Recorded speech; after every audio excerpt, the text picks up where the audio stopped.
by DFWsecurity.com, it's Sean and RJ on 105.3 The Fan. Good morning, Metroplex. Thanks for waking up with us here on DFW Sports Station. I'm Sean Sharif alongside Ralph James Choppy. We got Peyton and Rai in the back, and we are live on the Fan Cam, Twitch, and YouTube. Thanks for being a Tolo. That was a very energetic introduction. A lot of house music there. Is that you, Peyton? Not me at all. Carter made that. 100% that's Carter. Well, it's wrong because you guys aren't live from Las Vegas just yet. But, no, that's correct. We're not. We jumped the gun a little bit. Unless you're supposed to be there. Well, no. Carter's there. Tim Collins is there. Hey! Already sending. Amanda was like, what is Tim bragging about here when Tim sent out the photo? This is heaven on earth. And after further examination, I think he was focusing on the White Castle. Yeah, that's what it was. It was the White Castle. I think he was praising the White Castle out there. So Tim Collins is already in heaven. Yeah, it's his daughter's birthday. I think she turns 21 this weekend, which makes me feel really old. That's a hell of a trip. Because I remember her when she was 8. I know. And I think she's 21 now. He's sitting underneath the broadcast table just waiting for Dad to be done with us on the pregame show. Little girl there. Yeah. And now she's 21 years old. I wasn't sure where you were going with that for a second. I was like, what? But, yep. What the hell is wrong with you? I'm sorry. I was like, what is he going with this thing? God. But yeah, she's that's a hell of a. I remember the first time I went to Vegas. I was 21. It was not Super Bowl week. I can assure you of that. It was not Super Bowl week. You all packed up, ready to go after the show today? Yep. Yeah, I am. I didn't have much of a. I don't have much of a choice. I live too far away to go back and then back. So all my stuff is here. Okay. You? No, I'm going back home real quick. Drop off the car. Then wifey will drop me to the airport. And Pay, your bitterness level right now, where does it stand? The only packing you did was for the new home move that took place on Friday and over the weekend. Yeah, I mean, if I want to go to Vegas now, I still have stuff packed up. I have yet to unpack a bunch of stuff, just a bunch of boxes in the dining room there. But right now, it's not the bitter level isn't a lot. But when I see the pictures on Twitter of you guys at the bar, at the airport, and the tunnel, and getting in Vegas, that's when it'll get to an all-time high there like last year. And you've already thought about some bets to place through RJ? Well, I've been asking around whose Venmo is going to be open, because, I mean, the bets are easier just to go through someone. Because, I mean, sure, I can kind of bet, around here, but then the money just stays in my betting account. I feel like I have to keep betting with it. It's just a gambling addiction, I guess, at that point. They make it a pain to get it out. Yeah, it's like 7 to 10 business days, so I'm like, I might as well just play. But if I just Venmo RJ, a couple $100 to place a bet, he can just Venmo me the winnings right back because I know it's a lock tonight. I've already been looking at the spread. Tonight. Men's college basketball. I think you have Kansas and Kansas State playing. There's a lot of games. Games. Now, we'll be there in time to place a wager. Plenty of time. You can find me in the sports book. All my prep work will be done in the sportsbook. Truckwreck.com text line is wide open at 877-881-1053, 877-881-1053. We need y'all's to-do list. I started compiling it yesterday of places to eat. Bobby Belt will be with us, already acting random as hell with the text messages. He's back from vacation. We'll see him at 6 o'clock this morning with his little small backpack that for some reason he packed. Yeah, was this a day trip? A 2-day trip? What are we doing? I tried to do that, but it's gonna be cold there. It's gonna be like 50 degrees is a high for the whole week. So look, I respect what he tried to do. The problem that Bobby has is his wife is going, and there's no way that she's going to have a carry-on. So you're gonna be stuck at baggage claim anyway. Why would you not just pack a bigger bag versus wearing? This is the reason that Ryan said he was the dirtiest looking and smelling on the show, because he's clearly going to be wearing the same shirt, clothes for 3 straight days or 3 days at a time. That's why he got voted stinkiest by Rai. Yeah, because he will wear. I guarantee you, he brought one hoodie, and it was that zip up one. It's that zip up one, that gray one with the pit stains. That's the one he brought, and that's the unfortunate aspect of this. Is I brought 3. We're there 4 days. I brought 3. You can't rotate. You got to be able to rotate enough. You can't wear the same one multiple days in a row. It's going to be freezing, so you have to bring them. And then you got to bring multiple pairs of jeans. You got to bring a skinny and a slim, or a baggy and a slim, or a carpenter and a Jenko. Whatever's your jam. You got to bring. I had 3 pairs of shoes. Yeah, and I'm a guy. How did you end up deciding whether your significant other is coming or not? We talked about it yesterday. She was like, can I fly out on Thursday? I was like, yeah, absolutely. And then it was late planning by you guys. Well, it's Talked about it yesterday. It's she's got to work, so she should take time off. And I don't know if she's going to do that. So it's still up in the air. So it's still up in the air. So I don't think she's going to come because the flights are more expensive than they were a month ago. They're now close to $300. So I don't know if she wants to come. All right. Glad you're waking up with us. We will be in Vegas tomorrow, despite what the announcer man said. We do have some Dallas Cowboys news taking place late last night as Dan Quinn is putting together his staff in D.C. He's taking possible new defensive coordinator Joe Witt Jr. with him. So the promotion is happening for Witt with the Commanders. Dan Quinn also locks up Cliff Kingsbury, and Mike Zimmer is going to officially interview with Jerry Jones and America's team, where he spent 13 years. So Joe Witt Jr. will not be the next defensive coordinator here. Michael Gelkin, you got to pay attention to the way Gelkin writes this stuff. He is in the know for the Dallas Morning News. He said the Cowboys seem intent on replacing Dan Quinn with a guy who has had head coaching experience. So your Ron Rivera, your Mike Zimmer, fill in the blank. That's where we stand after last night here on the home of the Cowboys. Yep, and I'm out on the older guys. I'm out on the retreads. Zim hasn't coached the NFL in 3 years. Why? That's why. Ron Rivera hasn't coached defense in 15 years as a defensive coordinator perspective. I would just rather go young if they can. Zimmer's my guy. I'm all in. All in for Mike Zimmer. I'm going to assume that he stepped away because maybe he was looking for another head coaching opportunity. You sit there and relax for a little bit. Once you realize you're not going to become a head coach, then you take a defensive coordinator role. He knows the way it works around here. He knows the chaos. Would Mike McCarthy be cool with it? We will ask Roberto Bell, Cowboys Insider, at 6 o'clock. Pepe, do you have a specific name that you have settled on? I mean, I was out Harris last week, and Mike Zimmer, though, it just seems like, he'd be the guy to do it. He has that experience already in Dallas, around players for sure. I'm fine with the older guy. I'm not, totally okay with just going straight young guys. I'm fine with the older experienced guys. So Mike Zimmer's my guy right now. And what does it say that Dan Quinn took Joe Witt Jr. and promoted him versus the people's favorite, Al Harris? Everyone here in DFW, if there's going to be a promotion, wants it to be the former DB, but Dan Quinn took Joe, at least for right now. Al Harris, before last season, said, I'd follow Dan Quinn anywhere. That would be the next job that I took, but it's Joe Witt who's the coordinator. Joe Witt is the coordinator. And that tells you that maybe he just wanted somebody with a little bit more experience to do it. That's really it. He's got a ton of it. He's got a ton of experience. Been in the league 15, 16 years now. As an assistant coach, where Al Harris hasn't, and that may be the part of it. Maybe he wants him to come there as well, but also I think don't you have to elevate? You have to elevate the guy to leave versus a parallel job. Correct, unless they're out of contract, and I don't believe they are. All right, so that's where we stand. What about Kingsbury? He's going to Washington. People already connecting the Caleb Williams dots as the Commanders have the number 2 pick, not number 1. Not number 1, so they would have to trade up. And I don't know. Unless they know something that we don't. In terms of Chicago and what they're going to do? Yeah. They might. It would surprise me if Chicago traded out and still took a quarterback.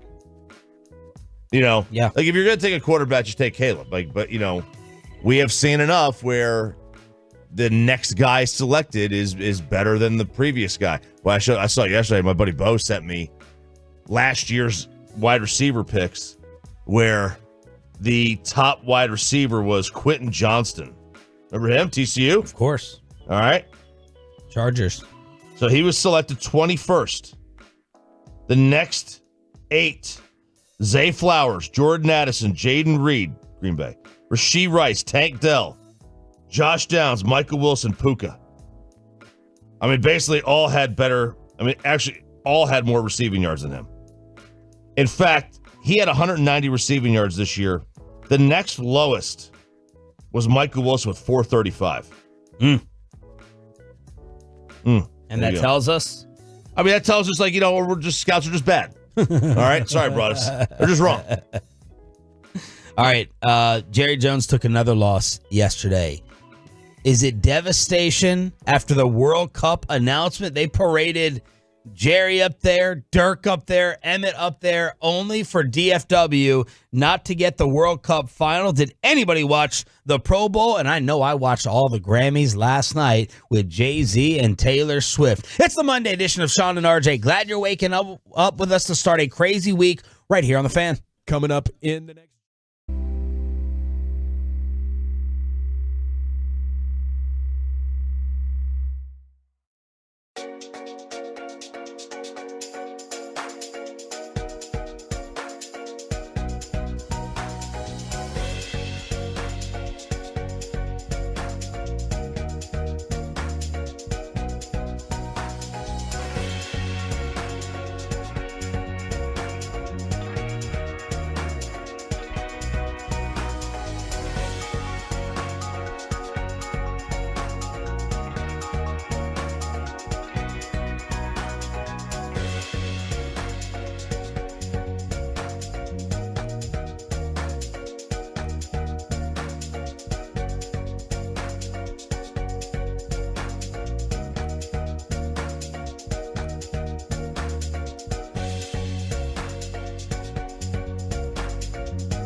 Wasted an hour of my life yesterday watching Kevin Hart for some reason hosting the World Cup announcement coverage on TV. Good morning, Metroplex. It's Sean Sharif and RJ Choppy with you here on DFW Sports Station 105.3 The Fan. A lot of misreporting that goes back weeks and weeks ago. Daily Mail got it wrong. Some local people got it wrong. Our text chain had a lot of things wrong. The bottom line is that DFW is not going to be getting the World Cup final. Instead, we end up with 9 games at AT&T Stadium. A lot of Dallas labels yesterday instead of Arlington. But DFW will host the most games of any other city throughout the 2026 tournament. But much to everyone's surprise, at least here, it goes to New York and New Jersey for the final. Yeah, and like if you're FIFA, you're looking at it, and like globally, when people think of the United States, they think of two cities mostly, and that's New York and L.A. I'm sure there are great cities in France not named Paris. I've never heard of them. I'm sure the same thing with Italy, not named Rome, or Germany, not named Munich or Berlin, and that's just the reality of it, and just got something you got to deal with. Look, I don't care. I don't want the Super Bowl here ever. Leave the traffic out of here. Got enough of that. Got enough people in town. Don't need them. Don't need the game. Not going to go anyway.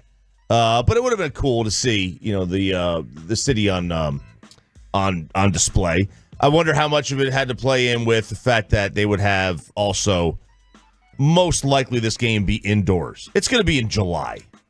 It's going to be right after 4th of July weekend where this final is going to take place.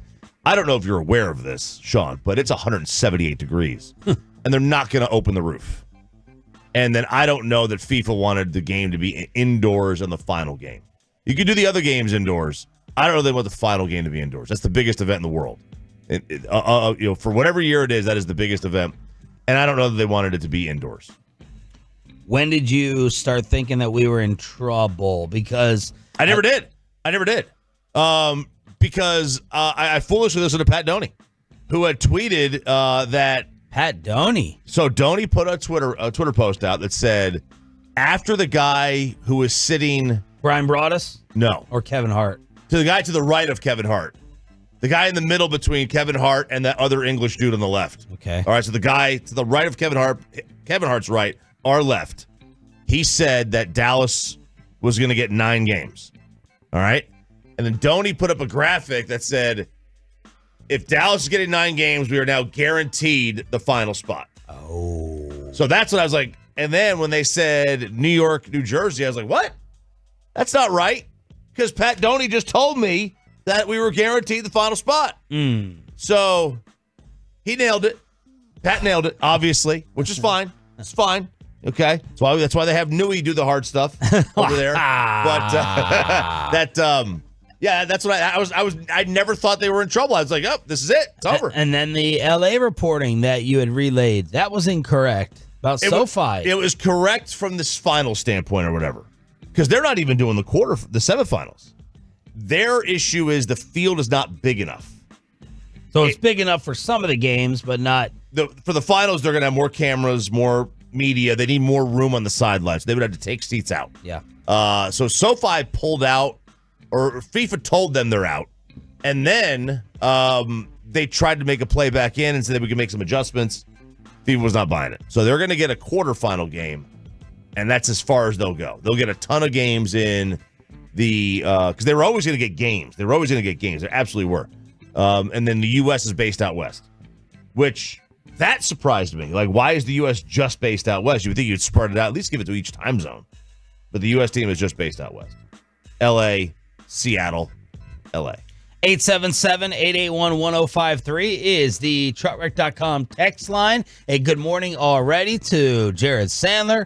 Mikey Bassick is texting us things about our trip as of 10:30 last night. Got Brandon Hurtado, more on him, coming up in about 45 minutes. Tolo John Ramsey, and of course Jay getting us ready for Vegas as we leave right after the show. So that was the disappointing news, but 9 games. 9 games is great. It's a lot of games. It's a ton of games, man. They're going to have a lot of cool things happen at this place. I wonder who they're going to get.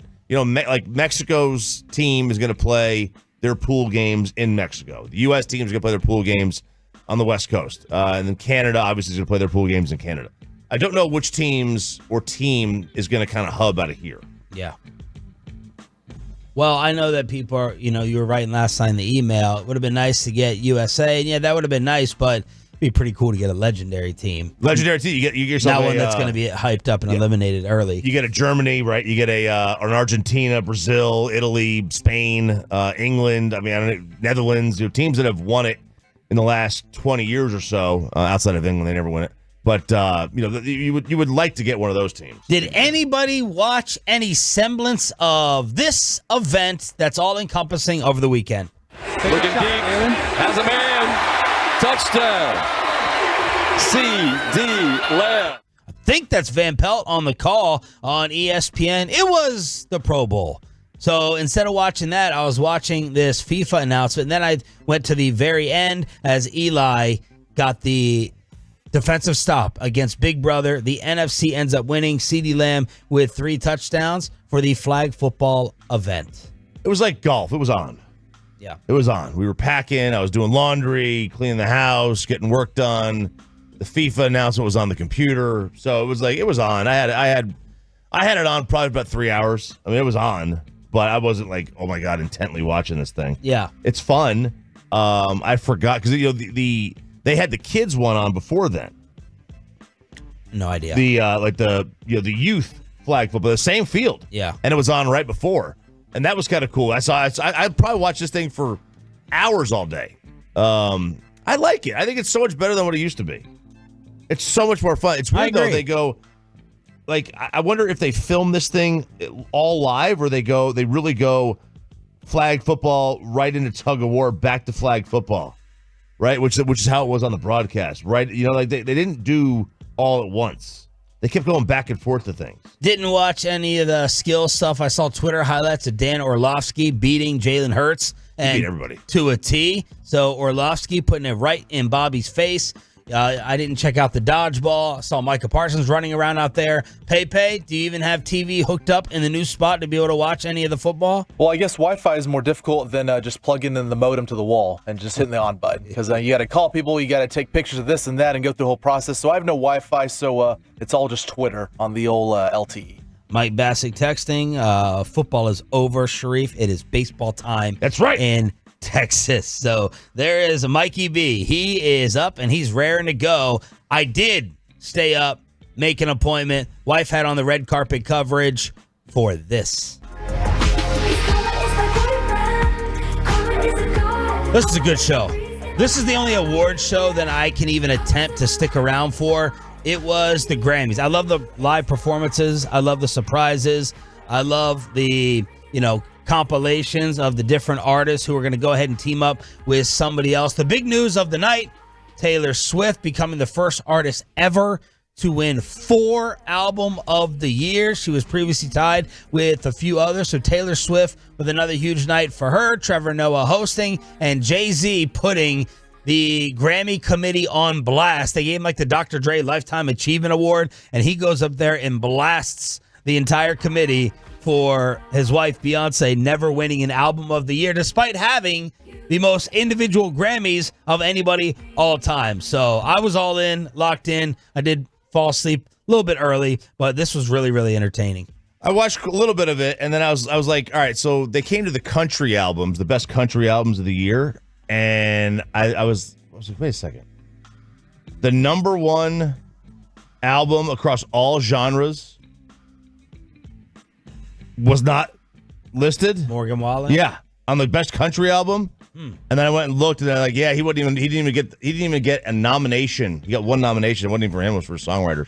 And I was like, I'm out on that. When you just don't understand you can't read the room and understand that this is the best country artist that there's going, maybe the best artist period that's going right now outside of Taylor Swift. I'm out.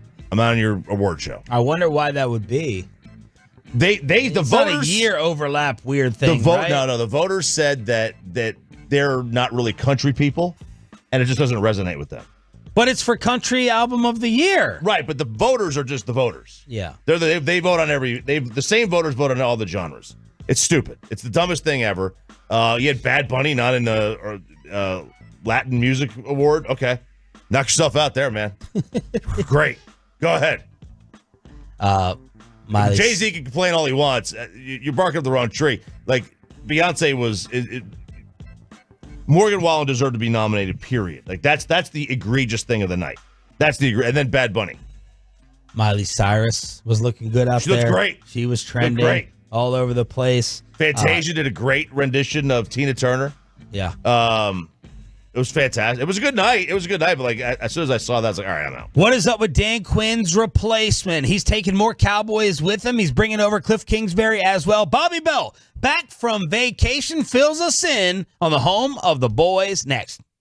We will gladly be your side piece on your burner phone. It's totally changed my life. Download the Odyssey.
Fan Studios, secured by DFWsecurity.com. This is Sean and RJ on 105.3 The Fan.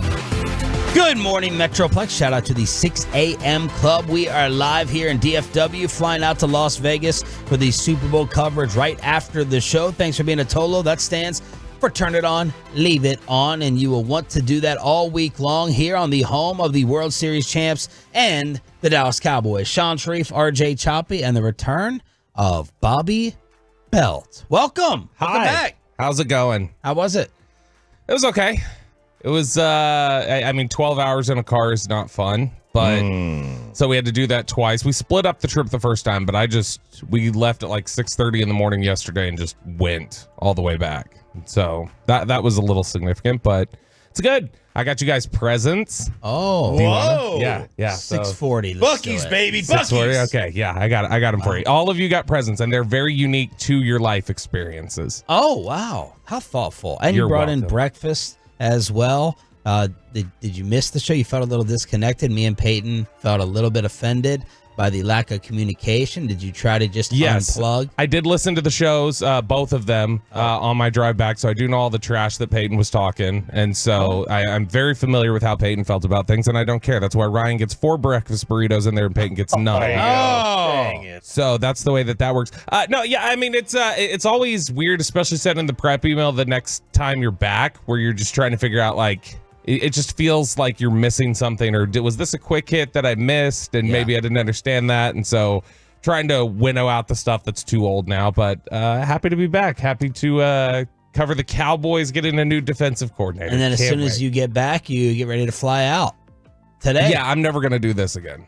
I was like, this will be great. And then last night, like Kristen being all like stressed and frazzled. And I was like, we're never doing this again. We're never doing the back-to-back trip like this ever again. Yeah, it's a lot. It's a lot. It is. I guess on the flip side, especially when somebody makes it out to be a lot, that it can be even more. you could just stay packed. Right. Love you, Kristen. She's up right like now. wash, do a wash, but then just stay packed, basically. You could do that.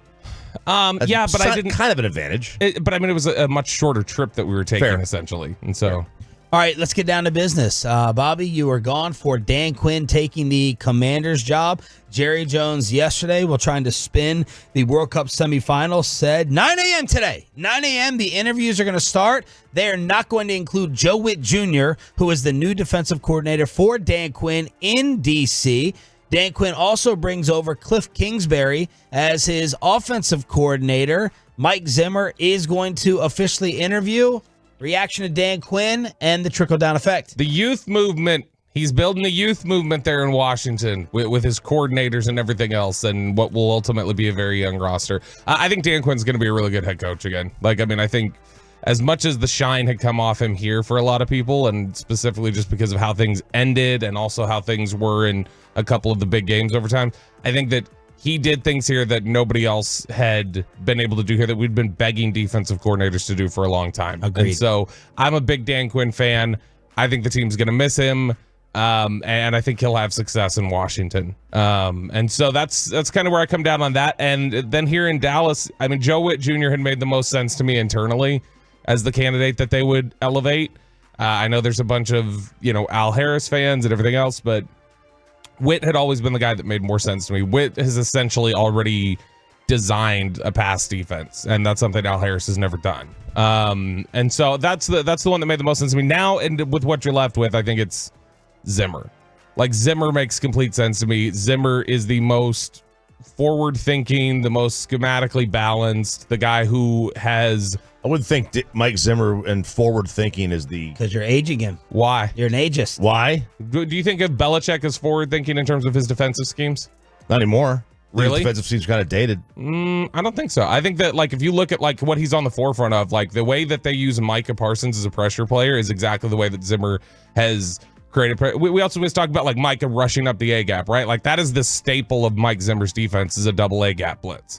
So he'll send guys, he'll show 2 linebackers standing directly over the center on either shoulder of him, and one of them typically drops, one of them rushes. They never know who's coming. He does a lot of things, with creepers and sim pressures, which basically creepers and sim pressures are you send 4 guys to rush, but you're not sending the 4 down linemen. You're sending 1 linebacker, maybe 1 safety, and you're dropping a defensive lineman.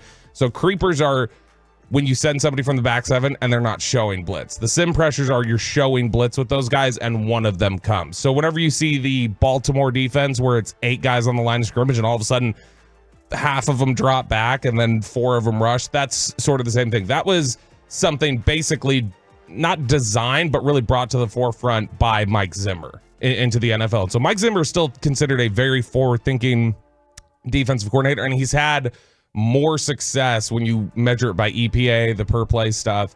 He's had more success against the San Francisco schemes than just about any defensive coordinator in the NFL. Nobody has been as successful against the Shanahan, McVay, that whole coaching tree than Zimmer. And you think he's more of a preference than Ron Rivera for them right now?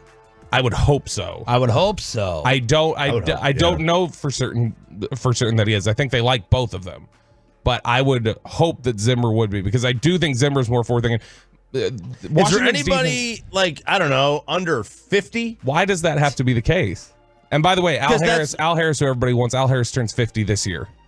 Is he that old? Yes, he's No, five, is? he's 5-6 years older than I Joe thought he was Witt. younger than me. I know. No, Joe Witt is younger than you, I believe. But Al Harris, Joe and I are both 44. Al Oh, Harris, my God. Al Harris is 49. he turns 50 this year. There's no way. Holy crap. I swear to God, his NFL debut was after I got out of college. Yeah, Brandon Carr's about to be 60. Yeah. Yeah. I'm blown away by Oh, you my as God. well. But I'm I mean, stunned. even Al Harris, if you wanted to hire him, you wouldn't be hiring somebody else. Look, Mike Zimmer's 67. Yes, Mike Zimmer is older. Mike Zimmer has consistently been around the NFL and consistently designed defenses that perform. A lot of people, when Danielle Hunter got to the NFL, there were a lot of people who thought, why is anybody banking on Danielle Hunter? He's all, upside. And if you look at his time at LSU, he had like 3 sacks, was his best season at LSU. Why would anybody take him? This is the Josh Allen of defensive ends. And Zimmer brought that out of him. Zimmer brought a ton out of Everson Griffin. Zimmer brought a lot out of secondaries.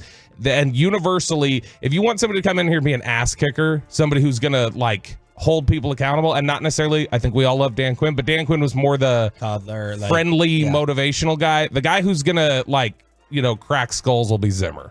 That's why I would like him the most, for the hot noise, for all the hot noise to finally be deflated. There's actually a clip going around from the weekend of Mike Zimmer during his Cincinnati Bengal days, and this is what I want the Cowboys defense to have to deal with. Damn it, that's horse shit.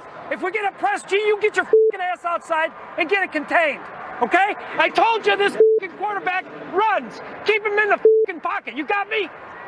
You better quit bullshitting around. I'm not having this bullshit. You better get your minds right, or I'll get them right for you. Bobby Knight applauding. Right for you. Bobby Knight That's right. applauding. You remember when Terrence Newman left here? Yeah, At the end of 2011, and people were like, he's done. Like, he's 33, he's cooked. He went on to Cincinnati and Minnesota. Both stops he spent the entire time with Zimmer, because Mike Zimmer really believed in Terrence Newman. And Terrence Newman got 6 more years out of his career with Mike Zimmer, and he became a physical, tackling football player in Cincinnati and Minnesota. Guys just, they age better under Mike Zimmer. He's got a history of getting the most out of players. He's scheme versatile. He's somebody who draws up elaborate, exotic blitzes, who disguises things really well. For all the complaints of, hey, what you see is what you get with the Dallas defense. They do things really impressively, but they kind of show you what they're going to do. There's none of that. There's a lot of disguising with what Mike Zimmer likes to do. Choppy, my question for you is, what impact or say will and should Mike McCarthy have in this hire? Oh, he should have all say. This is his last chance. I mean, he should have all the say. He needs to have if Jerry is serious about winning this year and giving Mike an opportunity to succeed, giving him a chance to succeed, then he needs to allow him to make this hire. This has got to be his hire. Whose pick was Dan Quinn?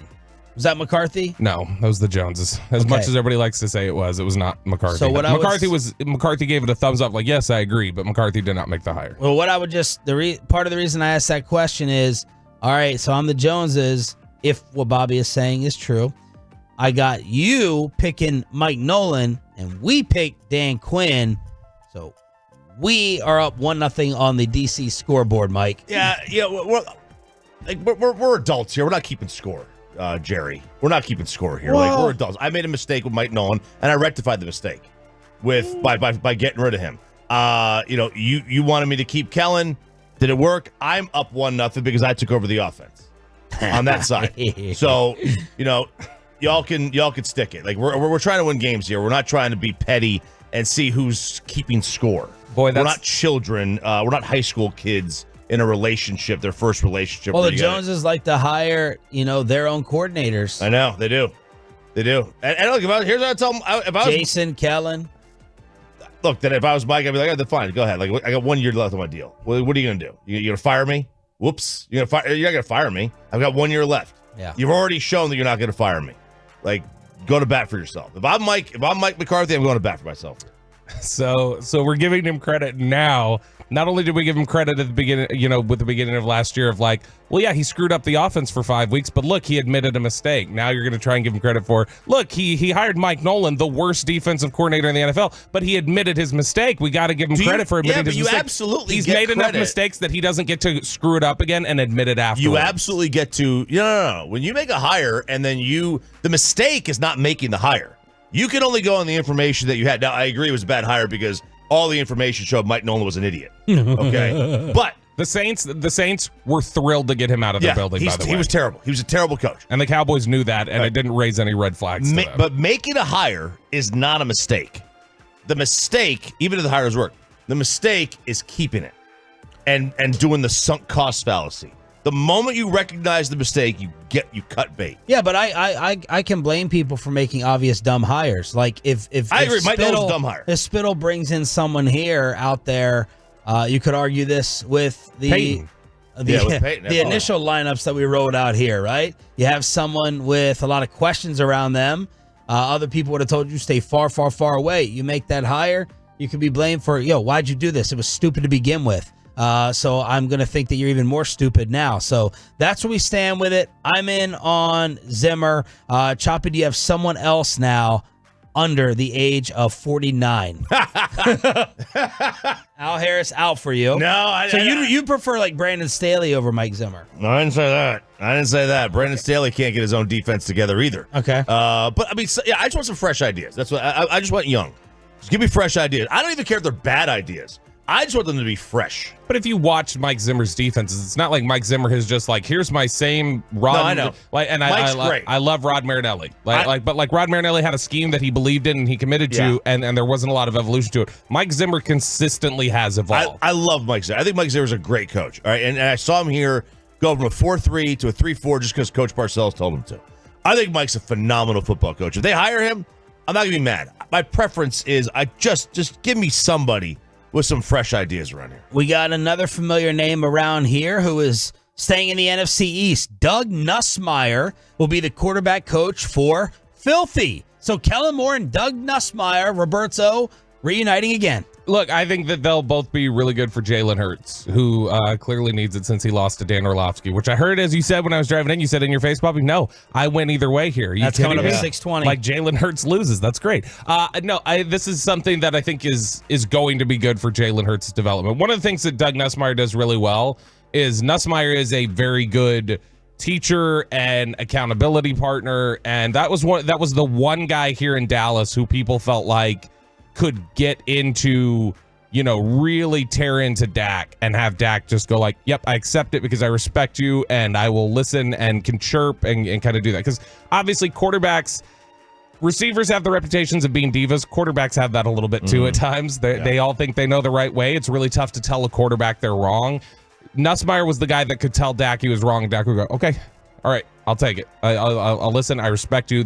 Players really respect Doug Nussmeier. He's somebody who's, especially if there are questions about Jalen Hurts as a leader or some of his ego or whatever else, Nussmeier will work that out with him. All right, can we protect Taylor Swift at all costs to get her to Las Vegas with us? The Japanese embassy has spoken out. You can get the Travis Kelce haircut. And Pat Mahomes, this poor kid, is dealing with another family distraction. And the third arrest happened right here in Texas. We'll tell you about it next.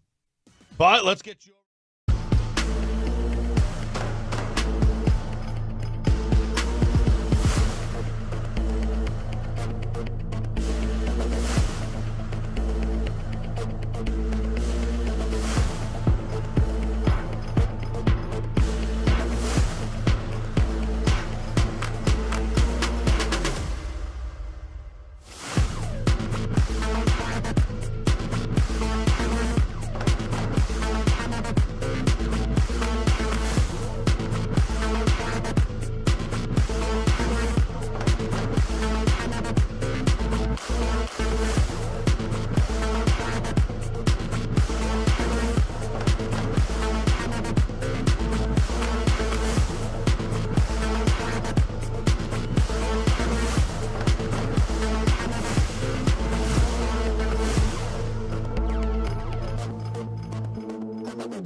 Injury lawyers Frankel and Frankel. Life is unpredictable. Accidents happen. Frankel and Frankel are the go-to attorneys for car and truck wrecks and DFW. If you or a loved one have been in an accident, contact the Frankels for free at 214 or 817-333-3333 or go to truckwreck.com. Good morning, DFW. Shout out to the 6 a.m. club, our best audience of the entire show. Special shout outs as well to the Tolos on YouTube and Twitch. You are appreciated. Sean Sharif, Ralph James Choppy, and Bobby Belt back from vacation. We got Peyton and Rai in the back. We're live on the fan cam, Twitch, and YouTube. And poor Patrick Mahomes Jr. This kid, I mean, thriving, dominating, despite his family looking like an absolute mess. We know about his brother. People talk about his wife. And now you have Pat Mahomes Sr., who was arrested on Saturday on suspicion of driving while intoxicated, according to the Kansas City Star. That would be his third offense in the same category. He was charged with a second DWI in 2018, pled guilty, served 40 days in a county jail. Also had DUI charges back in 1994. Getting into a one-car accident, arrested and charged with public intox during a 2016 matchup between TCU and Texas Tech. So this is Pat Mahomes now dealing with his pops right before we play the big game. Yeah, it never ceases to amaze how dumb some people's families can be. It really stinks. It does. I mean, it makes you like almost not want to be famous sometimes. Like where you have like I know it's tough. I know, right? Like, he's got all the money in the world and all the fame, but, like, your family... And he was a pro athlete. He was a pro athlete. Your family's going to be a magnifying glass, or under a magnifying glass, I should say. So, it's terrible, man. And this is his third one. It ain't number one. This is number 3. Right in Tyler, Texas. I just missed him. Drove through there on Sunday. Could have driven right by him on Saturday while he was involved in this. This is something that throughout, whenever you talk to, obviously Pat Mahomes, or Patrick Mahomes is his mama's assistant, we call him. Patrick is like genuinely like salt of the earth type of guy. Like anybody who's worked around him or been around him, like you can see that he fell way far from the tree in that sense, like in terms of everything else that's happened here. But his dad is he's had problems, and it's not been, I don't think, the easiest upbringing, but he has essentially risen above that and become a really good, responsible individual way before all this Kansas City stuff happened. At Tech, people would talk about Ryan's that. got the mugshot up too. He does say he's a good one. It is a good one. He's somebody though who, like, Patrick Mahomes is just, whenever that was one of the big things about him coming out of school. People talked about he had an edge to him, but like there was still high character, and he wasn't going to be a guy who was going to get into trouble, and had really, I think, instead of fallen into a cycle, learned from some of the example that had been set before him. And he still has, a good relationship with his dad. It's not like they're separated or anything like that, but it's something that that's the kind of stuff that teams will look into. Is they'll look and see, like, okay, how much of this? Yeah, how much of this do you follow? How much of this did you learn from versus repeat? And he's somebody who learned from it, essentially. And if you want to be more like the Chiefs, you can get the Travis Kelce haircut. Yeah, the Travis Kelce haircut, otherwise more affectionately referred to as the fade for the last 75 years or so. Cultural appropriation. If you ever thought that people in New York City live in a bubble, I present to you the New York Times, guys. They have a story. Has New York thought of being, like, living in their own bubble? New York City? Oh, my God. I know people who I've, like, grew up kind of with, or their family, who lived in Manhattan and never left. They were 30 years old. They never left the city. I'm not going to the island. They never left the city. They never left New York City. They never got on a plane. They never went across the river to New Jersey. Go to New Jersey was like the weirdest thing in the world to them. Like they just don't. They're in a bubble. And the New York Times has an article out where basically they'll take the headline says they'll take the Travis Kelce hairdo, that is. Quote, not since Jennifer Aniston has a haircut become so popular. Barbers in America and abroad are being inundated with requests for the Travis Kelce. No, they're not. No, they're not. No one's walked into a barbershop and said, give me the Travis Kelce. They said, give me a fade. We've been doing this for 100 years. Any barbershop, any great clips, any supercuts, any barbershop can do the fade. And they did it long before Travis Kelce did not invent it. That's it. This is the dumbest. This is a week after they wrote the article where they had no idea that they serve food at gas stations around the country. No idea. Why? Because they don't have gas stations in New York City. They don't even know the hell they are. Yeah. This and is they the also dumbest- think yeah. it's weird for you to pump your own gas. I learned that when Yeah. I went to Jersey. Yeah. And they're like, what are you getting out of your car Yeah, for? stay in your car. We have gas attendants. We have gas- Isn't it illegal? It's illegal. It's At least it illegal. was when I was a kid. It's illegal, You yeah. can't. It's not even like this is normal. It's like illegal. You can't pump it. And in New York, We're smoking cigs too, right there. You know. When I was a kid in New York, they had two separate lanes. They had a self-serve and a full-serve. So you could pick which side of the gas station you went on. If you wanted to be lazy, it was raining, you go to the full-serve. If it was 4 degrees below zero, you go to the full-serve. If not, you go to the self. And how much more is the full serve? I don't remember it being anything more. I know it doesn't make any sense. I don't remember it being more. Yeah. Well, it's like airport security. They're showing us it can be done, and the security fear is a myth. It's a myth. We should have full serve here. What a time to be alive. Yeah. New York Times. This is like when Adele got cornrows or whatever. If people would have gone into barbershops and be like, give me the Adele. Like, I really I want that hairstyle. This does reek of just being completely out of touch with society, which is often the case with the New York Times. Happens.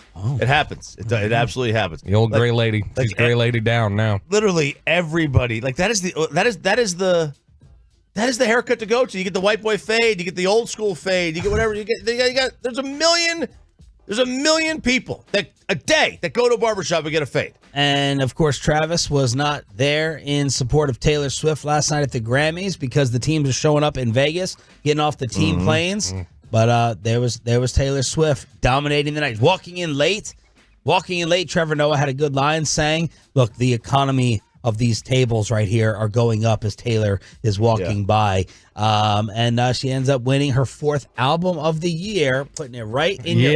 What was more in your face, Orlovsky or Taylor Swift from the weekend? Oh, Bobby? I don't care about Orlovsky winning. Like that's a win-win. Jalen Hurts lost. Like either way, it's like that's how pathetic Jalen Hurts is as a passer, and that's how much of a system quarterback Tua is. Is that when they're removed from those systems, that even Dan Orlovsky can beat them. And the Pro Bowl accuracy throwing competition, Dan putting it on him, just like David Carr did years ago on Dak. Yeah. That's the best thing for Jalen Hurts and Tua. Be like, Dak got dominated in school in these things, and he still is going to finish 2nd or 3rd in MVP. Yeah, but it's okay, Jalen. One was to the number 1 pick. One is to Dan Orlovsky, who Dan beat everybody there. Derek Carr skipped the ball on the ground and beat him. David, not Derek. David skipped the ball like a rock and beat Dak, and then Garrett would beat him after practice every day in those throwing competitions every day. Yeah. Look, Dak's not a practice player. Okay, he's a gamer. He's somebody who steps out there. I will say, last night with Taylor Swift announcing April 19th, her new album coming out. She did do a couple unlikable things last night. My daughter started tearing up.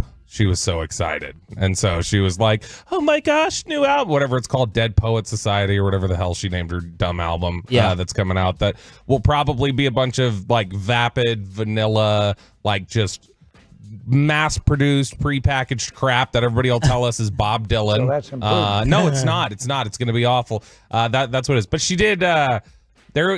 please tell me you agree with the unlikable self-importance of guys, because I gotta admit I've got a new album coming. I'm gonna go back here and tweet the cover art. Yeah, I did not like that. She got over 1 million likes a minute on Instagram. She got 11.7 million likes dropping that cover. It was all choreographed and timed out. It's like she knew she was gonna win that award, and then at the end she's getting destroyed for snubbing Celine Dion. She went up there for Album of the Year, and she's like, not even, you had Miley melting that Mariah Carey was presenting her with her award, and Taylor goes up and it's like, give me the trophy, you old hag. You get out of here. It's like it was like no recognition for Celine Dion, so Taylor's getting dragged for that. You remember when Michigan State won the Big Ten title back in 16 or whatever, and Connor Cook was handed the MVP trophy for the game by Archie Griffin, and he literally just takes it and pushes Archie Griffin out, and the whole Big Ten is like, what did you just do to Archie Griffin? Yeah, and Celine's got some massive health problems too. She has what's called stiff person syndrome. I thought that was her husband. Right. Who's the husband? He's like 90 years old. He's like literally 30 years old. I can't remember the Blue Chew ad here. I mean, I think he's dead now, but No, but she's like, it's like where you start, your body freezes up. You can't move your body. It's supposed to be super painful, like immensely painful. Oh. Well, I don't know if Taylor had to be aware of that, but, maybe like a half hug. It was like, yes, da-da-da. So, whatever. What's your favorite Celine Dion song?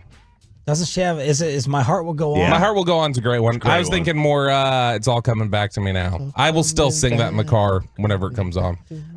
Meanwhile, Jason Kelsey at the Pro Bowl has something for all of your Taylor Swift haters, including Bobby. The attention's there because the audience wants to see it. I mean, if people didn't want to see it, they wouldn't be showing it. I know that. So I think she's a world star. She's the quintessential artist right now in the world. Singer songwriter, immensely talented, an unbelievable role model for young women across the globe. So I think that the NFL would probably be foolish not to show her and show what be a role model for all the young girls out there. There you go.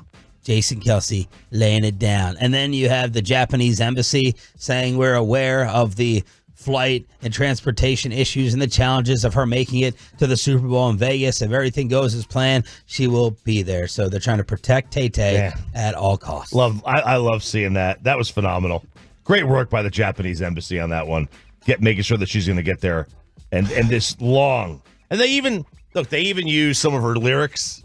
Yes. And the press release. It was very well done. Big fan of Japanese embassy right here. Like the only thing that could make this story worse to me, can we get Taylor to Vegas? Like if that whole thing would be if somehow we find out she made it to Vegas and it's because who was it? Oh, it's all-time great guy Shohei Ohtani gave her the hookup to fly out of Japan and get to Vegas. And that's the only thing that would make this story more unlikable and anger me more is to know that. I'm just not looking forward to that. That's the biggest reason why I was rooting for Baltimore.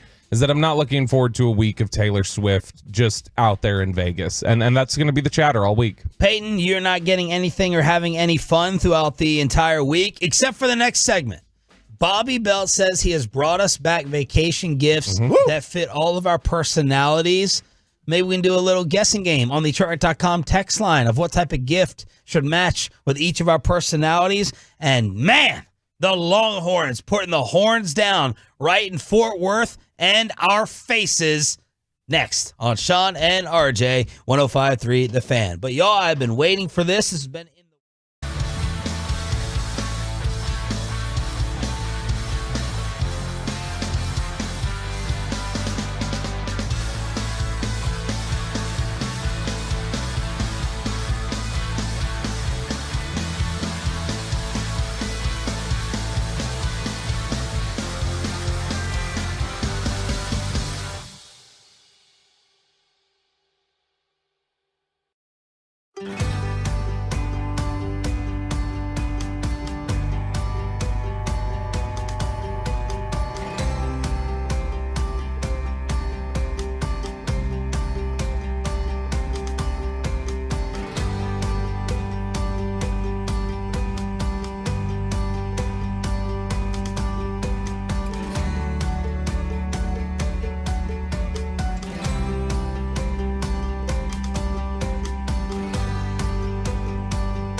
brought to you by Classic Chevrolet. Why do so many Texans love Classic Chevrolet and Grapevine? Because they've got the goods. More new Silverados than anyone with incredible savings. Why go anywhere else? Go see them today or visit ClassicChevrolet.com. This is Texas. This is Classic Chevrolet. Relax, enjoy the difference, and find new roads. 3 to shoot. Step back. Got it! One of the best tough shot takers and makers in college hoops. That was the call on ESPN. Dude, half of my prep email for today is college basketball with a ton of different moments and audio clips. What a weekend. This was the weekend of the year. You had 3 games featuring teams in the top 10 playing each other, all in succession. 4 o'clock, 6 o'clock, 8 o'clock. I mean, there was bang, bang, bang in the afternoon on Saturday night. Great day. And the Longhorns get the last laugh. I was loving what TCU was doing.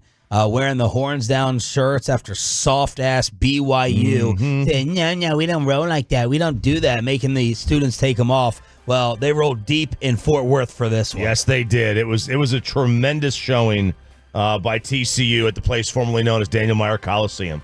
It is they Barstool hooked it up. They had 500 to 1,000 T-shirts with the horns down. There was even a horns down banner. That's what college athletics should be. That's what student section should be about. Putting up signs, going after the other team, making fun of the other team. You know, you're not getting personal. No one's mom's being talked about. Nothing's racial. Right. It's just a horns down. Yep. It doesn't matter. And if you're upset by it, Texas, kick rocks. Or win the game, which they did. Or win the game, which they did.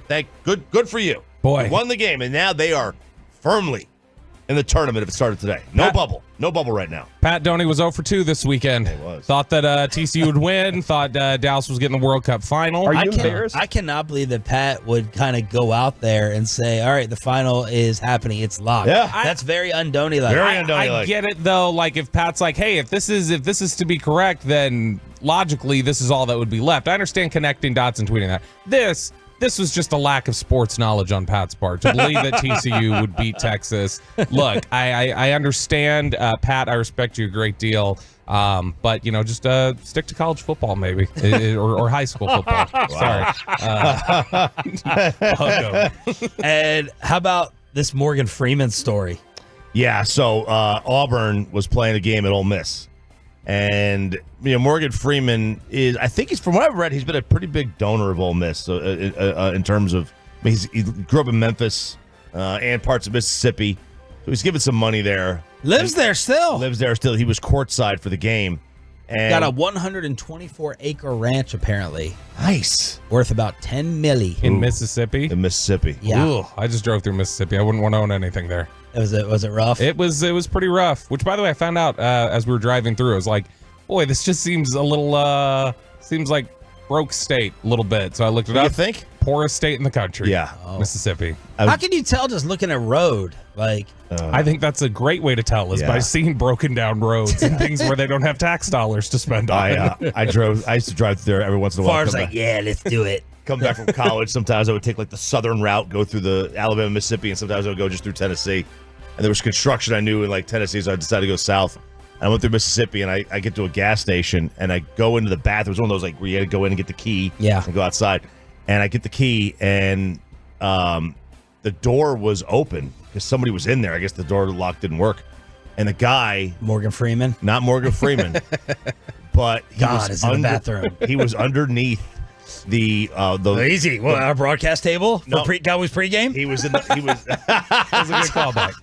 He was the blower for the hand blower. My gosh, the hand blower was there. Hand, okay. And this guy had his pants down, like drying off his under the blower, and I was like, "Sorry, sir." You're telling me he had his pants all the way down, drying himself on the blower, drying himself off on the blower. One's wet and one's dry. Yeah, and and I was like, okay.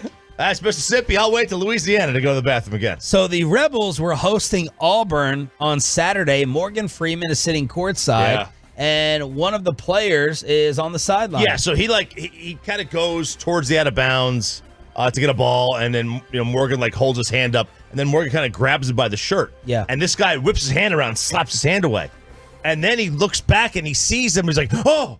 Oh, no. Yeah. I know who you are. Yeah. And then he comes running back over after to apologize to him. And Morgan Freeman is actually catching some heat for this. He is. He's catching a lot of heat. Yeah. People saying, duh. Here's some of the reactions. The player's instincts are totally correct. No matter how famous, no one should grab a player's uniform during the play. Why was he grabbing him anyway? If that was anyone other than a celebrity, the fan would have been kicked out. Just ask Luka. So as a player, you become offended if it's a fan, but you go back and apologize if it happens to a famous person. Okay. This makes it okay. Pedestal privilege.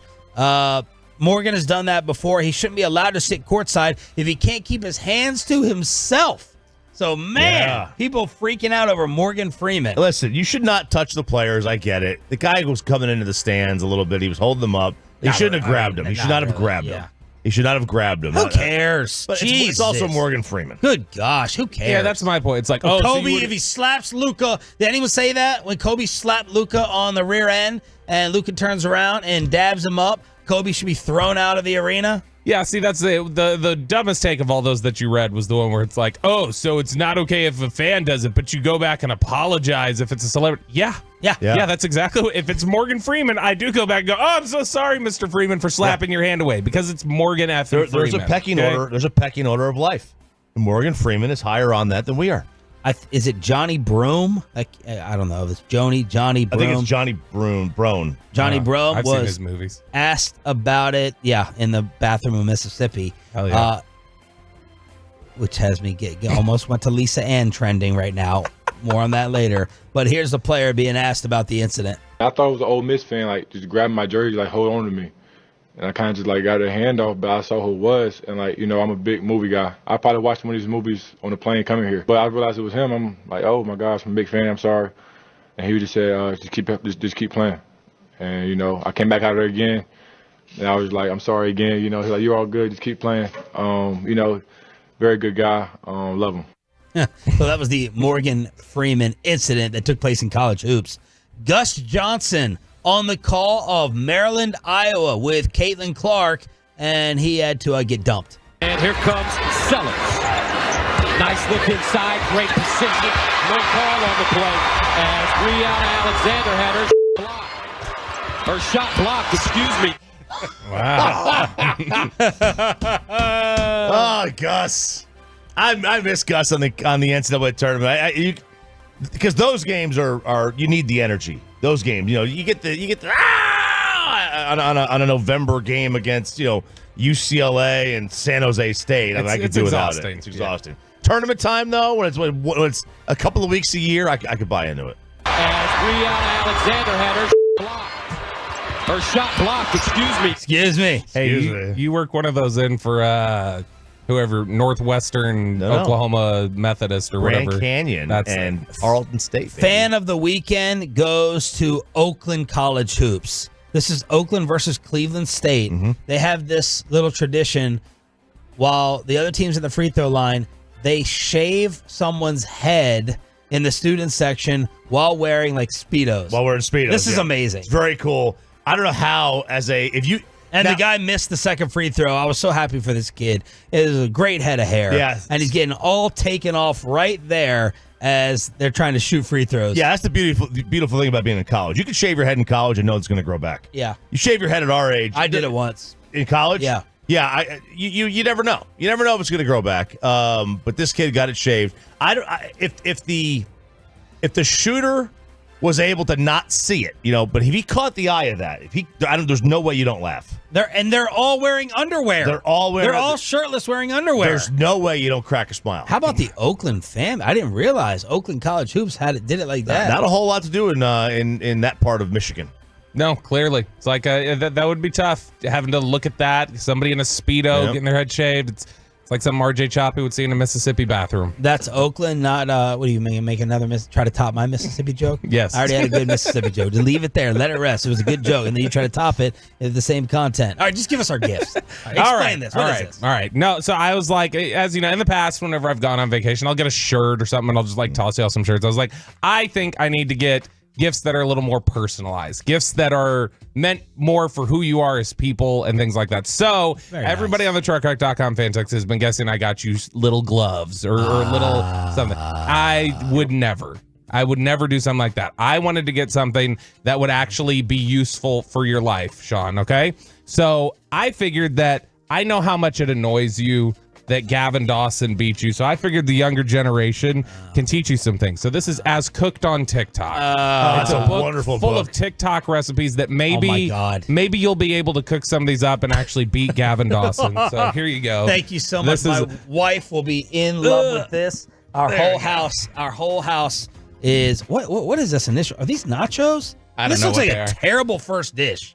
I don't know. At first I thought it was Indian wow. food. I think it's nachos. This looks awful. It looks terrible. The look is that. not it. It's Yeah, the they are taste. definitely. Those are nachos. That's what they put on the cover of this thing.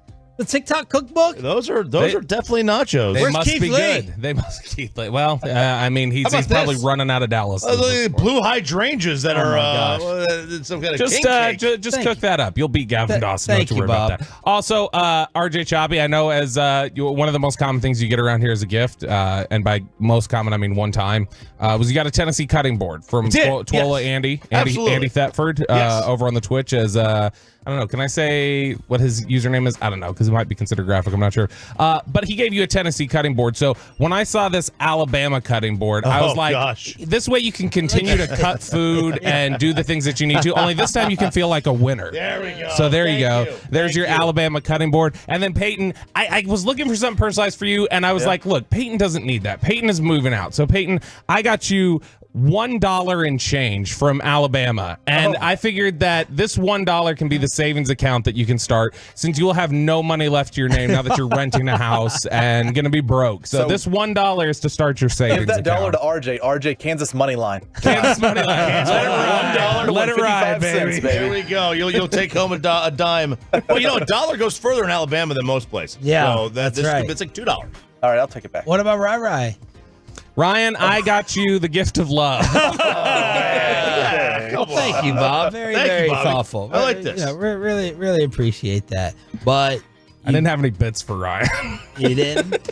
You could have gotten like deodorant sticks or like something. Oh, that's what I should have got. Yeah, because you are the one who actually stinks. I think I've got some. Actually, Ryan, here, you can have the deodorant that's in my backpack. Oh, that's the. All right, hold this up. This is what Bobby used to pack for 5 days. He said 5 sweatshirts are somehow in that bag. Doesn't that look like it's 5 sweatshirts? No, it looks like it could maybe get 2. By the way, I discovered, Are they a- like- I they're discovered a rolled up? secret compartment. I didn't realize it. There's actually a zipper. Oh, wow, that's back. pretty cool. The back has some room, so I was able to fit even 5 more in there. sweatshirts. Here's where he went different than us. Okay, he didn't bring a single pair of pants, a single pair of jeans. Look, there's like kind of a glimpse into Okay. how many are in there. I don't want to open it too much because it was really tough to zip it up. No jeans. No, I dress based on mood. I brought 3 shirts per day.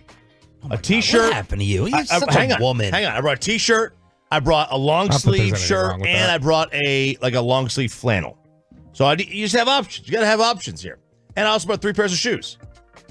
You know, I have Vans. I got my boots, not my cowboy boots. I got other boots, and then my sneakers. I am anticipating that Kristen is going to stash more in her bag because she's concerned about what I pack. Yeah. I Why did did you not have ask her pants? to. RJ said it's going to be cold. Because I'm a man Oh. and I can stand up there and I can take it. You know what I mean? So I wore shorts every morning when we were in Oxnard and it was cold. And Choppy was like, "Oh, it's so chilly out here on the tennis courts and things like that." And I was fine. I was like, "Come on, Mizan up." Right? Mizan up. As Hulk Hogan told his son. All right, there it is. Thanks for being a Tolo, part of the 6 a.m. club here on DFW Sports Station. Jerry Jones tries to spin the World Cup disappointment. And why did Dan Quinn get the job in D.C.? Well, we got some controversy with the guy that RJ wants to replace Mike McCarthy if things go wrong here. We'll talk about all of it with the World Cup not coming to DFW for the final next. But this is...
Fan Studios, secured by DFWSecurity.com. This is Sean and RJ on 105.3 The Fan. Excited? Yeah, I mean, I got my cutting board here, man. It's a good day. Roll Tide. Good day. Ready for Vegas? Yeah, I am. I got business to take care of. I'm surprised that you're being allowed to gamble to this degree, considering how Sarah watches the account for the frugality, and you're just going to be sitting and living in a sports book. I'm kind of shocked. She just asked that I don't lose a certain amount of money. Okay. She was just like, What's that number? I mean, Do you have access to look at and monitor that somehow? No, but I'm going to try to show her that I could be an honest gambler and degenerate. Okay. And I'm going to show her the bank account when I get home. How have we been doing on the doctor's orders of no drinking? Well, not Good Friday night. If you're on Instagram. No, not Good Friday night. Not Good Saturday. Not Good Saturday. Not Good Sunday. No, Sunday was fine. Well, at least you're picking the right week. Yeah. To So start. like, yeah, I did pretty well. For the most of the month of January, and then this week I will probably drink more than I should. Hell yeah, knuckleballs. Not as much as in years past. There's free drinks there, right?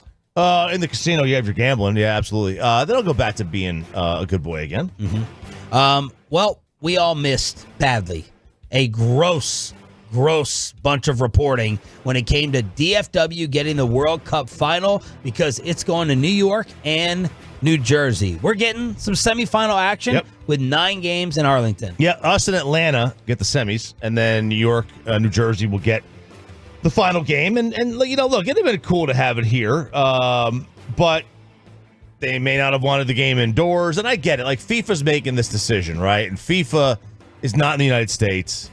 When you are outside the U.S. and you think of the U.S., you probably don't think of Dallas-Fort Worth. Here's Jerry Jones. Dirk was up there. He said, so all the reporters and everyone there said it was like dead silent. It was dead silent there with the reaction. They parade Emmett up there and Dirk up there to go ahead and possibly celebrate the big news. We did get big news, but here's Jerry spinning it after taking another L. Now, this was a fabulous come-from-behind effort, tremendous effort led by the two people on each side of me right here, but a fabulous.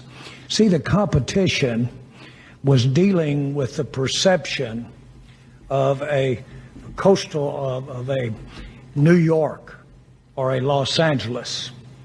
If this were totally being played to just America and the United States, that wouldn't have been such a formidable thing to... But internationally, that's formidable to overcome. This team came that close to overcoming it. Now, we have 9 games, and that comes out too fast. Too fast. When you say that, it ought to be 9 games, because that's the kind of impact that it will have here. That continuity is what's important here. They need to run it back for the next attempt to get the World Cup final, even though they only got to the semifinals. Look, if they want to get to the finals, the important thing is continuity and running it back and keeping things the same. And the standard Jerry line. This is what happened. The World Cup committee knew Arlington's never gets championships. Okay, so we're not going to let them host one. All right? Yeah, I mean, look, none of the three, L.A., Dallas, and Dallas-Fort Worth, and New York, none of them play in the city. Like, LA's in Inglewood, right? SoFi's in Inglewood. Yep, Inglewood up to no good. And this is in Arlington, and then the New York one is in New Jersey. So none of them are in the city. You got to go to the suburbs either way. But there's a thought, and kind of what you're alluding to is we weren't big enough. Not big enough. Not known. We're a massive mega area. Like the Texas Triangle, only LA and then the New York area is bigger than the Texas Triangle of New York, Houston, San Antonio. But like globally, like it just, imagine like doing the thing in Germany and having it be in Dusseldorf. Like it's just, you wouldn't think of that. You would think of Munich or Berlin. And that's what, unfortunately, that's what globally they think of. I think when they think of the U.S. is that, it's New York and L.A. And it's probably San Francisco next? D.C.? Yeah. You know what I mean? Yeah. Like Chicago. But like, there's probably a lot of cities that are thought of before the Dallas-Fort Worth because like we've grown so fast to the point where it's like it hasn't hit I do think people globally think of Texas, though. Texas, yeah. Like, not Dallas specifically, but globally, I think Texas is part of what they envision when they think of the United States. WFAA is running a poll. How do you feel about the World Cup matches coming to AT&T Stadium? Surprised, excited, disappointed. 60% saying excited, 30% saying surprised, and then the rest are disappointed. Excited, surprised, and disappointed with this WFAA poll. Yeah, did I want the traffic and the burden of the final? I don't know. Let somebody else deal with that. I just feel bad for Joe Trahan from the Cowboys. I know he would have wanted to go. Well, he's going to be, I guarantee, at all 9 games. But he wanted to go to the final, I'm sure. Well, he can go to New York, New Jersey. Yeah, we don't even want to fly in today to Vegas with apparently President Biden there. He was there yesterday, and I think he's campaigning there this week, or part of this week. So there's a chance when we touch down in Vegas, knock on Corian, we are flying a Boeing, but there's a chance we touch down, we see Air Force One. Work on that, Tim. Work on it for Radio Row. The Dallas Mavericks. Oh, Biden? Yeah. I don't think Biden's speaking much publicly, according to Choppy. Doing the, he decided not to do the Super Bowl interview. Wonder why. All right, shut up. Let's move on. You can talk about all of your posters in the expressway, Bobby, during your vacation that you sent us in the text chain. The Dallas Mavericks screwed Doc Rivers. The Mavs were up big against Milwaukee. The Bucks come back from a huge deficit. They get the shocking win at the AAC. It was 49-24 with 10 minutes left. Now, no Kyrie for a 6th straight game, by the way.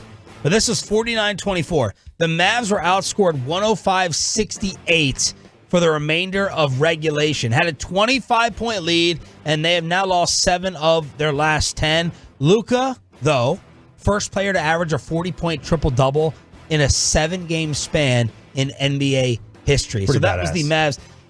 You know, I know that this is very Jerry Jones, half glass full like, but I can't help but leave this game and being like, you were still up 25 against Milwaukee without Kyrie. That's good. That's very good. It's very good. Not good that you blew the lead and all that, but you were good enough to be up. You were good enough. I mean, look, it does to be up 25 on a team that has got NBA title aspirations. You were up against Phoenix, blowing a lead is not good, but you were up. You were up. You had to be good enough to get the lead. Now you got to be good enough to keep it, and that's the problem. You know, when the Mavs just aren't there yet. Like it or not, they are just not ready to win. They don't have Kyrie. Even the Pistons, if you're up 25, 30 points, you should hold that lead, though.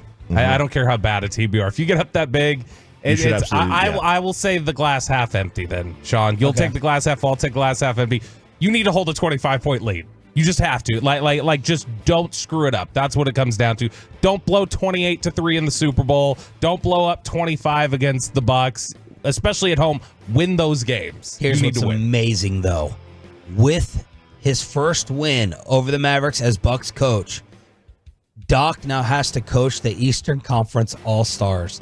3 games in, and he has to coach the Eastern Conference All-Stars. They have this stupid rule that last year's coach can't do it again. So it would have been Joe Mazzulla, but he coached in last year's game, so he's automatically ineligible. So now it goes to Doc, and he found out about it in the Mavs postgame.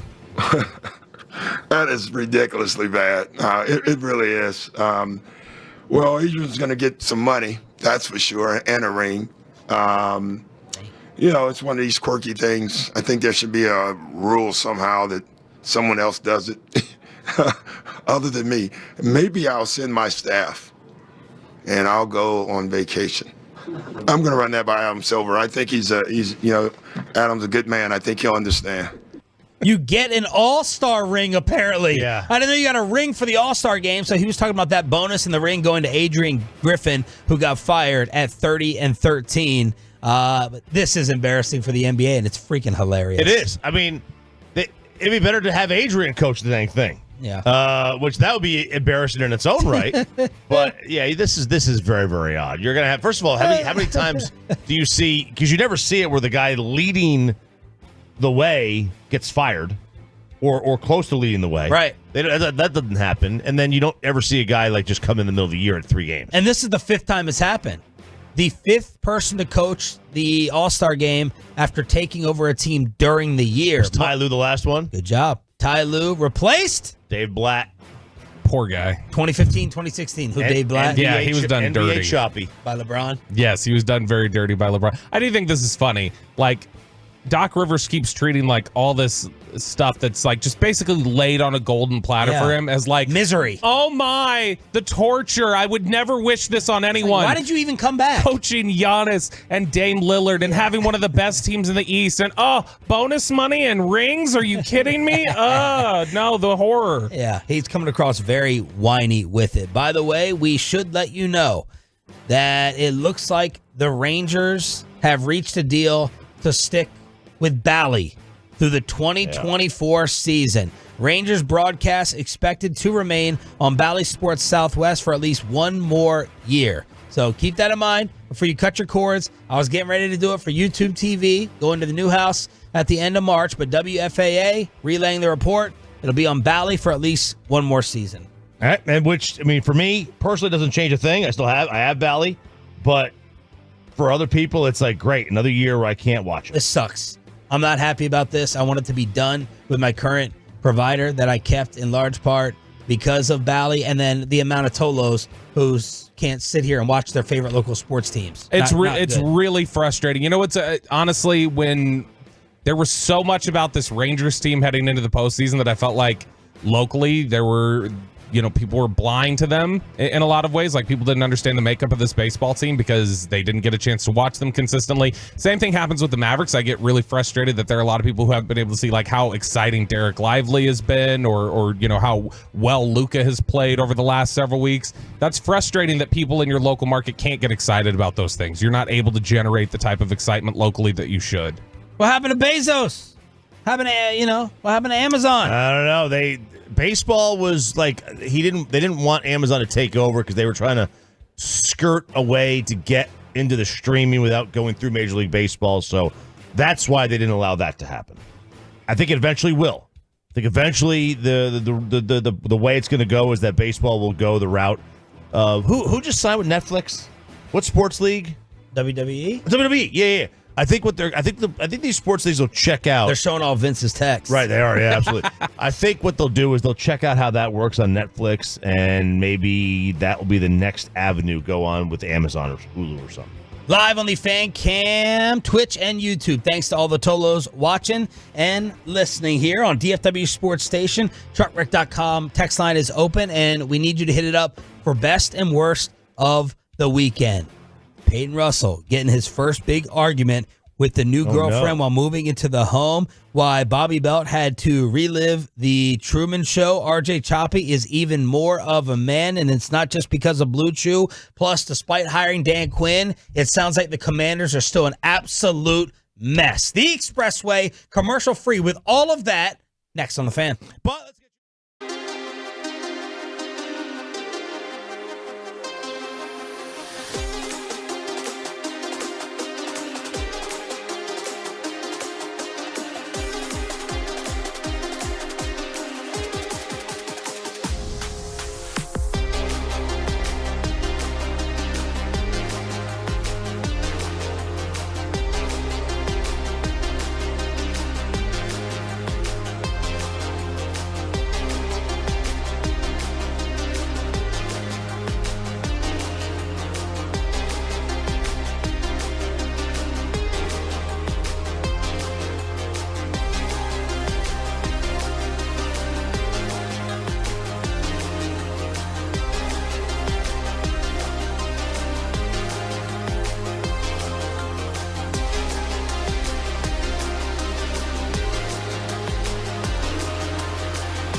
It's brought to you by the On Time Experts. All right, what's going on in D.C.? Dan Quinn, of course, gets the Commander's job. He takes Joe Witt Jr. with him, not Al Harris as of right now. And the Dallas Cowboys are starting to interview Dan Quinn replacements in about 90 minutes, according to Jerry Jones yesterday. So Mike Zimmer, we know, is going to interview. They're going to speak to Ron Rivera as well. Bobby, what else can you tell us? Yeah, look, I think that the internal candidates obviously here are Dirty and Al Harris. They'll get a look now. Joe Witt would have been their preference internally. And then outside of that, obviously with the Rivera and Zimmer guys, to me, Zimmer is by far the best candidate here of those four that we're talking about here. Now, I know obviously there were a lot of people, Sean, trying to lobby you for Bill Belichick to be the defensive coordinator or Mike Vrabel. Yeah. I don't believe those would happen. By the way, you see where Bill's kid is apparently going? Where's Steve going? Washington defensive coordinator. Washington Huskies? The Huskies. Oh, wow. The Washington Huskies defensive coordinator, and the Patriots are apparently looking to hire Ben McAdoo. Oh, that'd be good. There's two other. More like Ben McAdoo. Yeah, exactly. Anyway, I would look at it and say Zimmer is by far the best candidate here. If you want to talk about somebody who's going to get the most out of Micah Parsons, somebody who's got a history of being able to attack some of these San Francisco Rams style schemes, this is the guy. And I want someone who's a little bit opposite of McCarthy, right? It's like with parenting. Good cop, bad cop. I, of course, have to be the bad cop in the house. And I think we need a bad cop around here for these guys with their lack of discipline, all the penalties, some of the lack of intelligence that they play with. I think Mike McCarthy and Dan Quinn were both really, really good guys. They were both player coaches. Let me wrap my arm around you. Let's let Mike Zimmer come in here and be the bad guy. So I'm in. If you're Mike McCarthy, And like this is a last year thing kind of situation. You don't care if Mike loses the locker room in 2 years, right? A lot of times this is survival now. You can get a boost out of a defensive coordinator. Like we turned on Chris Richard, we turned on Dan Quinn. That was years down the road. Year one, universally, everybody loved Dan Quinn. Everybody loved Chris Richard. Oh, we celebrated. Yeah, Dan Quinn's returns the previous 2 off seasons. Year two, everybody loved Dan Quinn. Yes. Half of year 3, everybody loved Dan Quinn. It's only when his team was losing that he couldn't win because his defense did not sustain the ability to play from behind. And maybe Mike Zimmer could fix that. Look, I think that, or stop the run. One of the greatest examples or probably one of the most prominent examples of superstar and how do you balance the diva superstar is Deion Sanders.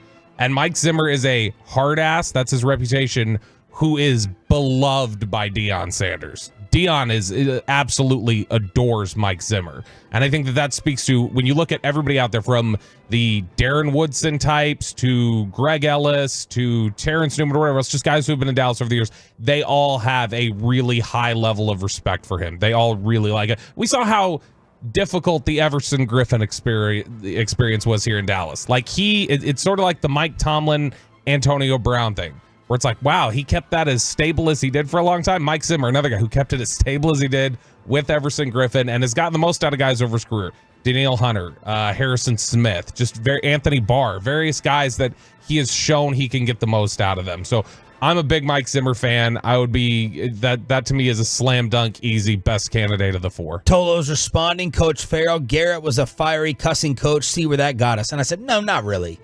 He had no, maybe he was like this all the time. They're taking that Amazon.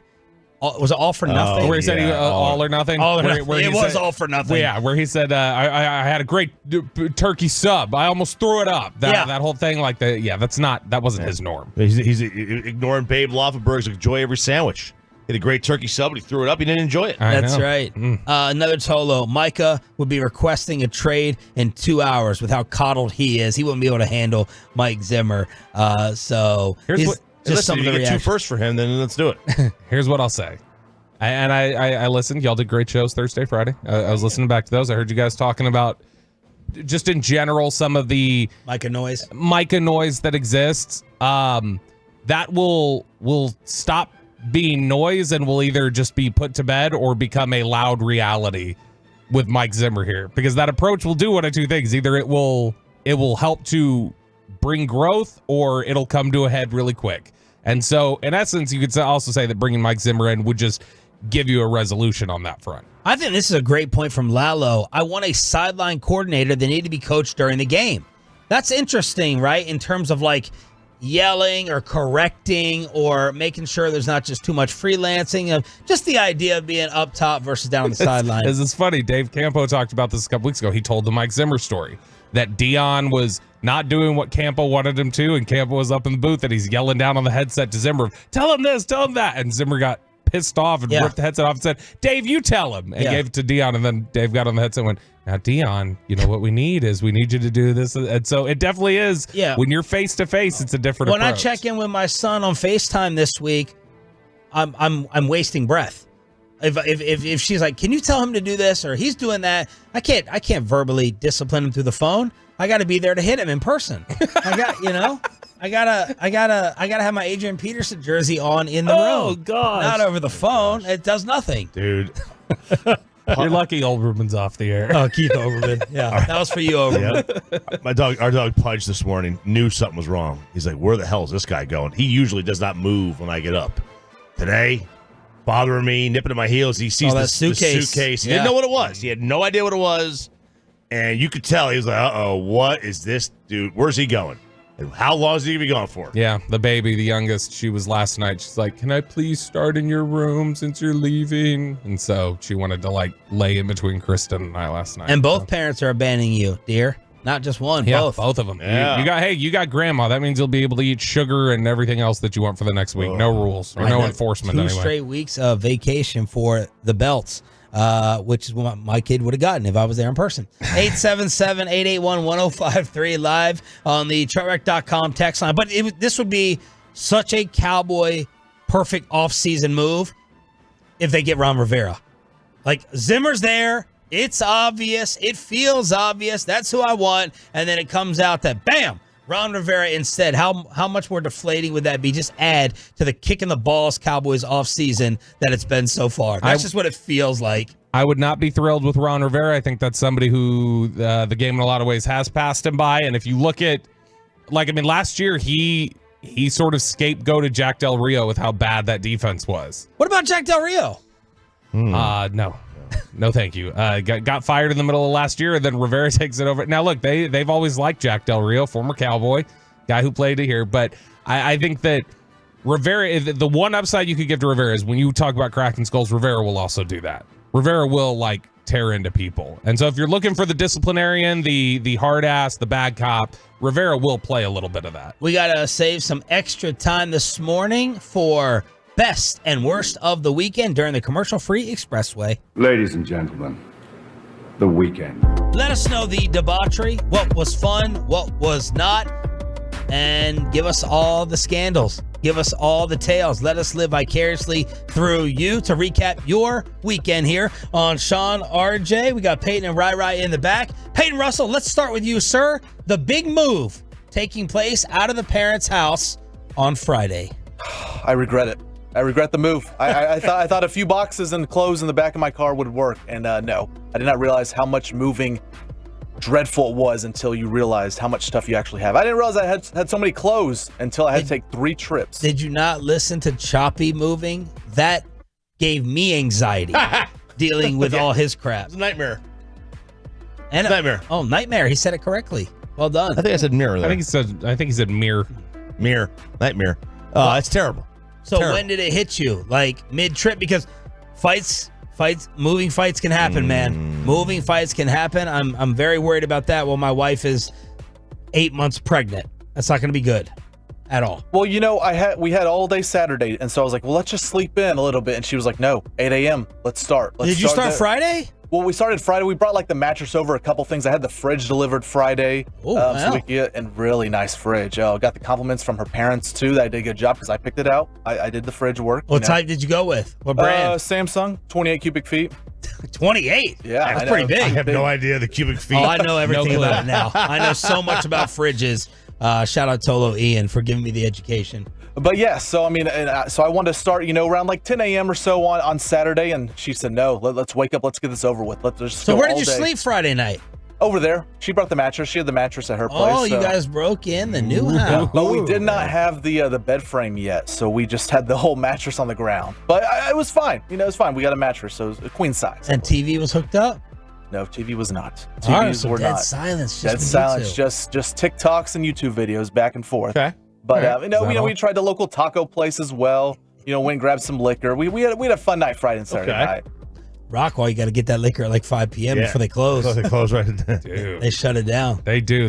Flower Mound runs into that all the time. You could, on a Friday night, every restaurant, it feels like a Flower Mound is closed at 8 o'clock at night. So then Saturday, she said, let's go up and at 'em. Yep. And so I was like, all right, Very let's go. Let's go get some coffee. But then didn't have the Keurig. That was at the parents' house, so we had to go to Starbucks. So I didn't realize how much stuff we were missing until you actually need it. Yeah. And you need something. So, but the parents were great. Her parents, my parents were filling up both cars all the way to the max, back and forth. And we only live about 15, 20 minutes from our parents' houses. So, it was fine going back and forth there. But they were a big help. I think we were done, at least Saturday stuff-wise, putting stuff in the house. We didn't really unpack it as soon as we brought it in. We were just saying, hey, load up the dining room. Yep. We'll unpack everything as the day goes on. And we had all day Sunday, too. Moved in the couch upstairs on Sunday.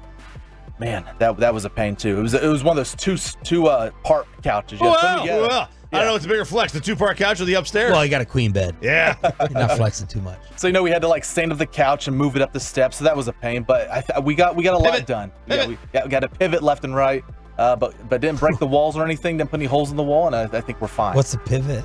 It's off of Friends. Pivot. Pivot. I watch girl sitcoms. Hey, so have you in the span of 48 hours or whatever? Surely there's something you found ooh, I don't like this habit. Already living with them. No, not really. Is she blowing up the bathroom yet? No, I did Michael get Porter Jr. over here. Or me, I guess. I did get in trouble with the leaving the toilet seat up. I just did it by habit, and she said, that's one thing you got to change. Poor parenting. That's why I said them. It's because I was curious about either one of them. If either one of them had something that they were. I already made a comment about all the makeup and stuff. I said, hey, keep that on your side of the counter. And she said, whoa, no. This is our house. This is all of our place. It's going to be everywhere. You got to deal with it. Boy. So now I got to look at desk and stuff online for her because we got to set up because we got 2 other rooms, right? And I'm like, we need one of these rooms just to be your room. One to be my room. I already have the sign gonna get made. Peyton's man cave. I got the bobbleheads that I have. Everything. The gaming room. Bobbleheads. Yo, man, he's a little controlling. Yeah, he is. Yeah. No. He likes to give off. I'm affirmative. He likes. He gives off the illusion. He gives off the illusion of control. But she already we've already the reality. He already snitched on himself. He's like, let's get started at 10. She's like, no, get up at 7. We're going. And then he's like, okay. Yeah, like he's clearly already established who's in and charge. then she's about to get her own room to get ready. Yeah, she's in charge. Because when Peyton gets mad, you're gonna be a great dad because he gives when he starts to get disappointed, he doesn't get mad, he gets disappointed, and he speaks and he shakes his head, man, that's just not gonna work. And that's what that's the disappointed, guilted father, and I think that's how you argue. I think that's how you do it. And Atolo hooked you up.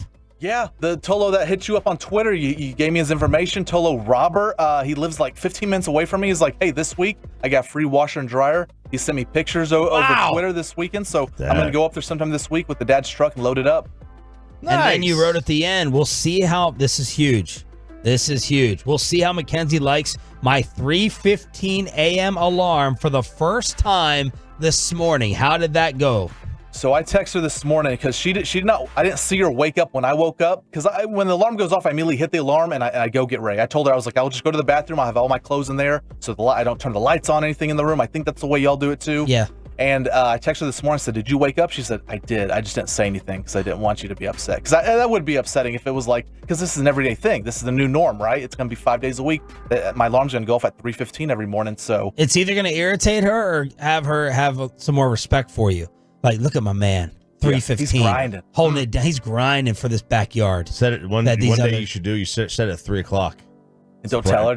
No, wake her up. Surprise her. Oh, yeah. Is that the way to go? Tap her on the shoulder. She did. She said she went right back to sleep though. 15 minutes later, she went right back to sleep. That's good. See, I thought that would gain me more respect. How early I wake up in the morning now compared to nope. In fact, this came up last week where I was like, "Yeah, you guys all lazy. I'm waking up at 5." And she's like, yeah, that's back pay for all the years that you slept in while I got the kids ready for school. Oh, so I was like, well, okay. All right, fair enough. Okay. And then you finally wrote, and this sounds like this could be an issue, you're missing your dogs already. Man, my parents were sending me videos and pictures of them whining out the door, because I had packed up my car for the last time and drove away and knew I wasn't coming back. And the dogs are just whining at the window. Did you see the picture on the fan cam of his brothers, the family? Did you know he had all these brothers? I did not, but I'm going to actually defend Peyton here. Peyton has mentioned right. Grab that photo if you half can. a dozen times his siblings. He has. No, never has. Never once. He has mentioned it several times. He's mentioned the twins. That's not true. I think my first day on the job, you were like, all right, tell us all about your life, brother. That was a long time. How long ago? I feel like this. I was already thinking about who to replace you. I was already having side meetings Harry Potter on the you guys. You're lucky Joey took that hockey job, Peyton. That's right. There it is. They're the Peyton, Ryan, the Russell boys. There you go. And there's the adopted one, the top right. Oh yeah, he does look adopted. I heard you guys saying that. I was listening, but he does. If he's not adopted, he's just not your dad's. Doesn't Peyton has gray hair, upper left? Yeah, I think that's just is there a light There's above a big light him or something about like that? 9 light bulbs right above me. Yeah, All and right, then you cut off his wife. You don't feel like her. You feel that's not his wife. No, his brother's wife. Oh. Yeah, Sean said it was my mom. Wow. It's hard to see. Poor guy. It's difficult to see, man. It's difficult to see. So, all right. So, early returns, you feeling good? You feeling positive, or you already have some regret? No, I mean, the one big thing is the Wi-Fi. I was hoping that was going to be a, 2-hour long process, and now it's, because apparently Wi-Fi people aren't open on Sundays, so I can't call the customer service. Nobody's open on Sunday. Man, we're working only 6 days a week here? Come on, guys. And so I got to call them back today, but I got the water, electricity, gas hookup, responsibilities, everything. man. Trash days this week. I got to remember. I already set a reminder. Trash day. Trash day. That's right. Kristen dropped me off this morning, and as we're driving, Do you have an HOA, by the way? He's a renter. I don't think he has to file. I think the homeowner does. Yeah. Oh, good for you. we're driving in this morning and we hear Peyton talk about like apparently you can't just plug in the Wi-Fi and have it work. And like Kristen's like, oh my gosh. Like you just found out you have to actually call and hook up electricity. I don't know if you were spiking the football a little too early about getting your home and me still being in an apartment. Peyton. Hey, we all got to learn our lessons here. All right, Bob Bear, tell us about vacation. We went to Florida. We had we drove the most of the way on Wednesday after we left the show. I was not gonna do the whole marathon trip leaving here at 11 o'clock. But we got to Hattiesburg, Mississippi, the home of Joe Trahan from the Dallas Cowboys. That's where he went to school, Southern Miss. There were all these, like, there was this regional burger place there, Ward's, that we kept seeing. Ward's? Yeah, where they make their own root beer by the gallon every morning at each spot. So I was like, oh, this seems kind of intriguing. Got the burger. They're famous for just, like, lopping chili on top of every burger. It was mid. It was not very good. I was kind of disappointed, and I gave Joe Trahan hell about it. I was like, "What's up with your like little area? This isn't working out well." He's like, "We'll go here," and like I looked it up, and I was like, "This is all seafood." Joe clearly doesn't know me. I'm not going to eat anything that comes out of the water, so we're not going there either. But we finished up the rest of the ride into Seaside, Florida, on Thursday morning, and that is the home. Did not realize it until Atolo. I wish I could remember who. Somebody pointed out. Seaside. I think that's one of the Jersey Shore like spinoff shows. Is it? Yeah. This seemed like a retirement community. Shore, right? Yeah, maybe it was Florida. Yeah, Florida. Seaside was Jersey. That was the original. New Jersey. My bad. So we went into Seaside, Florida, and yeah, this is very much like a retirement community. So this is a bizarre like setup. Seaside. So Seaside is basically this community where they've kind of built up walls, or it's very weird. Somebody like built their own city, basically bought enough land and turned it into a city. I read about it. I don't remember who owns it, but basically built up this city and created their own little like, you know, HOA? utopia or whatever, where people can come in and do things. It's right near Santa Rosa Beach. And so Santa Rosa Beach. We got there, and one of the Tolos had pointed out before I left on Wednesday when I said I was going to Seaside, they said that's where they filmed Truman Show. And I love Truman Show. Stars Jim Carrey in 1998. Great movie. Peter Weir directed the movie. It's great. Laura Linney, who we saw, it's her birthday today, she's in it. A lot of great actors in it. The kids had never seen it. And so I just had mentioned that the Truman Show was here, and they're like, what's the Truman Show? So Thursday night we watched it, and then they became obsessed with going around town and looking at everything, because you can still go to the house where it's just down the street. It's about a half a mile from us. So we go down there, we look at it. I posted a picture of it on Facebook, and somebody put, there it is. There's the Truman Show house. Look at Ryan put it up there. Wow. And it's actually funny. If you'll notice the house number on the house, you probably can't see it there. It's 36. On the fence, it's 31. Because 31 is the actual address, but in the movie, 36 was the house number. So they've left that house number up on the home so that people can still come around and look at it, even though the house number is 31. What I didn't know until after, when I posted on Facebook, was somebody said, isn't that Matt Gaetz's house, the Florida congressman? I was like, is it? And I looked it up. Sure enough, he grew up in that house. He lives in the Truman house? He grew up in that house. Wow. Like, he had to, like move out for a couple weeks, I guess, whenever Jim Carrey was living in there. But the kids, they ran all around. They took pictures in, you know, the grocery store that was in Truman Show. We got a picture of the big Coleman Tower, which is down there. See, there's Laura standing beneath, making the Jim Carrey face underneath the poster. So it was very enjoyable. Love that. The big downside to this trip was the food. It was bad. You mean North Florida isn't known for his cuisine? Dude, it was bad and it was expensive. So we go to like I figure, all right, we're getting lunch. This is not dinner. This is like lunch specials. We go to lunch at some barbecue place, which that was a mistake to begin with. I went into a barbecue place in Florida. Like, that's my bad, and I understand. Oh, God. But we were just driving by, and it's like, all right, let's stop here. Let's stop places we haven't gone to before. And this is why I always go with Old Faithful. Like, when you guys give me hell for go to Cheesecake Factory when I'm in New York, it's because I know what I'm getting there. I don't have to guess. I guessed here, and I walked inside this barbecue place. Can't believe you went to a barbecue with 2 kids' meals. All right, 3 people ordering normal, 2 kids' meals at a barbecue place at lunch. How much do you think it cost us? Barbecue with 2 kids' meals? Yes. I'll say 30 to 60. I'll say $85. Chop. I was going to guess 65, but 100.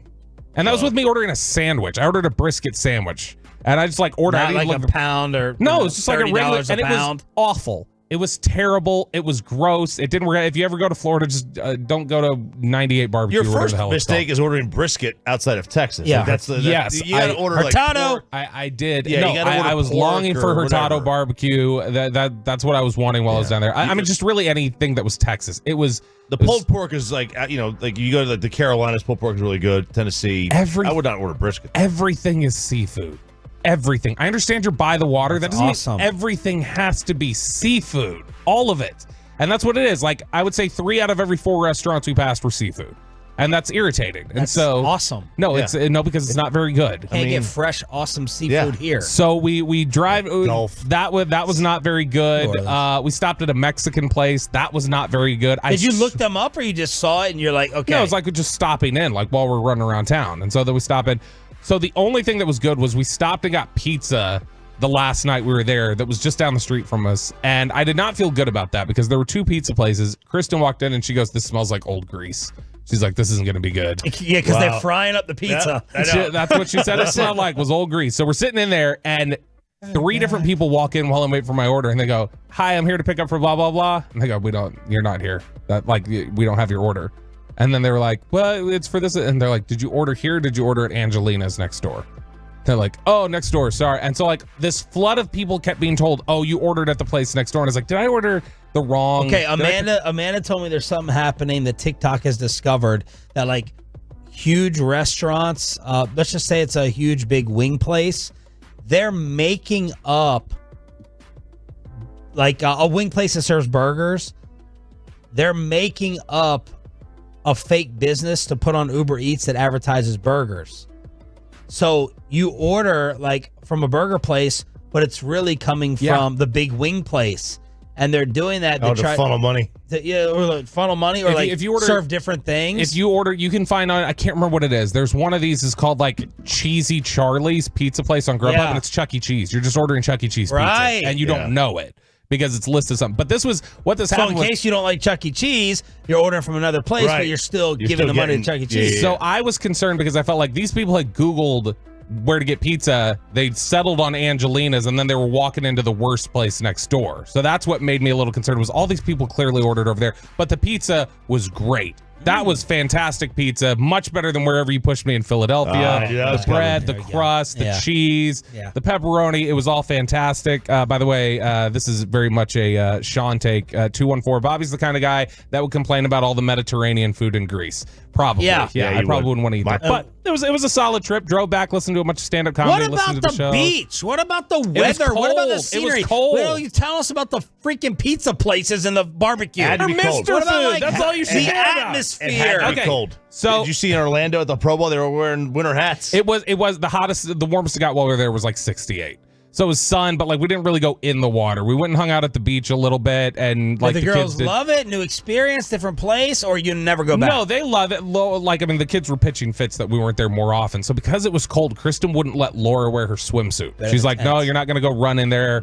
But she wouldn't let her wear the swimsuit. So that was a big fight all week, was just Laura being like, "Why can't I wear a swimsuit?" She gets down there and there are other kids in their swimsuits, even though it's kind of cold. Yeah. And Laura's just like, "They're wearing their swimsuits." And she's just getting mad and mouthy. And so that aspect of it was a little frustrating, a little disappointing. But like I said, we got to drive around. We got to see a bunch of different landmarks. And it's very bizarre how it is this kind of bubble community. It very much is like in the movie Truman Show, where he's living in a TV set. Like you feel like, oh, I just crossed over into a movie set, now, and this is separated from society. Were the big political banners in the community? Yeah, within so the what's walls? funny was we drive in, and there are these like 3-story beach houses or whatever, and this banner goes from the top of the 3rd story all the way down, and it just said Trump the first day. The next day we drive by, and they've replaced the banner. And so I was like, "Oh, we got here." No, they replaced it with just a fresher one. It said Trump won 2024. They were trying it was to the one that equal I said. It was the one I texted you a photo. Yeah, of. look, there's a difference between Trump and Trump won. I mean, there's a difference in the banner. And the stabbing DeSantis in the back. I did hear that a certain prominent Dallas area businessman who may have tried to spin how good a come from behind story it was that they almost got, the World Cup yesterday. I did hear that. I don't know about that specific community, but I was told somewhere in that vicinity owns some property. And so it does sound like it's a very wealthy area, very wealthy neighborhood. There were a lot of gray-haired people running around that My state. buddy Rob texted. He goes there every summer. He says, do not eat at the place that you see where they advertise on the road. Never eat there. Always at the mom and pops. It's a beautiful area, and there's a lot of people on the fan text now going, "Oh, go to Seaside every summer, love it." I mean, it's a very popular like Airbnb community, but it was a nice area. I wish it was warmer. Wish we could have run around. Would you do it again? Yeah, I'd go back like when it's warmer. I would never eat at any of those places again. Okay. Other than the pizza place. So now we're gonna have to preview what he won't eat in Vegas. No. Although he'll have his wife with him. That's right. So she's very upset that I didn't go. That I'm not going to the buffet because she loves buffets, and so she's like, "Why wouldn't she?" Everybody loves like, buffets. I don't want to. I don't. I'm not going. So yeah, well, you're gonna miss the big moment. $100 a head for Golden Corral. Well, you are an idiot when it comes to food. Like anything you say, it goes right into the toilet. Choppy, embarrassment and. Proud moment this weekend? Yeah, I'll get rid of the proud moment real quick. I woke up Saturday, and my fence was down. A section of the fence was down. One small section. So I had to put it back together. And why does this make it the best part of the weekend? Just another notch of the belt, me becoming a man. The screws were, they'd ripped right out of the wood. So what did I do? I filled it with some wood glue, got some different screws out there, longer ones. Went at an angle, pushed that thing back, and that fence is up for the time being. That ain't going to last. That is not going to last. But like a real man, I rectified the situation in limited amount of time. Maybe it took me about 10 minutes. So the RJ Choppy list of manhood was enlisting the next door neighbor to fix Sarah's brakes, chipping half the ice away on the sidewalk, and then giving up after that. And then I had her do some of it too. We do have the fence up for a little bit. The fence is up for a little bit. All right, so now it's about, I got to get the new material. I got to get new wood. I have to replace the whole side. It's all rotted. It's all rotted wood. How old is this? It's only about 6 years old. Yeah. I didn't treat it though. I didn't treat the fence. I should have treated the fence when I moved in, but I didn't do that. So now I'm just going to replace that section of it, and then I'll just piecemeal it together the rest of the way. Okay. That was the best of the weekend. The worst of the weekend, and it's not even close. I am the worst bowler on the planet right now. And we're not talking bad luck bowling. I'm just bad. Like, just bury me in bumpers at this point on the track here. You did your spin? No, I don't do the spin. Oh, okay. And I'm going to play. Look, the holes were a little bit small. I need a good extra large hole, and these were a little bit tight. And my fingers just don't fit in there. It was too close together. But my game's in shambles. I rolled 3 games. The first one I was fine. I rolled about a 150. I was totally happy with that. 150, yeah. That's fine. I think that's good. Second game, we're in the 7th frame. Hey, I'm proud of you, by the way. For what? I'm proud of you. The last minute, just there.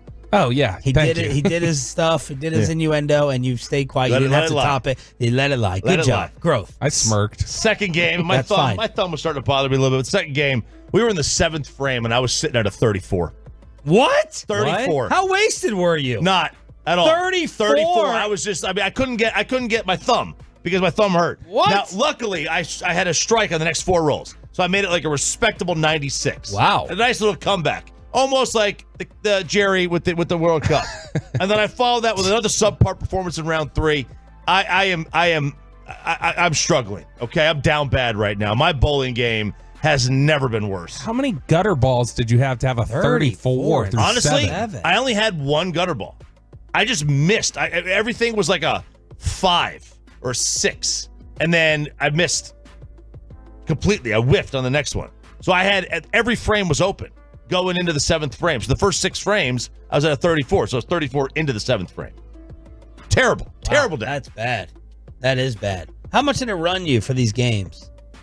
Because bowling at the end of these things, I'm like, okay, this is a lot more expensive than I was hoping. I have no idea. We were with a group of people. I don't even know how we paid. I don't know who paid. And you didn't drink. I don't know how we. No, I had like blacked out during payment. I had like 2 drinks, but I wasn't drinking that much. Yeah. Right? I have no idea. Maybe Sarah paid. I have no idea. I have no idea. Hilarious. Dine and dash. Yeah, who paid for the bowling? Roll and go. And then you did an impromptu candle review we saw on social media. Yeah, it was Carly's birthday, and she got the Sabotager. The Sabotager, yep, the old Mackenzie, the original Mackenzie, the OG, and she got a couple of candles, and so I had to do a candle review. at the restaurant. Yeah. Which my son told me the next day, don't ever do that again. Stop your candle reviews. Oh. He said it's very sus. Oh. And I'm like, no, they're great, man. These candle reviews, these people want these candle reviews. Right. They want it. They asked for it. I give the people what they want. Best of the weekend, I had dinner with Chicoline on Saturday at this awesome new place, Bocado, with Giovanni Gallardo. Oh, look at that. Remember Giovanni Former Gallardo? Brewer's great. Yeah, I had to go, and apparently born and raised Fort Worth. Yep. Cool, awesome, chill dude. He went to Trimble. And I was like, let me go look up on the way home the career earnings for Giovanni here. And I was like, whoa, man, I forgot. Giovanni Gallardo with some very, very nice career earnings. All-star for the Rangers. Yeah. And then he started going into some stories. He was very quiet at first. I think once he realized I wasn't going to be pressing him and interviewing him and, let's get some drinks in us. And then I started getting some of the good stuff, some of the really, really good stuff about Major League Baseball. But that was awesome. Worst, which turned into also a good thing, was I almost got all my furniture bought for the house. Nebraska furniture. I decided to just get basically everything there at Nebraska. I got like 13 things. I mean, we compiled lists, compare them back and forth, trying to sit there and hook it up. And Nebraska Furniture came through with Josh and Ian and Christine, working through them nonstop throughout the entire weekend. But all we're missing is basically a coffee table and dining room chairs. Yeah? That's it. Got everything else. Okay. Good Very to go. good. Off my plate before I go to Vegas, thanks to Nebraska. Now, do you want like a coffee? Like a lot of people use they'll get like a soft, like an ottoman kind of coffee table. Is that what you're looking for? 50-50. I love the ottoman. Because the kids can run into that.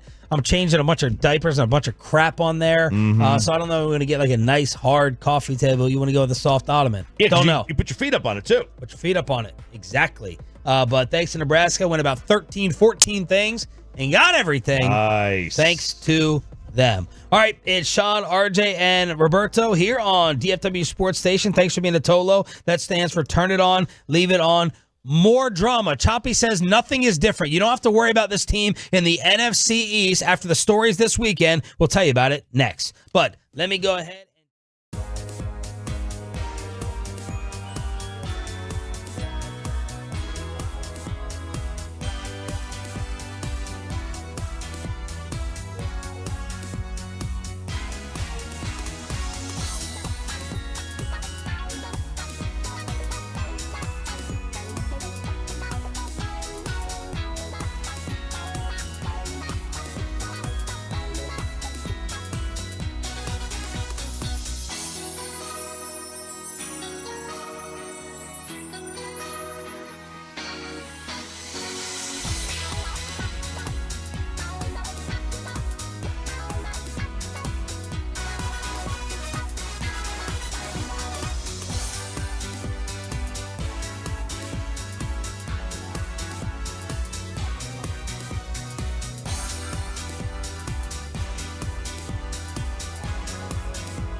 On ESPN for this version of the Pro Bowl. It is flag football, and this is your home of the Dallas Cowboys. In case you're new to the show and the station, Sean Sharif, RJ Choppy, and our Cowboys insider Bobby Belt.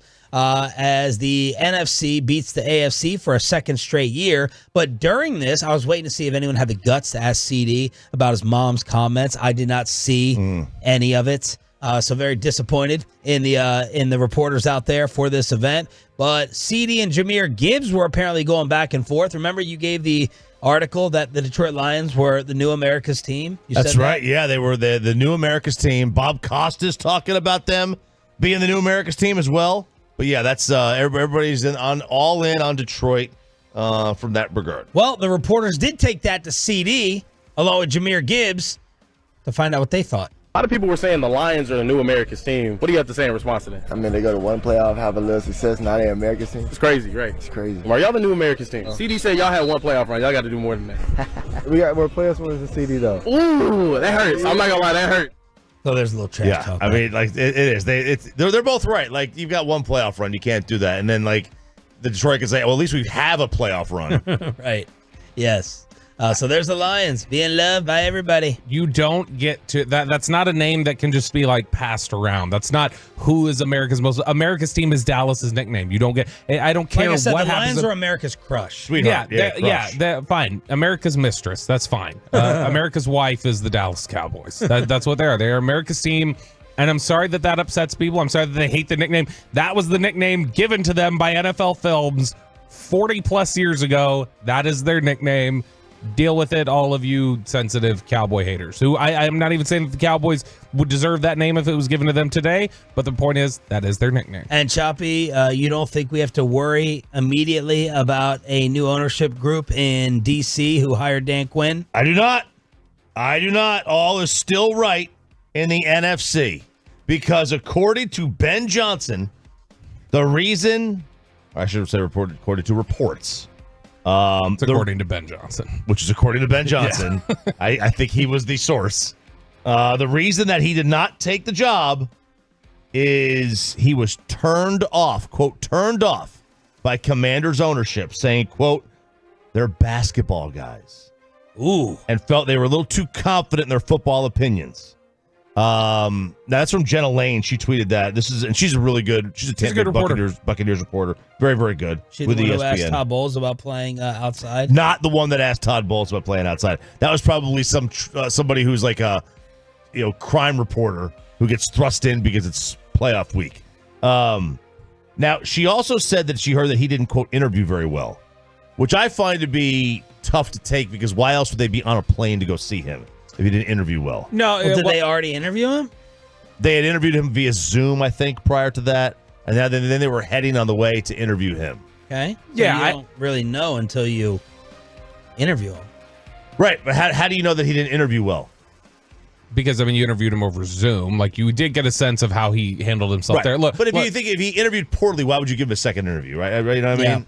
I mean, if you, Everyone's leaking here. Everyone's leaking. If you really Like their believe, stadium. if you really believe in, they had pretty much, it felt like, had their mindset on Ben Johnson's our head coach before they went through the interview process. So I don't think a single interview that didn't go well would have them going, okay, let's totally discount this. Kellen Moore used to get that. When Kellen Moore was a hot coaching candidate, a lot of people felt like he wasn't getting jobs because they said he interviewed poorly. And it's just, I think it's a personality thing. Personality can go a long way. Dan Quinn always interviews really great. As Nick Eatman told you guys on Friday, he's super likable and he's dynamic. And you talk to him and go, wow, this guy could lead our organization. Yeah. It's not necessarily the best barometer, but it does, I mean, impact probably the way teams make their decisions. When I become president, I'm going to ban the interview. I think interviews are terrible. They're very, very bad. Nothing. You get charmed. You get coerced by a con man. You can't get charmed by a con man if you don't interview him. If you just go by resume, you don't have to worry about the interview. So just go by the resume. Yeah, you just go by the experience, the resume, like word of mouth. The interview people, I don't know. Like, don't meet them, don't see them, don't because like you can get an undue positive vibe from somebody or an undue negative vibe from somebody. Yeah, and you Cowboys could miss out on McCarthy. somebody. Yeah, well, there you go. Shut up, Bobby. Ban the interview. So what do you make of this back and forth? I mean, this is both sides trying to kind of save face and leak their perspective. I still think that, man, that's a bad look from Ben Johnson that they're on the airplane and you're telling them, I don't want the job, turn back around. That's a bad look right there. And that's going to be something that's tough to explain away. I do think that the likeliest outcome here, and I'm not saying it's a guarantee, but the likeliest outcome is that Ben Johnson won't be a very good head coach. Because that's just the nature of the hotshot coordinator usually does not work out. And so who's his system? Who's his like mentor? It's very similar to sort of like West Coast concepts and things like that. But I mean, he like we mentioned earlier, he ran in second and long passing situations more than anybody else in the NFL. It's not like the most modern, aggressive type of scheme. Look, I hope that Ben Johnson is right here and Josh Harris is not cool and kind of like Dan Snyder. I'm not going to believe that side of it. Like, I haven't heard these bad things about Josh Harris. He seems to be a very likable dude. There's no way it can be as bad as Snyder. It's just not. The Washington franchise will definitely have more success. I don't think that's a hot take. It will not be as bad. So this story doesn't give me great hope that it will still be miserable, but I'm hoping Ben Johnson's side is correct. But I'm starting to get some bad Ben Johnson vibes. But I mean, remember also too, like who was brought in when they bring in Bob Myers to help with the hiring process from the Warriors and stuff like that.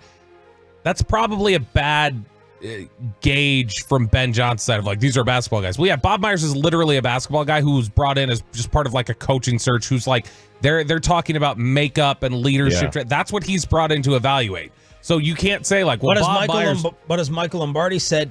Who's in charge here? You walk in and they got like 4 or 5 people already. They got Josh Harris. They got the new general manager, Peters.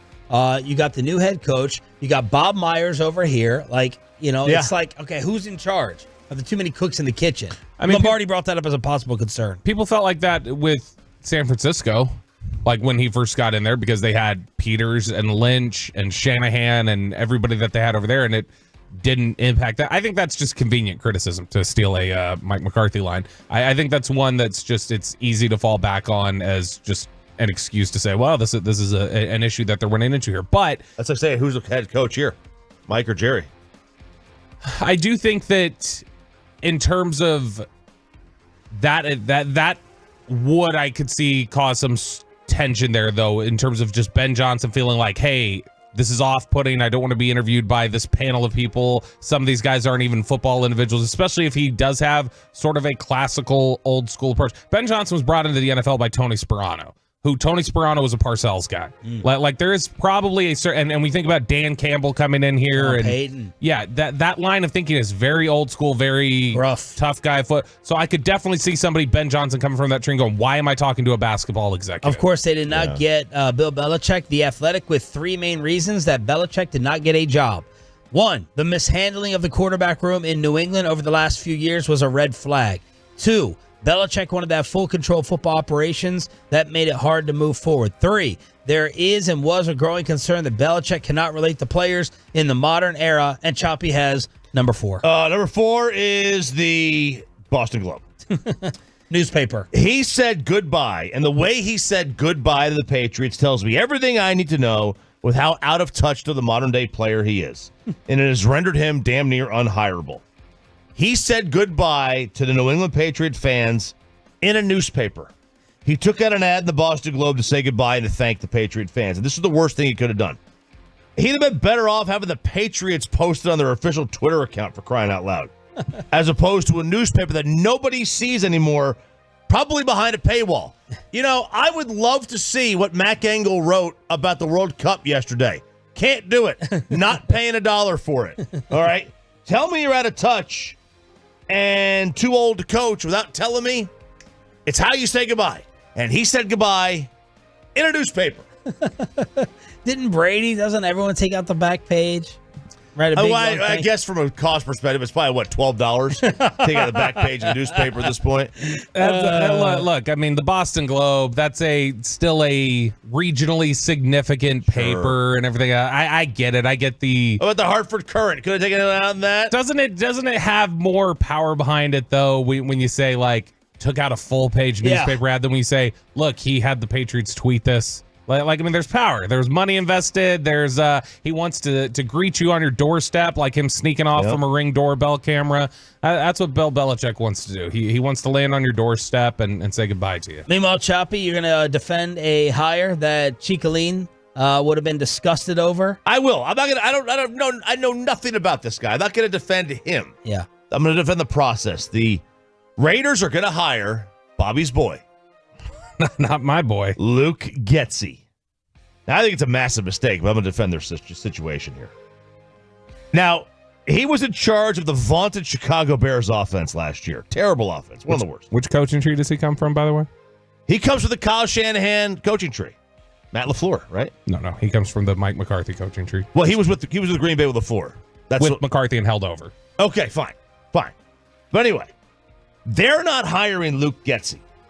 They're hiring Kyle Shanahan's offense.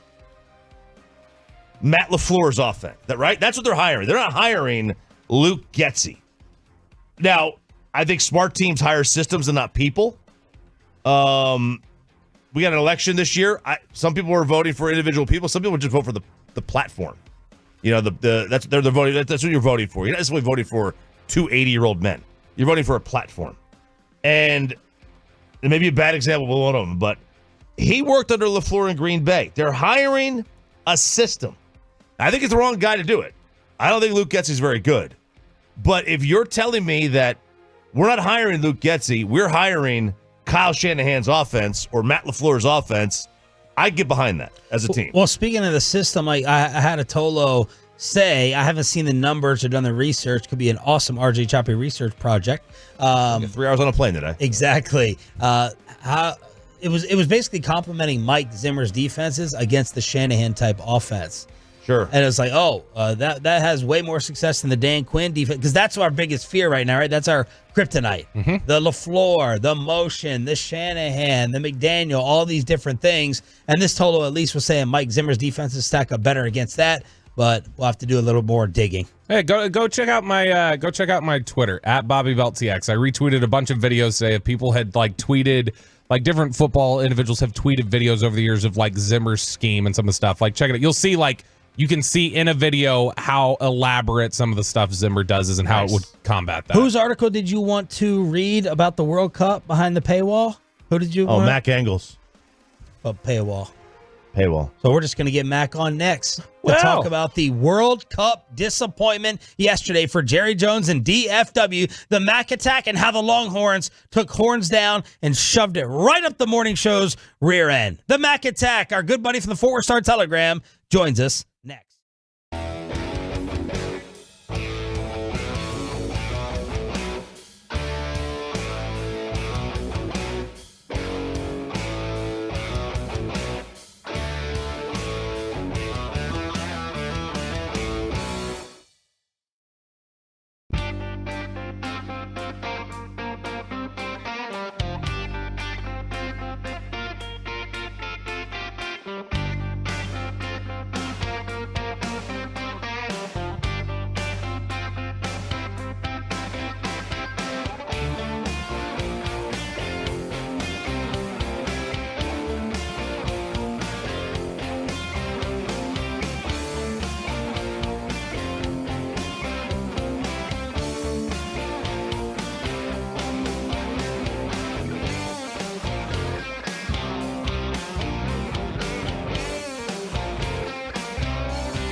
brought to you by the personal injury lawyers Frankel and Frankel. Life is unpredictable. Accidents happen. Frankel and Frankel are the go-to attorneys for car and truck wrecks and DFW. If you or a loved one have been in an accident, contact the Frankels for free at 214-817-333-3333 or go to truckwreck.com.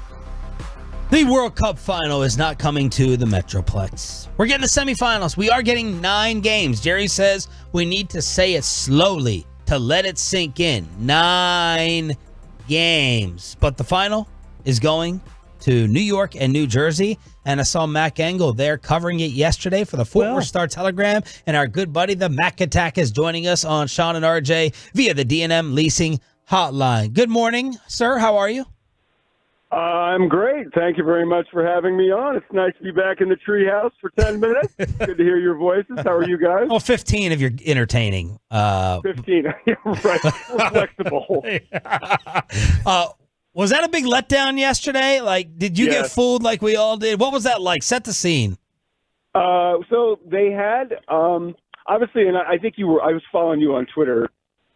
So you were watching the announcement show, which was a total disaster from Miami, right? They had Kevin Hart rather than Cat Williams along with the host, and they're doing all this other stuff. And then they had a press conference at AT&T Stadium in the club area, and all of the, I guess the leadership were in a different room watching it, separate from the reporters who were watching it on the televisions there.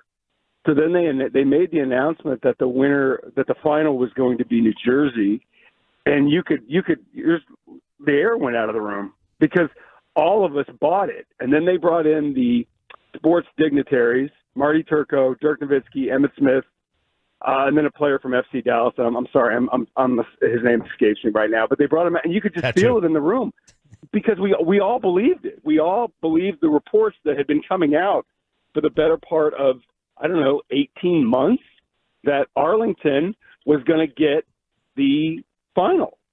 We all believed it.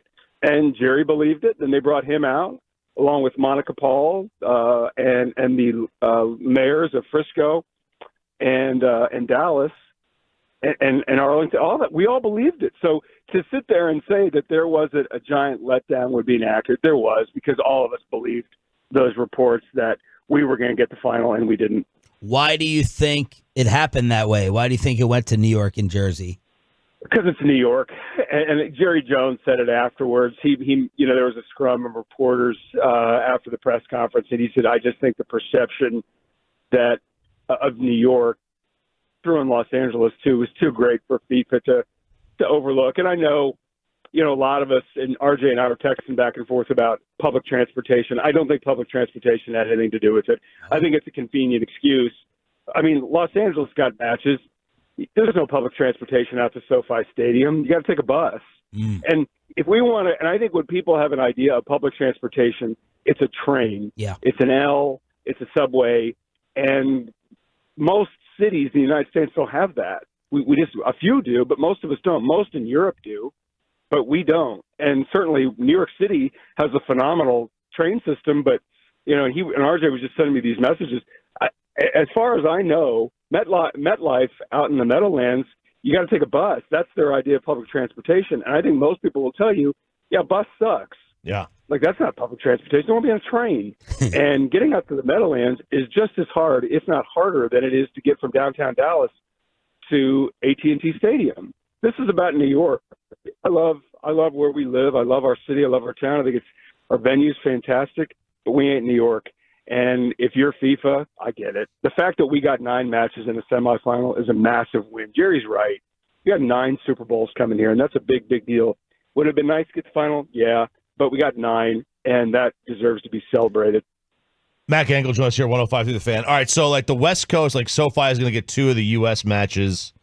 Mexico will play all their matches in Mexico in group stage, and Canada.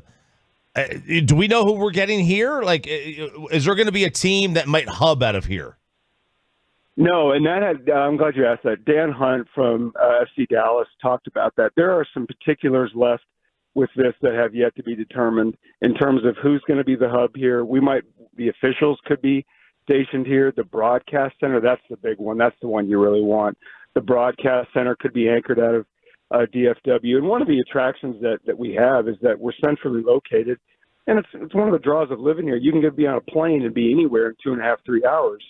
And so those parts and details to all of this haven't been determined. I don't think it's going to really have much of an impact on the fan experience per se, but in terms of economic impact and just, stature and something to brag about hosting the tournament here in the United States, I would be surprised, just given the hotel space, the centrality of DFW. I'd be surprised if we don't get some of that stuff, but it hasn't been determined yet.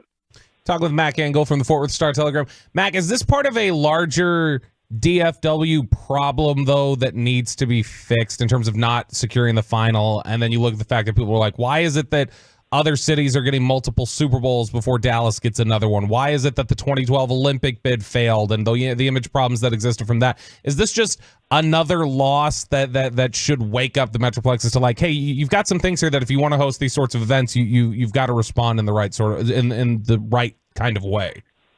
I think they're separate questions. I think it's like any major metro area in the United States, and I've traveled a lot. And our problems really aren't that much different than most. We got too big. We got way big ahead of our infrastructure that could support. And, Bobby, you lived here. We got to drive everywhere. And traffic is getting just as bad here as it is anywhere else we have some train systems in terms of talking about public transportation. But the fact, look, I like living here, but we don't have the ocean next to us, right? We do not. We do not. That's true. Yeah, we haven't figured out a way to annex, North Carolina's beaches yet.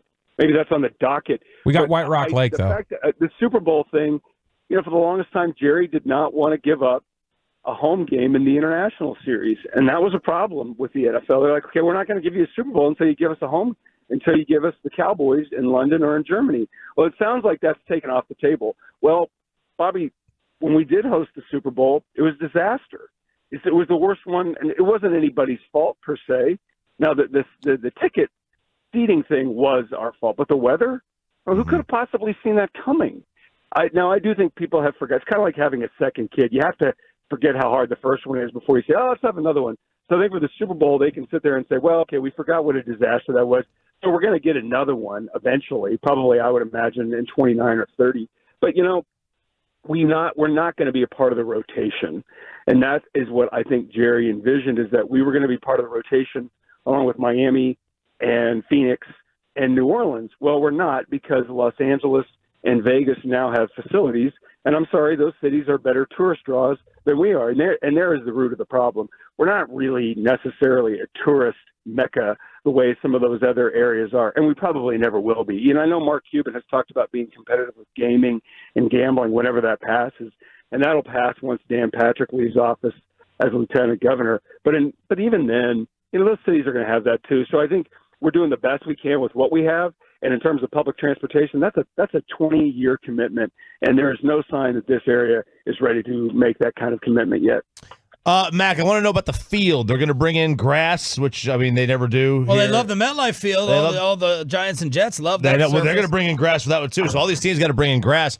Does that mean we're going to have 110-degree roof open games? Are they going to keep it closed? What?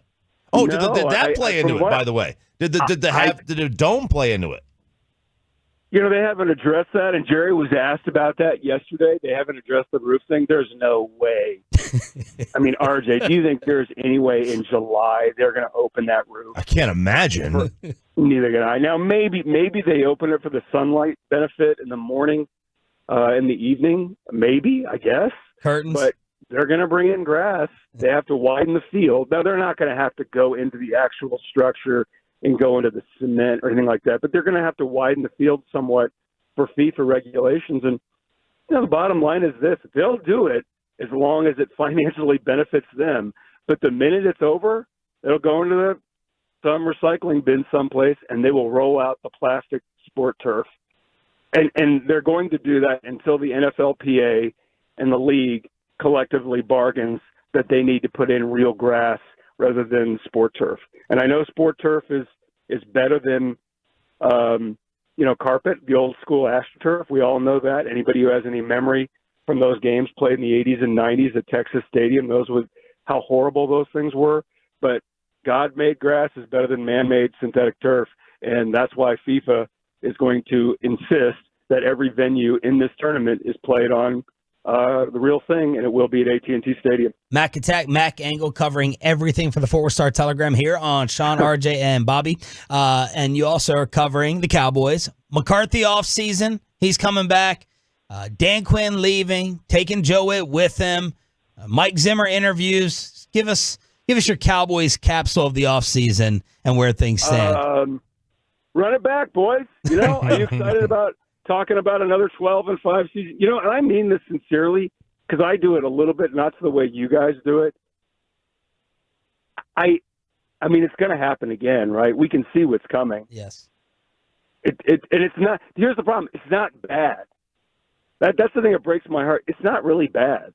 You know what I mean? It's not like the Bengals for 20 years or the Lions for 30 years. It's not bad. They're going to be good. They're going to give you relevant content for 18 weeks next season. Mm-hmm. Yeah. They're going to be good. Dak Prescott's a really good quarterback. They're going to put up big numbers. We're going to fall for it again. Mm-hmm. That's the killer. And I'm sure you've talked about this before. They can bring in Mike Zimmer. Sure, great. But if you don't get run stoppers, if you don't get another lineman in the middle, and if you don't get a linebacker or two, we're going to be talking about the same problems. Yeah. I mean, were the Cowboys, when we see the final four teams that made it, were the Cowboys better? Really, were the Cowboys better? If you just throw out the Green Bay game as a bad day at the office, like Mike McCarthy said, were the Cowboys better than Kansas City? No. Were they better than Detroit? No. Were they better than San Francisco? No. They were probably about the 7th or 8th best team, and that's where they finished again. And I don't see how they're going to close that. I hope I'm wrong. I really, really hope I'm wrong. Selfishly, I hope I'm wrong. But guys, from what you've seen and the last few years, do you see them being able to find 5 difference makers in this offseason to close that gap and make the jump from the 7th best team to the 3rd or 2nd or 1st best team? Well, we're going all in. We know disruption. I know disruption very well. We're going all in this time, Mac. Mm-hmm. That's right. We're not comfortable, fellas. We are not comfortable this time. It's all in. Because in the last 30 years, we haven't been all in, but now we are. Were you in Fort Worth for Horns Down? Oh, yeah. I was terribly offended. Yes, I was. I was very hurt. I was in Fort Worth. I love college basketball. I think RJ and I are two of the people who still love college basketball. The last two, man. I was there for Horns Down, and I'll be lying. I was kind of bummed because obviously that's the last time Texas will come to Fort Worth as a Big 12 member. I don't know when. Who knows what college sports will go through. Yeah, but I was there for Horns Down, and it really hurts my feelings when I see people flash horns down. Sean, I can't get over that. Thank you, brother. We appreciate it. Any Vegas advice? You always have the spots to hit. Oh, yeah. Oh God, Vegas. Yeah, actually, who likes French onion soup? I do. Anybody? I love that. Wildly overrated. Yeah, I know you're a foodie.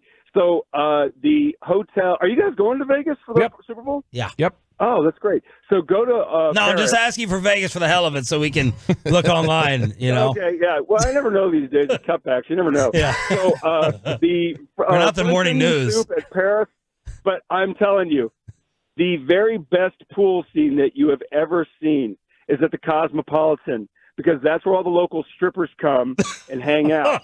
And I'm not kidding. And you'll get there and you're like, oh my God, who are these women? So if you get a chance, the pool scene at the Cosmo is your scene, Sean. Sean, don't tell your wife that you're going there. Thanks for saying this right now over 100,000 watts. 50. And, jackass. Hidden pizza at Cosmo. RJ, that's totally your scene. It's New York style pizza. Hidden pizza at the Cosmo. You'll love it. Oh, gosh. I was thinking, you give me the strippers. Hey, are you supposed to talk about French onion soup? French onion and soup. You give Choppy the pizza. Yeah, the pizza I can't eat anymore. That's right. Thank you, brother. Why? Man, Heartburn, if I he's have old. pizza the next day, you don't want to be my toilet. That's all I'm going to say. Okay, you have to do that segment on that one with audio this time. The most beautiful hair in the Metroplex, the Mac Attack, Mac Angle, D&M Leasing Hotline. Have the Cowboys finally embraced the RJ Choppy method at running back? Below the Belt is back right here on The Fan. But are you back?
Roger that, Sally.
Brought to you by Classic Chevrolet. Why do so many Texans love Classic Chevrolet and Grapevine? Because they've got the goods. More new Silverados than anyone with incredible savings. Why go anywhere else? Go see them today or visit ClassicChevrolet.com. This is Texas. This is Classic Chevrolet. Relax, enjoy the difference, and find new roads.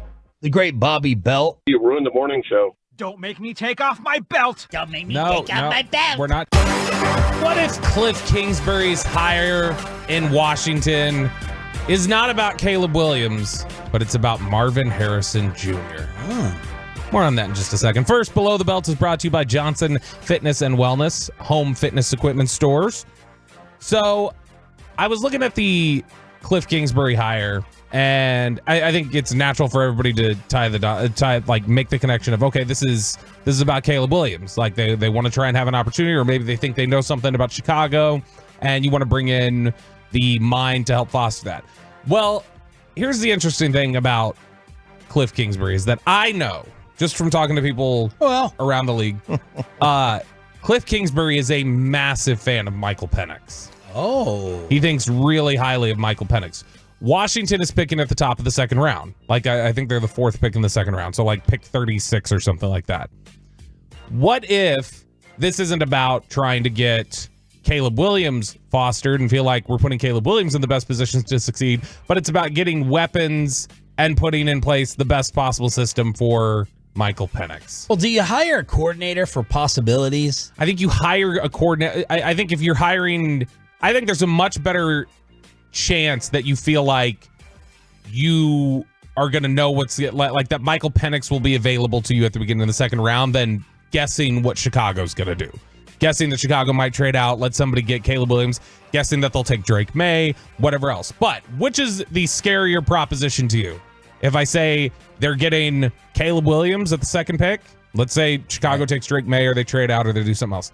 I say Washington gets Drake May, or they go for they go get another North Carolina quarterback there in Washington to replace their current North Carolina quarterback, Or if I say Washington is taking Marvin Harrison Jr., potentially the best, like, just overall player in the draft. Yeah. And then they're taking Michael Penix to throw the football to him. With Cliff Kingsbury calling plays.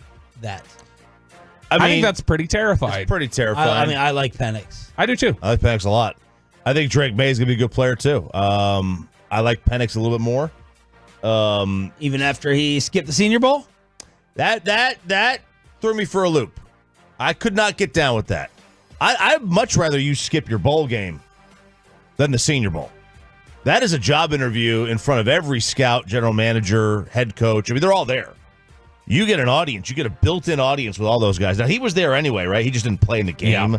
Yep. So, okay. So, at least they didn't skip everything that was there. But, like Spencer Rattler won the MVP of that game.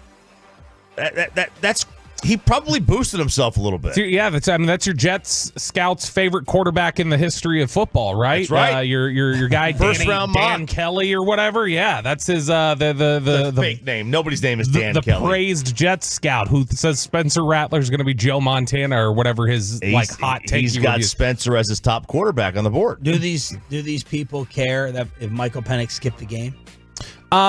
I don't know if they care that they skip. Like it's one of those things where I don't think they care as much when somebody sits out.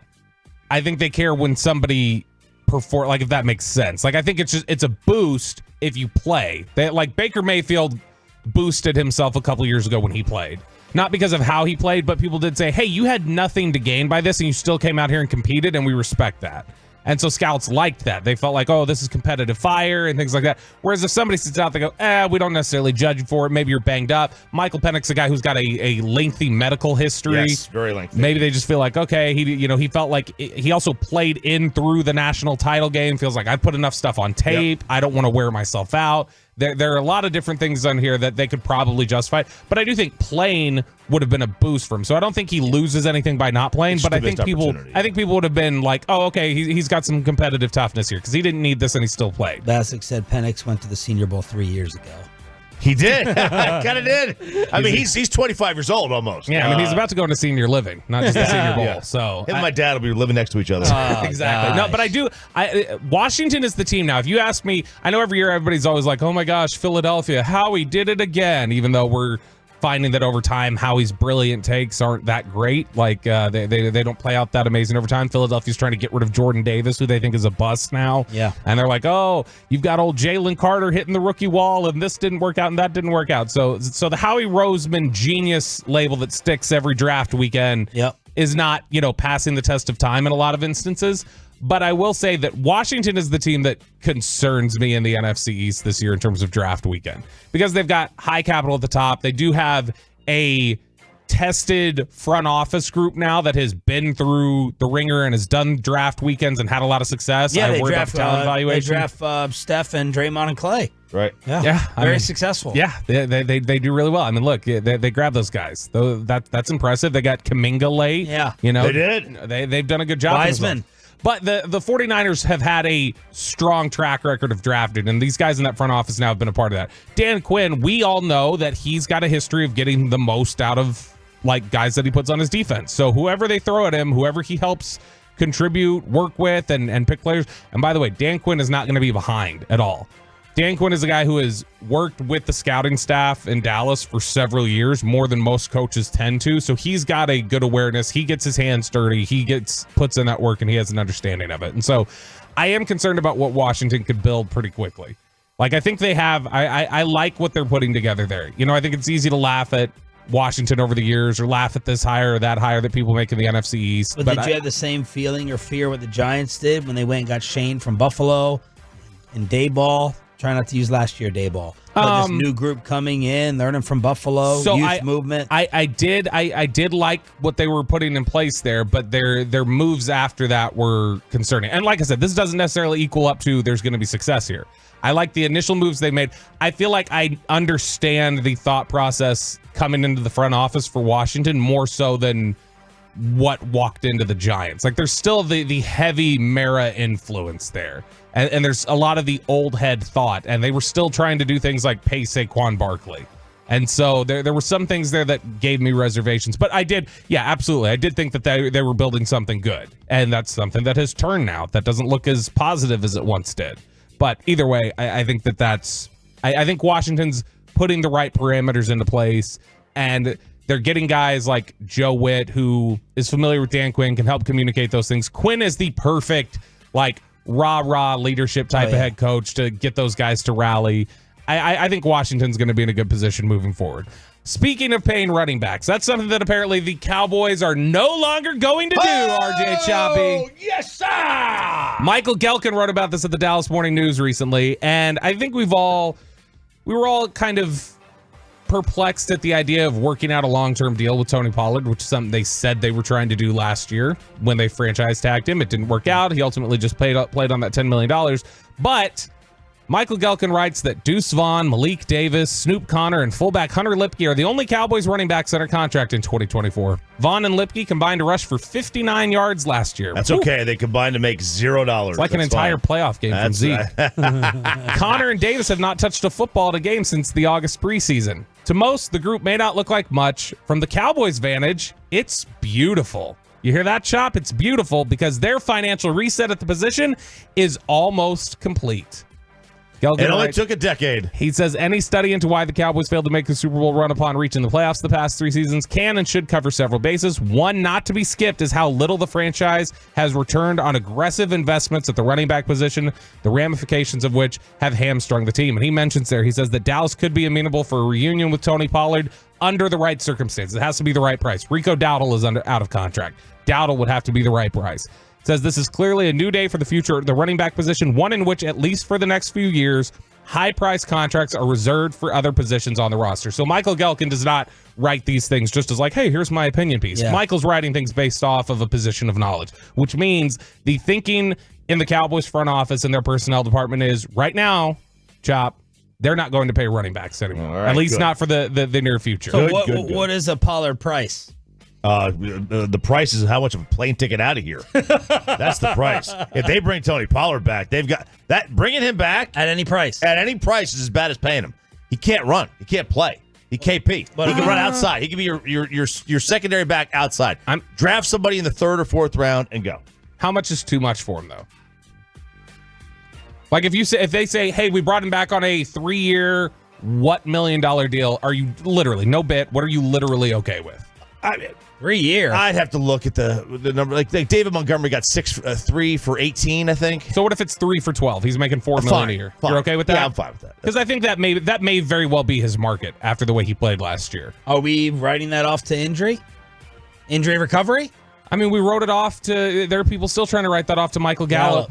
And I mean, I think that it's tough that that was compounded by the fact that Terrence Steele was also coming off of injury and he was so important to your running game. I think both of those things can be true. Now, does Tony Pollard look as explosive as he did in the past? No, he does not. He definitely looked like he didn't have that same sort of burst. But I do think that if you're telling me he can come back for $4 million a year, or if he wants more than that, if you can bring Dowdle back on a couple million and you go draft somebody, they are 100%. I think they are 100% in the top 4 rounds picking a running back. I would hope it's not the 1st or the 2nd. I would hope it's more like the 3rd or 4th round. That's where depth usually is. That's where you can get some quality guys.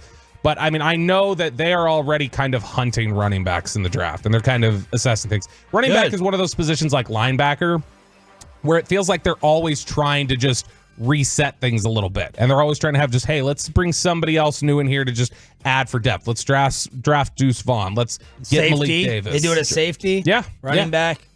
Truckwork.com. How the F can Tony Pollard say he can't run, but he still had a 1,000-yard season? STFU. It's like 58 yards a game. A 1,000-yard season means nothing anymore. There's 17 games. Yeah. I mean, that's like not even close to 58 to 65 yards a game is a 1,000-yard running back. If you watched, we already took Emmitt Smith's running back card. He lost it.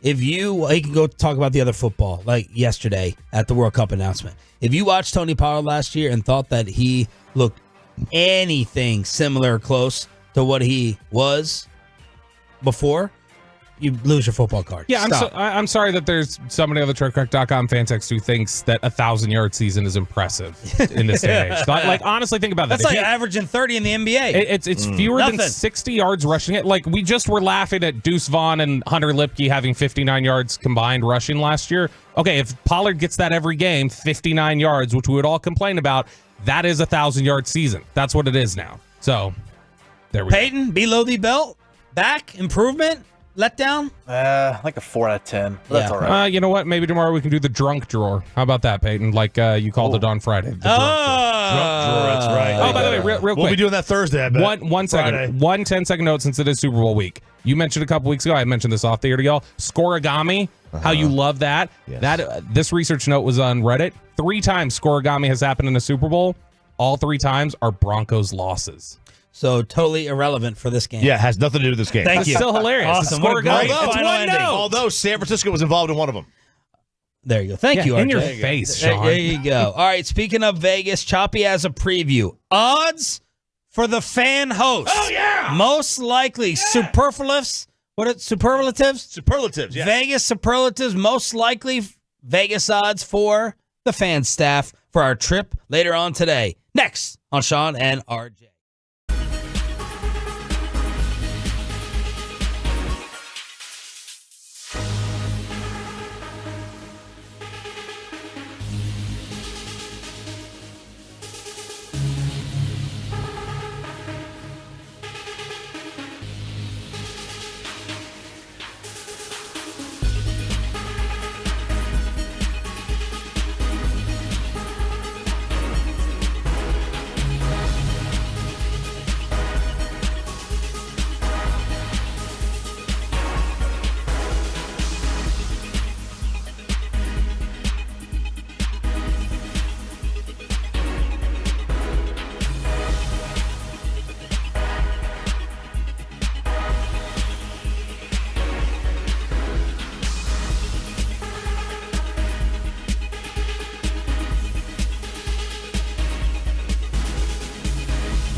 And studios secured by DFWsecurity.com. This is Sean and RJ on 105.3 The Fan. Final hour fist bump time on the Fan Cam, Twitch, and YouTube. And you'll see an extra guest or two in here with us here for our Super Bowl coverage preview. And it's brought to you by the Low T Center. Sean Sharif, RJ Choppy, Bobby Belt back from vacation. And we have Corey Majors along with Mike Bassick in from the KMC Masterpiece for RJ's Vegas Fan Odds. All right, here we go. I have put together 6 categories. And we have odds on which fan host or producer or whatever that is going to be out there. Sorry, Peyton, not all producers, just a couple of them. Peyton's going? More than a couple of them, just not Peyton. Just not Peyton. Which fan host is going to be the winner of these categories? I'm keeping track of our voting. Okay, number 1. Who is the fan host most likely to avoid other people? Oh, God. Dawson is the favorite at minus 250. Wolchuk, I have him at even money. Ooh, interesting. He's pretty social. For other reasons. Oh. And then the field is at plus 1,600. I think Hagee's a good. Oh yeah, Hagee's 1,200 a good value, plus but 1,200. Yeah. Is it? You've worked for both. Is it Dawson or Hagelin, Mike? It'll be very close. Dawson's actually going to the dinner. Hagee is not. Well, that might change. He seems Dawson to be more he's interested doing now. a lot of things, and then he does absolutely nothing. What did you say? He seems to be more interested now with certain events. So he loves to see things. What is it with Kevin and the social settings? He's got stuff to do, I think. I don't know. He doesn't want to spend money. He does want to gamble. So he has mentioned that he's going to go do some gambling. So, but Bassett could be in this category. I think he might be. He could be in this mix. He could be in this mix too. I think it's good value. He's already said he's going to dinner though. He's going to the dinner. You have a big itinerary of things. You usually do your homework on cities to travel to. I mean, Tuesday we're doing the Super Bowl party, a media party. Mm-hmm. You guys are. Wednesday we're eating at Caesars. Yep. And then Thursday, I don't know. Okay, but I guess you won't have time after your show out there. I mean, we'll get back to the hotel at, I guess, 12:30, or I'll go to another hotel and hang out there. All right, so you got to lay down your bets. It's going to be Dawson, Hagelin. I'm going to say... I'm going field at plus 1,600. I'm going to say Hagelin. Hagelin will be more absent than Dawson. Yeah, that's a good value bet. I'm going to go... I am going to go Hagelin as well. I'm going to go Hagelin as well. So what are the odds on Hagelin? Is he just in the field? Or he's in the field. Okay, then yeah, field 1,600. Yeah, field. I got to be out celebrating with my Kansas City fans. Oh my right. gosh. That's what all the video content is going to be. Mike and Kansas City fans. Careful, Kansas City fans celebrate pretty hard. Sometimes. Well, good. I hope I'll be with them. I'll be hanging out. I got my hat on and ready to go. I'll hang with the chemist. All right, first to get drunk.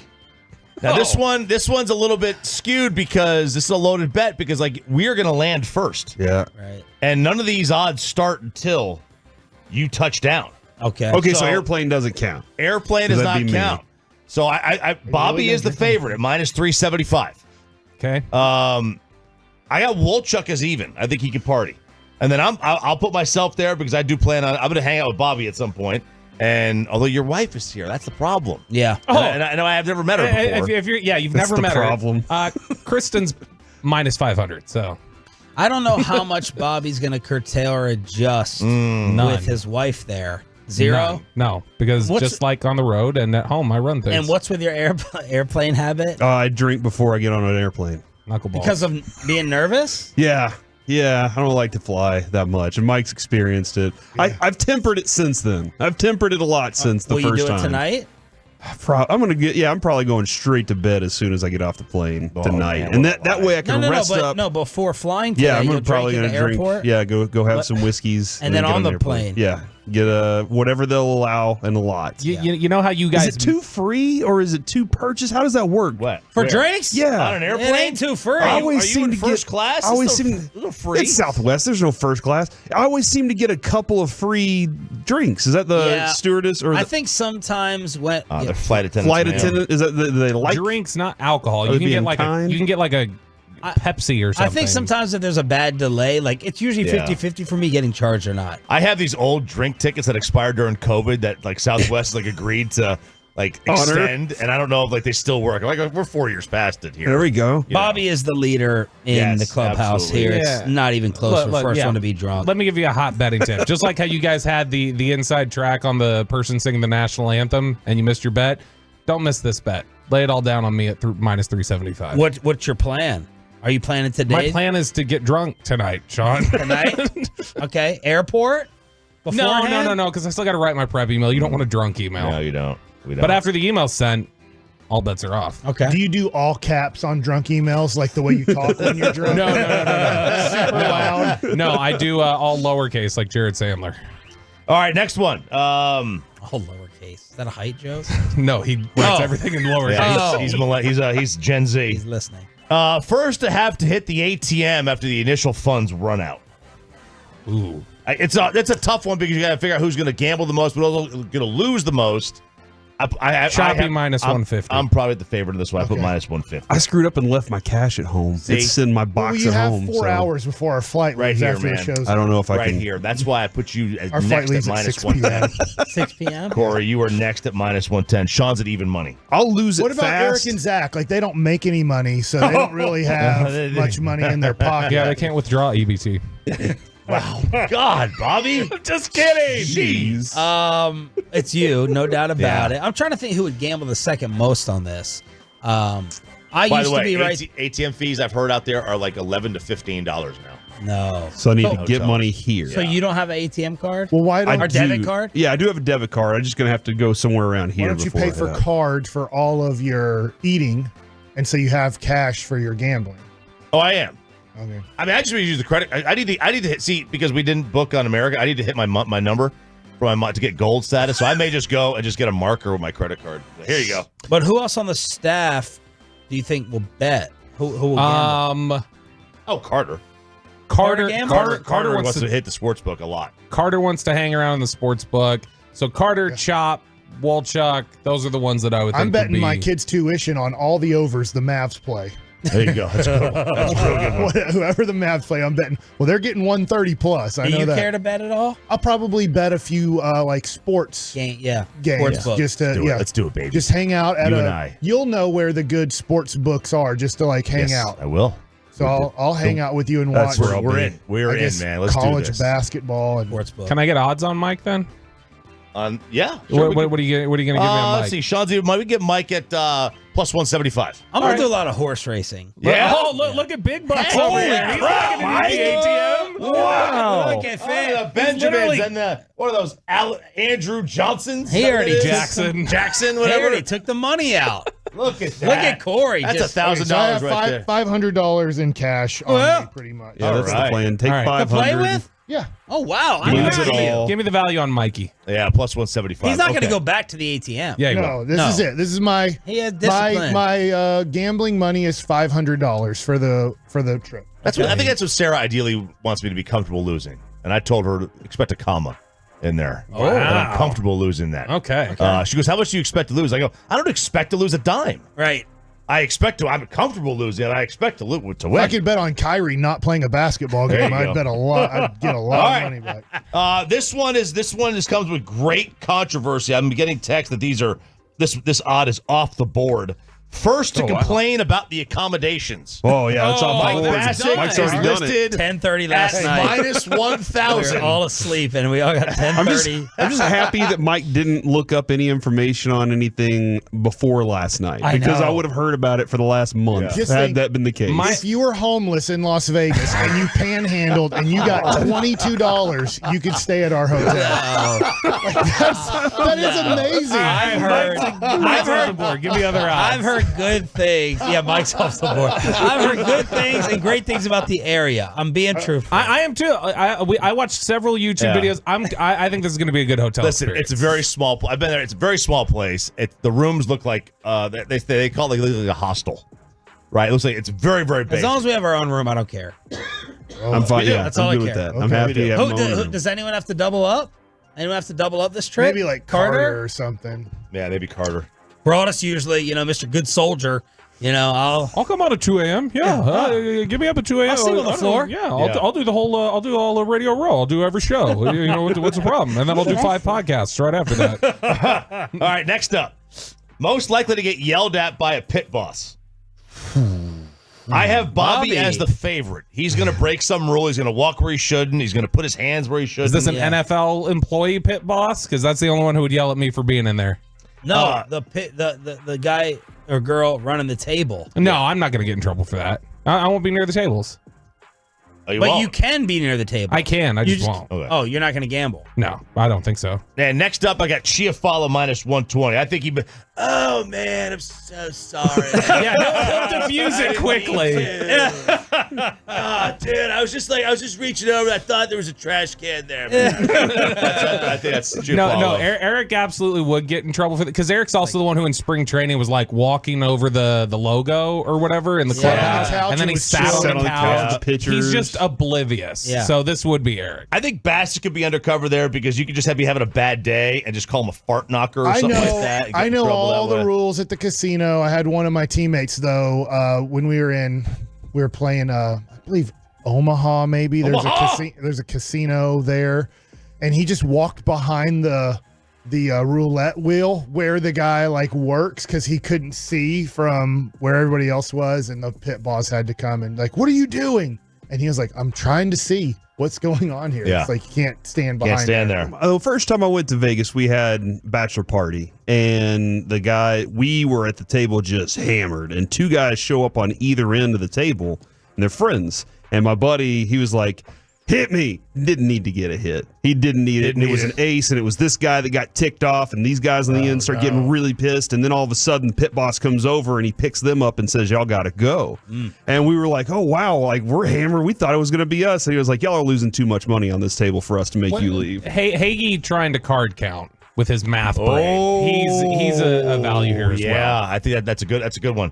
And then final one, and I'm adjusting these odds because I completely butchered this one. Who will sample the least amount of local flair? Oh, Bobby. Now, initially, I had Broadus as the Oh my favorite. God, he called me yesterday. I said, "What about food? Where should I eat in Vegas?" He calls me. He goes, "What do you need attention?" He called me. What? I said, "What do you mean?" He goes, "I think you'll be fine finding a place." I said, "No, but I'm asking for people who know the local cuisine." He goes, "What do you need attention for that?" He called me to talk about that. I was like, you're a jackass. So what was the question? Who will sample the least amount of local flair? So I had Broadus listed as the number one. I just feel he's going to go just the hole of the wall. But that is local. Yeah. Bobby's the favorite. Yeah. I could see Dawson just going to regular, typical chain. Dawson's on it. Won't go anywhere. It has to be Chili's or Red Lobster. It has Wahlburgers will be local for him. Super chain that he knows that they. Well, the Wahlburgers is right next to our hotel. As bland as possible. Man, we are right next to Wahlburgers. See, Mike? Guy Fieri's place is inside our hotel. Oh, you said his last name. Gary Gaetti? The third guy. Gary Gaetti. Yeah, that's who it was. Gary Gaetti, huh? Honestly, if Hagelin drank alcohol, we'd be the same person, I feel like. Yeah. But he in a lot of ways. He doesn't. That's the big dividing line. He doesn't believe in shorts either. Oh, see, show these guys what you packed. Look at this, Mike. That's it. Yeah. I'm not packing much more than that. Looks like a turtle. But do you have a carry-on suitcase? He says he's got 5 sweatshirts in there. I don't believe it. I have a. Do you want me to pull them out? Yeah, take them out and prove it. I'm gonna have to repack it. Pull it out, Bobby. This will be our first confession video that Carter keeps harassing you for. When we get there, I'll open this up and show you. I have 4 hooded options or sweater type options. It's gonna be cold. It is, Peyton. It is. Peyton, don't feel too bad about not going, man. It's frigid. It's frigid out there. Not good weather. You gotta get the Wi-Fi set up at your I house. gotta get a 49ers hoodie and Jacksonville KC hoodie. What? If the 49ers win, I'm buying 49ers. Yeah, you're definitely a Niners fan. I can see that. I'll do it a month later. How you guys number one? It's not gonna happen. I already have it picked out. It's the black because this is red Chiefs. So I'm gonna get a black 49ers hat with the logo. I think it'll look sweet with the numeral letters on it. I think it'll just be really cool to wear around DFW. Vegas odds for the fan host. Well done, RJ Thanks, Choppy. sir. Thank you, Corey and Mike. And I'm also getting a Brock Purdy t-shirt to wear next year. We continue with the madness next on the fans. Get out. Let's get you over to A number one air dominating DFW.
Accidents happen. Frankel and Frankel are the go-to attorneys for car and truck wrecks and DFW. If you or a loved one have been in an accident, contact the Frankels for free at 214-817-333-3233 or go to truckwreck.com.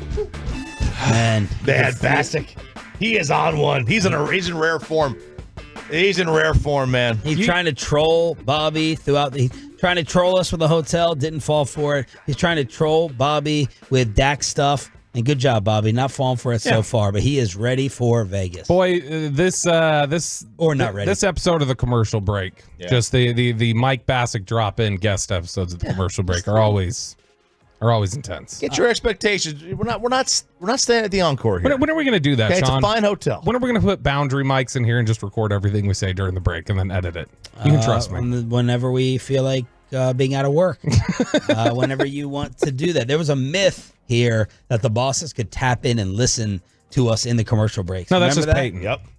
You're kind of a radio technology nerd. Is that I possible? mean, if they had a board in there that was hooked up, they could. Okay. Like, I mean, Peyton can listen to us talk. Yeah, but during in the boss's office, if they had a board in there, they could. Okay. Like, if it was wired that way. Well, I don't think they have a board. No, No, they have a dump button. So they have those little speakers that are wired in that they can tune in and listen. Look, I think that our bosses know that pretty much what many people feel here usually gets talked about too much on the air. So I don't think there's any need for commercial break gossip. I was gonna say, I feel like maybe 1%, like the things that get discussed during the commercial break that would be salacious would be to the listener. Not like, I think our bosses are well aware of the things that we talk about during the break. By the way, some Tolos, including Chris Navarre, asking where we're eating. That was my big project yesterday. Broadus just called me in the commercial break to tell me 2 specific letters after I just talked about him in the last segment. The things I wrote down, Choppy, and I know that you are always up for a good food adventure. People are saying the best burger you'll ever have in your entire life, Gordon Ramsay burger. Didn't we go there? We've been there. Okay. Yeah, I personally think Holstein's and the Cosmos better, but I don't even know if Holstein's is around anymore. I think it is. Last year it was. What? Deli? No, Holstein's. It's a burger spot. Oh, okay. Gordon Ramsay, I remember eating there, but I don't have this memory in my mind like it's the best thing ever. Good. Truffle fries really good. I thought it was a good burger. I don't know if it's worth the wait. Everyone's saying Hash House, Egg Slut.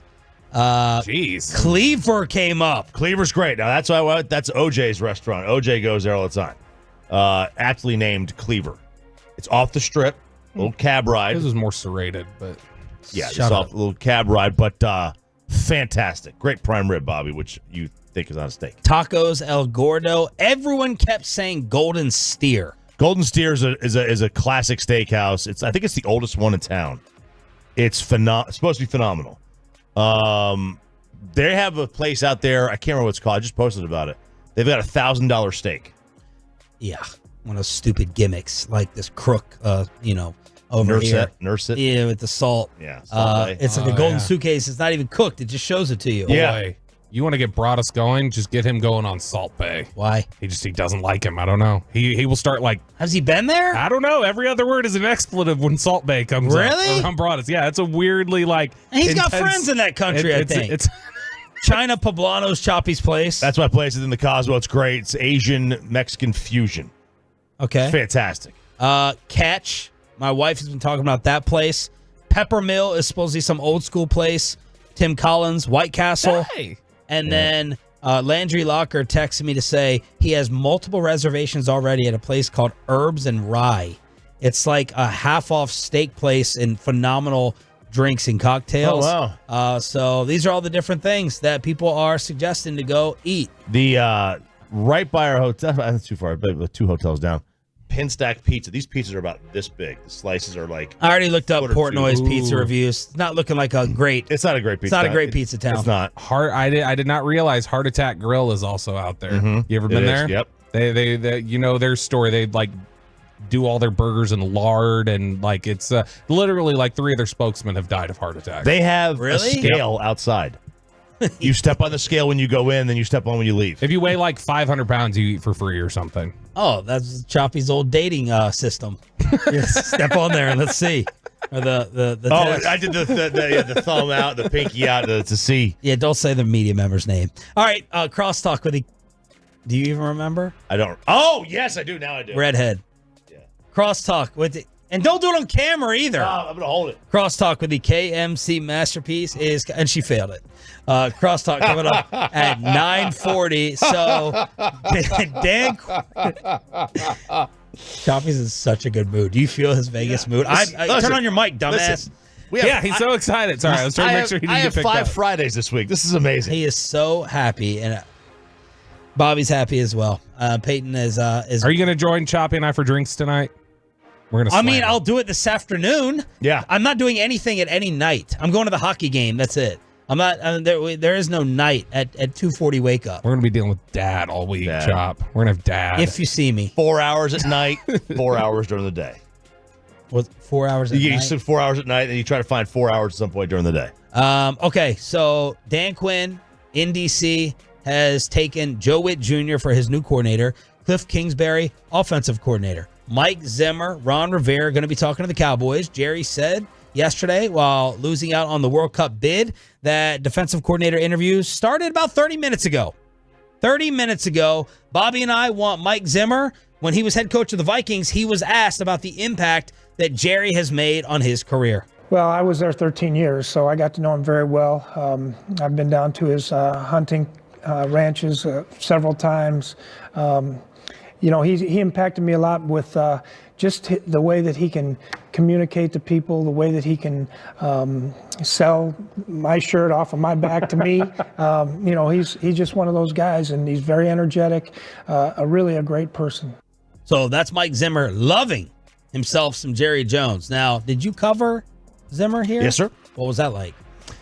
Bill didn't let his assistants talk. So, which is the norm here as well, outside of the like the coordinators speak once a week, but otherwise assistants aren't allowed to talk once the season starts. Right. And but I remember right, coordinator, that was a different world though. Like when the NFL, back when Bill was here, I remember when so now the league rule is every coach has to have a podium press conference a week, Mondays. right? Yeah, typically the Cowboys do. There's Mondays. No, like the head coach.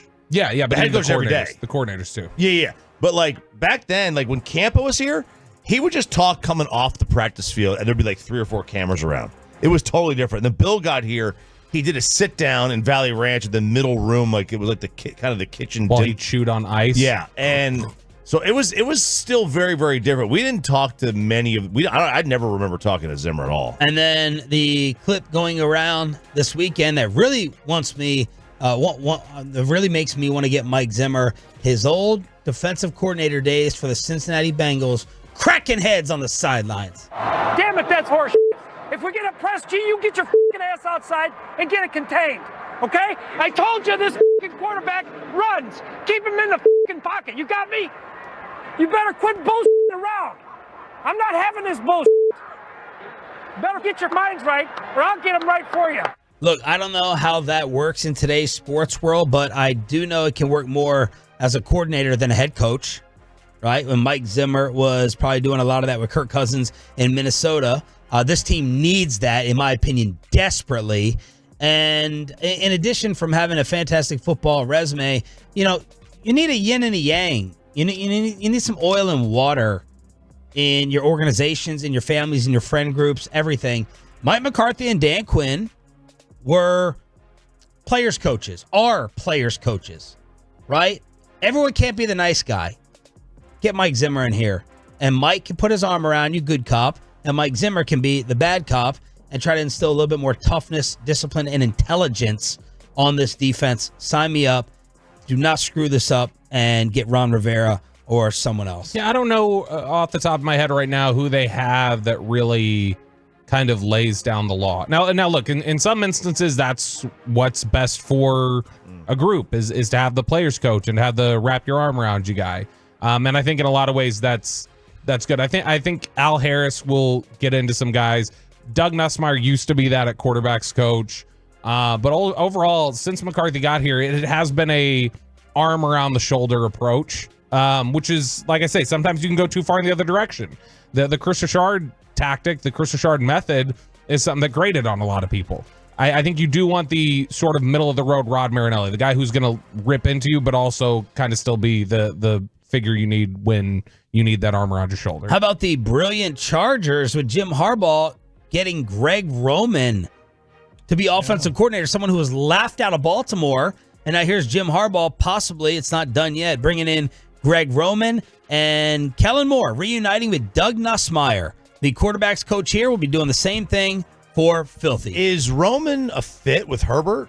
Because it wasn't he was in San Fran with Kaepernick, right? You hire your buddies. That's what that is. That's he was his offensive coordinator in San Francisco for 4 years, so that's who he's going to hire. Fitz be damned. That's honestly because he had Alex Smith and Kaepernick and Lamar. Like that is not Justin Herbert. No, I mean it's not typically, but a lot of people felt like his scheme was trying to fit Lamar Jackson to something that he wasn't. So maybe that he's more built that way. Truckwreck.com text line for the hire you want to make. What's the name that's coming up the most? Is it Zimmer? Or is there someone else we're not talking about? Because that's what's going to end up happening. They won't get Rivera or Zimmer. Who else? I'd say Harris and Zimmer are the ones that you're most frequently seeing. Should we read into Al Harris already not being in D.C. with Dan Quinn? No. So if he doesn't get the court now, if you want to read into the fact that Dan Quinn thought that Joe Witt was a better coordinator option than Harris, you could. But overall, I mean, if it's not a coordinator position, the Cowboys would have to grant permission, and the Cowboys do not have a history of granting permission. They seriously pissed off Matt Eberflus years ago when they wouldn't let him go interview for a job. Let's see how Bassick tries to draw us off sides as we talk about the World Cup disappointment and maybe some Mavs rumors. Crosstalk with the KMC Masterpiece before we leave for Vegas.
with Sean and RJ right here on 105.3 The Fan segment here, brought to you by Classic Chevrolet. Why do so many Texans love Classic Chevrolet in Grapevine? Because they've got the goods. More new Silverados than anyone with incredible savings. Why go anywhere else? Go see them today or visit ClassicChevrolet.com. This is Texas. This is Classic Chevrolet. Relax and enjoy the difference and find new roads. Crosstalk with the KMC masterpiece. Yeah. Oh my Here we go. Home. Is that like what we're known as? Is the Here We Go show now? Like, oh no. Oh, here we go home. The Here We Go show of record. Kevin, do you think I could sell those shirts if I printed? Yeah, here we go, and then it says ... home, and on the back it says wild card. Too late. Fish is selling Here We Go shirts. I don't think you'd be able to sell a lot of them here, but maybe in Vegas, you go to like the Philly table, you go to San Francisco table, they'll buy them up. I wouldn't say here. Should I make them in their colors, like green? Like, should I make them in eagle green? Ooh, are you and your Philly nemesis meeting up at the Super Bowl? No, they're not going. Too early for them. And they're an hour later. Yeah. Right? But no, they're an hour earlier. You know who'll be there? For them. Bonta Hill and I can't remember the other person. Corned beef. Salami Joe. You know why? Because their team's in the Super Bowl. Shut up. Are you sure they'll be there? Corey, you had me convinced that we were getting the World Cup final. I did. And I watched Kevin Hart your wasted fault. my life for an hour. You and Pat Doney. No. Your show and the GVAG Nation are the shows of record for perpetrating this false news based off of one source. Every article, one source. You guys are like, we got the final, GVAG. We got the final. Not cool journalism, guys. When a publication in England says something about soccer, my ears listen. From a guy who has 24,000 followers. Wasn't that? It was the Daily Mail or Sun or whoever. The guy who wrote it had 24,000 followers, and you took his word as gospel. That's a lot. I don't care how many followers. The amount of followers has no bearing on his credibility. None. No bearing. Absolutely So if you not. see somebody with 6 followers tweet something out, you're like, that's a fact. I mean, what if he's not active on social media that often? That guy was. Let's say if Adam Schefter did not have Twitter, his credibility does not change. Agreed. Either way, it's going to New York and Jersey. We're getting 9 semifinal games. Look me in the face. Oh, what, you want to be a freaking journalism professor over here? Hey, yes. There's no such thing as 9 I've read the Daily Mail, so if I read what the Daily Mail says, I'm relaying it. I'm not reporting it myself. And exactly. We thought it was coming. Yeah. A lot of people did. Apparently, Jerry did. I did too. Dirk I really did. I was convinced. New it was seating. happening. Someone told me they were putting in new seats. Someone told me they had to sign an NDA. All of it. For nothing. Is it a good idea for AT&T Stadium to put in new seats for big events, though? Sometimes that doesn't work out. Yeah, it'll probably save us a black eye. Yeah. Right? Something would have happened. But it was the middle of summer. We're not going to have an ice fest in the middle of we're summer. going to have 5,000 degrees. Dehydration. People passing out. Inside electricity. The sun, like for the World Cup winning penalty kick, the sun would come through. The sun comes out and blind. Neymar passes out. Yeah, that could happen. Was anyone really disappointed, or you're fine with I was 9? bummed. This is the biggest sporting event in the world. I was definitely bummed. 9 games is a lot, though. 9 games is a lot of games. You're going to have Super Bowls. 9 Super Bowls. I mean, essentially, yeah. That stadium's going to be packed for every single one of them. So, hold on, you don't think so, Mike? No. I just read that Doc Rivers is the All-Star game coach after coaching like 3 Welcome games. to Saturday. Yeah. Sorry, I don't care about. We covered that last week. Yeah, we did that last week. Let's see how I feel in 2026. But yeah, I kind of want soccer. No, I wasn't saying that. Thanks for listening to the soccer segment this morning, and I know you were listening. We were talking about Doc, but it was only one segment. But yeah, 9 games. 9 games is cool. A lot, and I'm kind of interested to see the variety of countries that takes place. Because that's a lot of people traveling through this area. This is your chance, DFW, to put, show a lot of people what you're made of, man. I mean, the Cowboys have taken 9 playoff games over 1 Super Bowl game for the last 27 years. Oh, you know what would have happened? Like the star player would have ripped up their Achilles like on our turf instead of like having natural grass. They wouldn't have brought in the natural, or they bring in the natural grass for the soccer players, but not for the Cowboys and the NFL players. Jerry and Steven would hop on to tell us that there's no credible study that shows that there's more injuries on turf than grass. That's Wouldn't it be amazing if the game's played at 5 p.m. or 6 p.m. about since to it's say the summertime? thing that they just said? God, please say it. Yeah. Finish your sentence. Nope. Are you, we're about to bring up the sun? Yeah. Oh man, This is gonna be a great week. Is this travel? Is it getaway day for Mike? Is that what it is? Yeah, I'm done. Getaway. I'm waiting for February 14th Mike's playing when a we noon can game right stop now. talking about Yeah. soccer and football and talk all baseball. Mike's playing at a noon game on a Wednesday right now, just trying to catch that flight. Looking at my Gunnar Henderson MVP odds. Where they at? 20-1. Really? See, I think that's going to be the most fun. Sorry a bit to step on you here. I think that's going to be the most fun. Is I'm not sure how many people will have it once in a book, but I think if we all just meet up at a book, we can make some really good bets and have some fun with it. Big night Wednesday night. Big book night Wednesday night. Okay. It start at 4:00. When's the hockey game? Tuesday. Okay. So it starts at 4. The games out there start at 4:00, and you got The that. hockey game is Tuesday? Tuesday. So tomorrow night is the media party? Yeah. Already? Always They on did that Tuesday. last year too. Oh, Tuesday. Yeah. Okay. It's always on Tuesday. Wednesday we got our buffet dinner. Now, where's the media party that we're not going to? It's at the Grand Prix, where they do the F1 Formula One thing. Sounds like it's going to be. That sounds pretty cool. Wait, is it going to be outside? I don't know. That's the thing. It might be outside, which means I'm glad we're not going. Yeah, if it's outside, I'm not going either. Okay. That's where we were smoking the cigars last year outside. With Bobby tipping the open bars. That was weird. Yeah. Oh, that's I was laughing my ass off listening to y'all on Friday talking about $1 drink, $2 drink. That's what I was laughing My at. favorite moment was when we were leaving. We were exiting, and I'm walking with Mike and DJ and Dawson, and we're walking out, and the dessert section is right there at the exit, and Mike and Dawson just disappear, and me and DJ are standing there like, what's going on? Mike comes back with every dessert. Every dessert. Hey, Dawson, same thing. And they see that DJ has a churro and they're like, where'd you get that churro? And they get those too. And they're like, I love desserts. Yeah, the churros weren't as good as I wanted them to be, but What is the landmark or like the thing to do that you're like, I'm doing this? I'm insisting on doing this, Kevin. I know you have something. Mob Museum. A show. Hookers. Going somewhere. That's what I want to do. There are 6 different Cirque du Soleil shows in Las Vegas, and they play 2 times a night. I am excited about that. Wow. I've been to the gonna Beatles see one. all It's of them? really good. Seeing all of them might be tough, but I would like to see a few. That's a lot. They're like $200 tickets, right? Are they? The cheapest tickets are like $70. All right. So I would like to do some of that. And you had a concert for Arizona. It was Jimmy Eat World. It was awesome. Them and the Gym Blossoms. I haven't seen who's performing play the so middle? I'm gonna. What's that? Did they play the middle?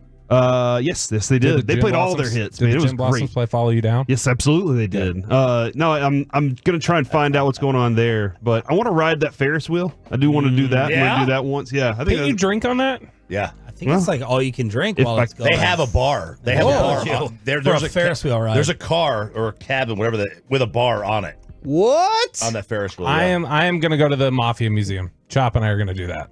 Okay. can Anything come through. else? Sportsbook, man. Anyone have a residency that you want to check in on or see? Usher's got one out there. Yeah, man. I don't know if he's Mike, playing don't this you want week, to see though. Britney Spears? Yeah, Mike's Yeah. been requesting Britney. Yeah, I've been requesting Britney for Radio Row. So far, Oh. Tim hasn't come through. Is Britney out there? I thought she was, but maybe she's not anymore. I might go see my buddy David Risky. Who's that? He's a former reliever in the major leagues. Okay. Maddox. Go see Maddox. He lives out there. Plays golf every morning. Plane check? We good? We're good. Well, we mean it's like in terms of like Screws coming off, doors falling off? No, we're on a 737-700, which is not the max. Yeah, this was built back when Boeing was still Boeing. Back when they cared. Yeah, No, back when They don't about, care anymore? You've seen the they care about documentaries, haven't you? profits over production now. It's the Boeing way. It's like I got a new fridge and it said, just so you know, this may hum a lot louder than the Yeah. other fridges because it's really thin material. Like they're telling me how cheap this It says- four-figure fridge It is. says that on the plane, too. This may hum a lot because we use thinner material. Oh my A little bit windy. God. A little bit windy when that door flies open. Aren't the Democrats trying to take that out? Oh my God. Did y'all see the Aren't they story trying to get about the electric planes? Democrats taking out the wind. Don't they want electric planes that don't make any noise or whatever? I think I know what Mike's doing. He's trying to canceled? he's trying to get punished and suspended, maybe like Roy, Oh my and be kept gosh. home from a road trip. I think I know what it finally clicked. He's trying to get punished and suspended for a day or two. Are you going to do this in Vegas on Wednesday? You're going to be like, what are you going to do? Send me home? He can fly out there on Thursday. Oh, no. Carter's going to go around with me at the links, and I'm going to ask people, how did you afford this place? And going around where? Like to the people that have hotels there that have rooms. Oh. I'm gonna be like, man, how did you afford this? Oh my goodness. Mike's confessional videos are going to be fantastic. Excellent. All right, this is the Doc Rivers. Props to you guys for figuring this out, by the way. The first Doc Rivers win against the Mavericks means that he has to coach the Eastern Conference All-Stars. What a hilarious joke. Doc is not happy about it. That is ridiculously bad. It really is. Well, Adrian's going to get some money, that's for sure, and a ring.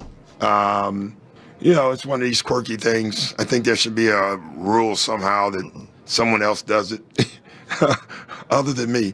Maybe I'll send my staff and I'll go on vacation. I'm going to run that by Adam Silver. I think he's Adam's a good man. I think he'll understand.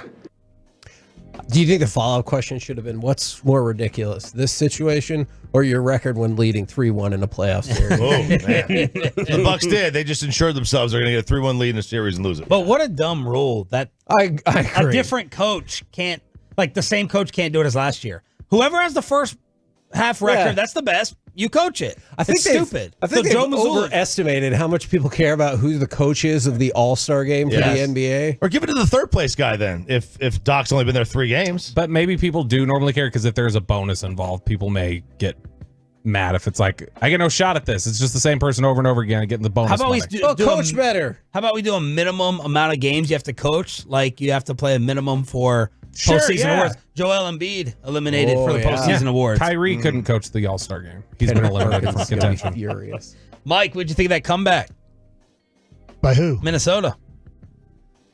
You mean Minnesota? The Milwaukee, Wild. I'm sorry. The You're Wild. really throwing him off. I'm sorry, Milwaukee. It's like I watched 3 minutes of it. It was bad basketball. I already know the result of who Luka's playing with and what's going to happen. And I'm not a Kidd hater, but I don't think Jason Kidd can help you if another team goes on a run in the second half. He kind of just lets it play out. He's Phil Jackson, except he doesn't have Kobe, Shaq, Michael Jordan, and Scottie Pippen. So it's like, hey, these guys are immature. They're young. Their leader of their team, Luka, wants to kill them all when things start going wrong. Oh, no. And so it's like, you have to help in this situation. He's like, I'm just going to stay calm and watch it play out. And I'm like, you can stay calm and watch it play out. You're going to lose every time. So I'm not into this NBA. Most teams, it's a 50% try league. We try 50% of the time.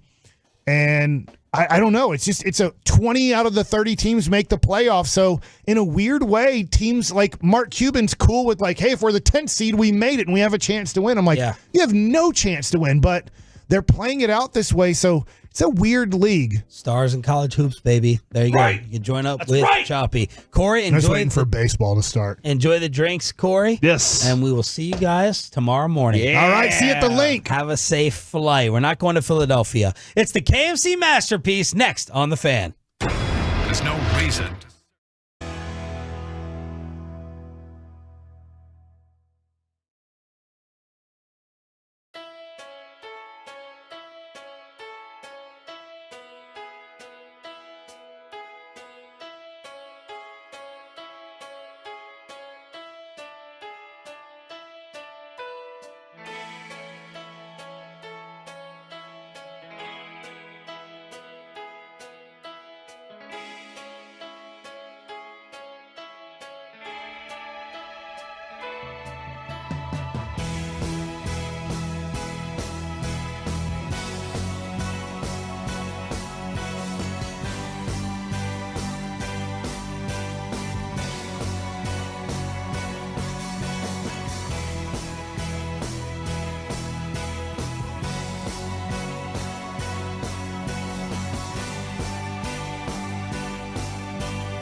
He seemed nice. The dude's built like a ready to go baseball player right now. Like he looks like, and I'm just kind of curious what his body is going to develop into whenever he becomes like a real major leaguer, not just what he is at the moment. So I think there's the fans you could see out of that line that there's going to be a ton of fans that are excited about what he does. Now, we did get to pop over to Worth Collecting in Waxahachie where they had the signing. And we've talked about this before. I love Paul. He always donates a lot of stuff for Peace-a-thon. He's a good dude. Got to talk with Wyatt, and I was like, hey, do you like interacting with the people and meeting fans and everything like that? He's like, heck yeah. That was the most excited that I saw him like in our interactions, but he was really nice all day. He was signing and taking pictures with people and everything like that. But he immediately was like, heck yeah, these are like the people that love our team. So I love interacting with them. I don't know if you get to a point where like, if you're Mike Trout, I'm sure he likes fans, but I'm sure you get to a point in life where you're like, no, I do. I just get the line's too long. Yeah, I get kind of beat down, but he is not in that phase at all. He's in the phase of like, hell yeah. And if it was a kid he was signing for, he was like, hey, slugger or whatever. Like it felt like he took a little bit of extra time, and I appreciated that. Mike, what was your nickname for kids whenever you'd see them for autographs? What's up, sick kid? Okay, all right, that's a good one. No, I would just say, hey, how's it going? You play baseball? What position do you play? So that's usually how I would try to start a conversation. And if they didn't play baseball, I'd say, what's your deal? That was the moment we were in Oxnard, and we stopped at some random like place on the way home from dinner one night, and Broadus was with us, and there's a kid in full pads, and he's walking around the store and everything, and Broadus just looks at him and goes, did we get a win tonight or not? And he was like, no, I was just practicing. He was like, all right, talks to him about practice. Like, that's a lifetime scout right there. It also is very indicative of Broadus' personality where he cuts right to the chase, which I appreciate very, very much. Now, we talked about individual player ratings from ESPN, I want to say like 2 weeks ago. Obviously, Wyatt Langford, Evan Carter are part of that. Wyatt Langford makes more sense because he's literally never played in the majors. Evan Carter, he's still eligible for Rookie of the Year. He's still listed as a prospect. I thought this was another really encouraging sign. Baseball America has the Rangers at number 3 in their farm system rankings. So I want to talk about that, but also I want to get a feeling from y'all. How much stock do you take in the fact that Seattle is 16 and then every other team in this division is 25 or worse? So Oakland is 25. The Angels are 28. The Astros are 29. I'm not saying that alone dictates the future of your baseball team, but it is part of the equation. No, that's good. Obviously, for not the last few years, but from about 2013 to 2018, the Astros were usually top 10. And now they've fallen way off. They haven't done a good job of drafting. Even though they're not having top premium picks, you can still draft well later. Like, I'm not expecting, because the Rangers are drafting number 30 this upcoming draft, well, that doesn't mean he's a prospect. No, if you do well, if you draft well, you can draft well back. The Dodgers, I'm sure, I didn't see the list. I bet they're top 5 in Baseball America's list. The Dodgers are 10. So. And yet they're always there, and they never get to pick what is considered a premium prospect. So you can still draft well at 30 and 60 something or whatever where your picks are at. But this is good news. The thing that you never know is if that pick is going to develop into what you think it can be. And then Wyatt Langford is a great example. Like, I realize Evan Carter has a long way to go in his career, but at least I can point to like a sample size and say, hey, I saw him in the bigs. I saw him in pressure situations. Wyatt Langford, I think he's going to be really good. By the way, I think he's going to break big league club on this team. Okay. I think he's going to break spring training on the big league team. There we go. As the starting what? I don't believe that's how it's going to play out. I think they're going to platoon him early on, but I think he's going to be on the team, and I think he's going to play. Oh, you think that? I do think he's going to pitch. But do you know that? I do not know that. I will say nobody knows that. Not even Chris Young. Yeah, so that's I do not know that. No, honestly, no. I think they do have to see him in spring training. Remember when we talked to Evan Carter? Evan Carter is actually still younger than Wyatt Langford. He's like, I've never met Wyatt Langford before because obviously he just got drafted. He was in A-ball and AA and AAA for a second. So it's like, for the most part, he's going to have to go to spring training, get used to that regimen. He's used to find the bathroom. College baseball, where I'm pretty sure college baseball games are pretty much starting now. The first few games are being played, where this is just a different type of system of getting ready for a season than he's ever been used to. So they probably want to make sure that the first few weeks go pretty well and then see how he does in a big league spring training environment. You didn't play college ball. Right. The level of work, the amount of work just for batting practice, how much different do you think that is? Like, is there just more reps? Is there, what's the difference there?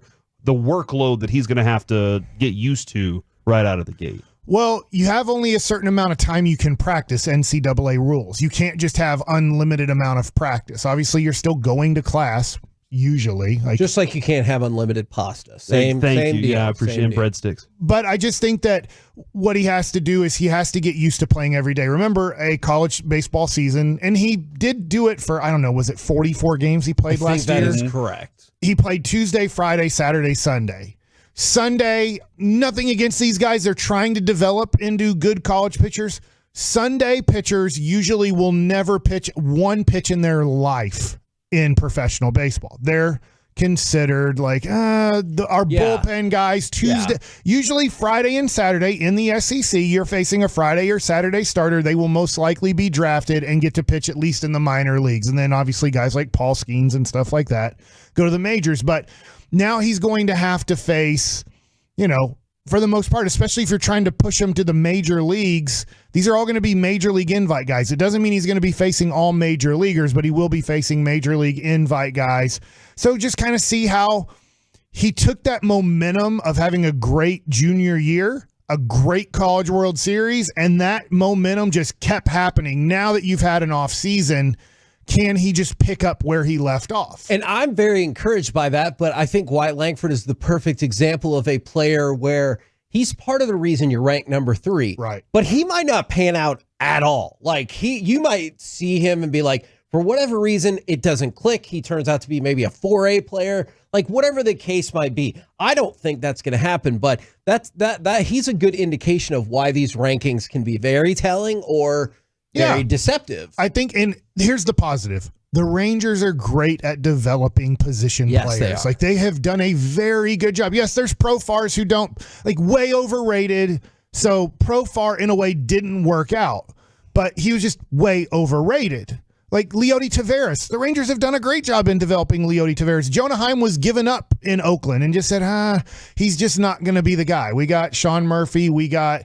I'm sorry, I'm drawing a blank. The kid from Keller, who's their catcher now. They kind of knew what Shea Langoliers. Right. They kind of had an idea of Jonah's not going to fit in our organization at a major league level, and the Rangers were able to trade for them and to develop him into now an all-star major leaguer, Josh Young. So there's a lot of examples of the Rangers taking position players and getting the most out of them. Now, I know we talked a lot about the prospect list. I was hoping I could ask you, I know you're still, 9 days away from pitchers and catchers reporting, but ESPN put out a power ranking.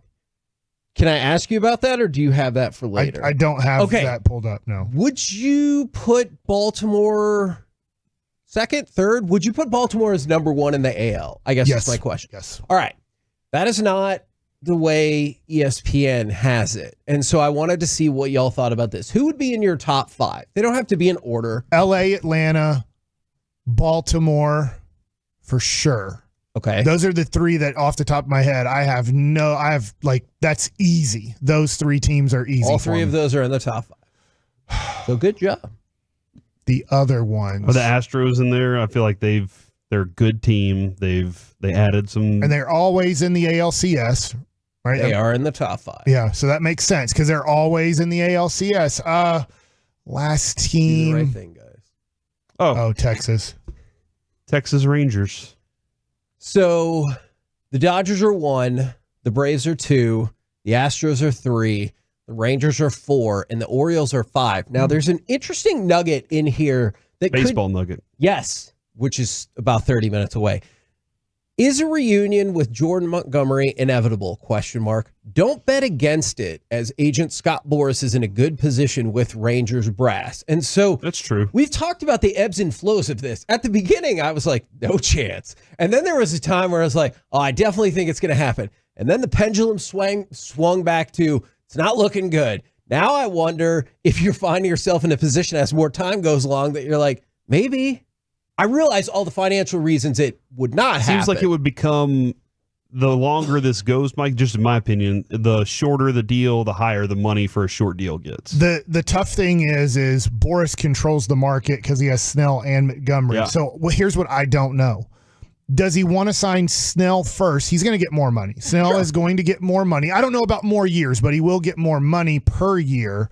So how does Boras play this market? Right now, I don't know. Does he want the higher price guy to sign and then he signs Montgomery to a close deal to that? Or does he sign Montgomery and then go, look, we got to get $5 more million than Montgomery because he's approximately, I'll say, $5 million more than Montgomery. So I don't know how he's going to play it out. I am seeing that John Heyman is saying that the Yanks are willing to exceed a Rodon's deal. Carlos Rodon last year got 6 years, $162 million in a like offer to Snell. So I don't know. I don't know what that number is. It says 7 for $245 million is what I guess the hope is that Boras can still get Snell. I'm not saying that that's what is going to happen. I'm just reading the report. Yeah, but. It seems like because there's a report here of Snell and the Yankees that maybe Snell is close to signing. I thought honestly it would happen at the end of last week.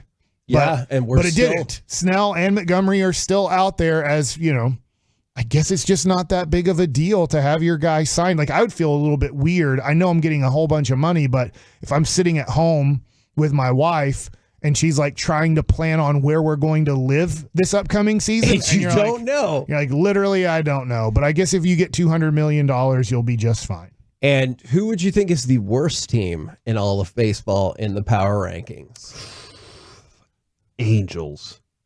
Oakland? The Angels are 25. Oakland is 30. Watch out for those Kansas City Royals who have rocketed up from 29 to 26. What is that, man? Colorado. They do have Colorado at 29. I really do hope that Bobby Witt Jr. sticks around with Kansas City and sees them to the promised land. That would be awesome. You shut up. He listens to our show. I've invested a lot of money into Bobby Witt Jr. cards. How awesome would it be, though, for him to take the Royals to a World Series? It would be awesome. He'd be George Brett-like, but it doesn't seem like Kansas City is on a path to get back to 2014 and 15. We're the KNC Masterpiece right here on 105. The Royals have more World Series in the last 30 years than, I guess not 30, than the Cowboys do. Okay. There's no need for that, Mike. There's no need for that. They're both blue and white. Coming up next, the Stars prospects starting the second half of the season. How we feeling? Let's do it next right here on The Fan. DFW's #1 Cowboys podcast. 1.2 million downloads and counting. Love of the Star with top insiders Brian Broaddus and Bobby Bell on Odyssey or wherever your top podcasts are found. The IRS finally caught up with Louie. I hadn't paid my taxes in 8 years. I owe the IRS a lot of money. Louie was in deep trouble. We're going to take your house, put a lien on your bank account, garnish your pay. They don't care. They're going to take your paycheck. Louie found out about Optima Tax Relief, the leading tax resolution firm. A+ rated by the Better Business Bureau, they've resolved over $1 billion for their clients. Optima Tax, they help me. They calm me down. They make me feel comfortable, and I trust them.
Sabres tomorrow. I'm just curious before we dive into the weeds. We're starting the second half of the season, but realistically, you've already played 49 games, so I realize it's not really a split. But how do you feel about the Stars' prospects going into the second half of the season? They sit second in the Central, although realistically you could argue they're third because Winnipeg's got a couple more games in hand. But how are we feeling? All right, so they made an adjustment, January 16th, putting Wyatt Johnston up with Joe Pavelski moving out, right? And that seems to look pretty good. Lot then, yeah. And that's a big factor. That's a huge factor, and I'm wondering if that is going to be a constant, and that's what it is from here on, or if it comes back down to earth, or if it just stays that way the entire time. So that's one factor. And then, Kevin, I think the thing I'm most concerned about whenever it comes to their prospects, not their younger players, but their prospects of going further, winning, is I'm just not certain that Suter is the piece in that group, and I'm curious if the likes of like Lindell, Hakanpää, Nils, if they can make that a 4-man group there with Miro and Thomas Harley that is dominant on the defensive end.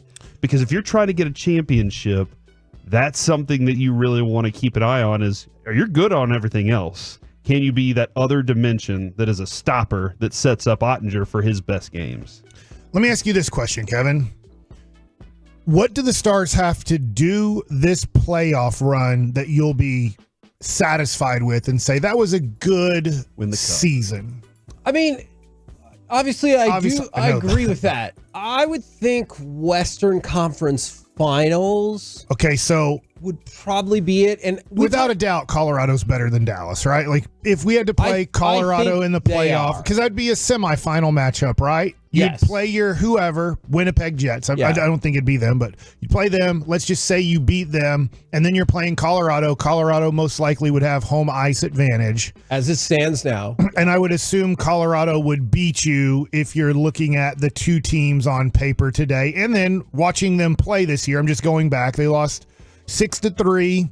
They lost 5-4 in overtime. That was a game that I was at. And I don't know how you beat Colorado looking at both teams in the playoffs. So they have to make a trade. Yeah. To make it to the Western Conference Finals, they have to beat Colorado most likely. Yeah. So how do you beat Colorado? I think the number one thing is, and I already see some concerns popping in about Otter playing better, and then maybe his health in general, but you got to get another top 4 defenseman. Yes, and they don't not come, top 6, top 4. They don't come cheap. Right now, especially with those guys, realistically being available, it's going to be a pretty nice price, and you kind of probably want a right-handed guy there too. That's going to be a lot to try and spill out for it. But there are some options. There are some chances, and Jim Nill has shown a pretty good propensity for making a subtle move, something that can help this team out, and it usually does have an impact for whatever is the remainder of the season. But Kevin, you've in the last 4 years, you lost the Stanley Cup, missed the playoffs, lost in the first round, and then lost in the conference finals. So maybe it's that the team is taking a step back this year, but I don't feel like they should. I feel like they should take that step forward, and getting to the cup is a bigger deal right now. Well, then what has to happen is you have to tighten up your 5-on-5 defense. It's as simple as that. You can look at a variety of things. You want a team. Look, let's just assume you want a team that can do all things very well. Okay, sure. Let's go across that. The Stars can score. They can score. They can score. Third in the league in goals per game. Their penalty kill is very good as well. 6th in the league.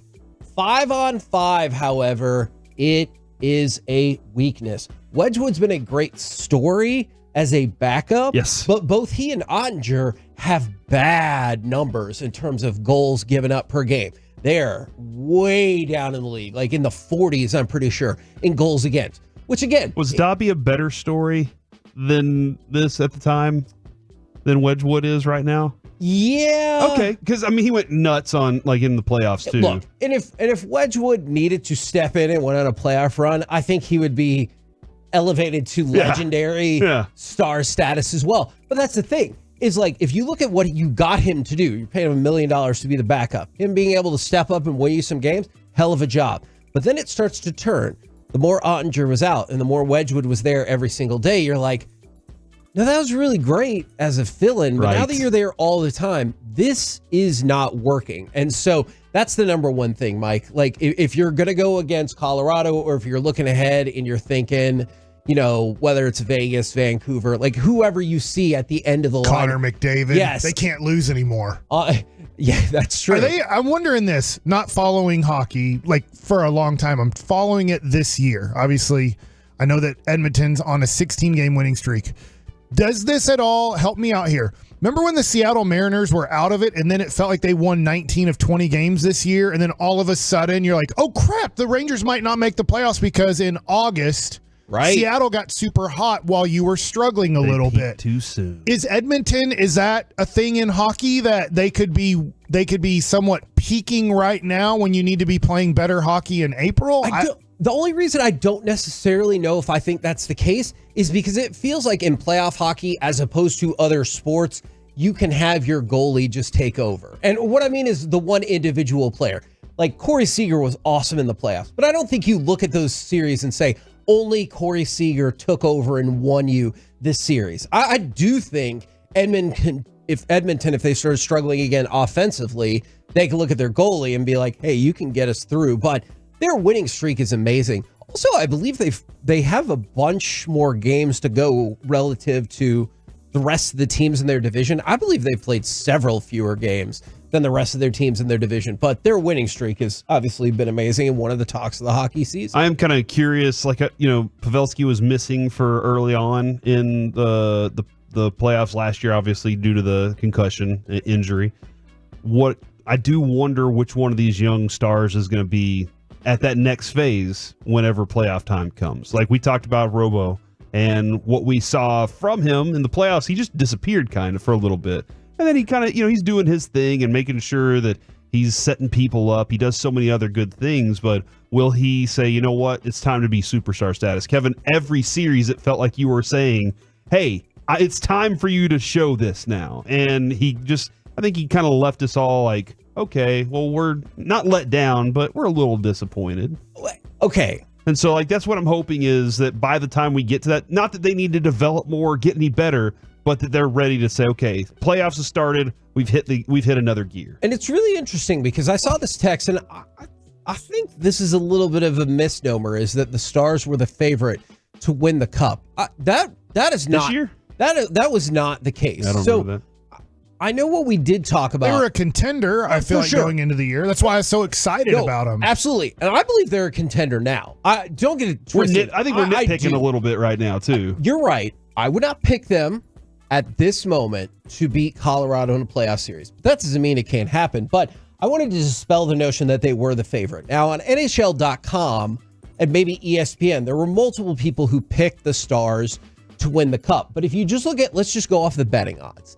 Once the season ended, once Vegas won it all, the Stars were 7th to win the Cup. Once the season started, they were 6th to win the Cup. So pretty consistent. Do you know kind of where the Rangers are at right now? Yes. Do you know where the Stars are right now? I'd say 5th to 7th. 7th. 15th. Okay. So, yes. No, they're 7th. Okay, and fine. So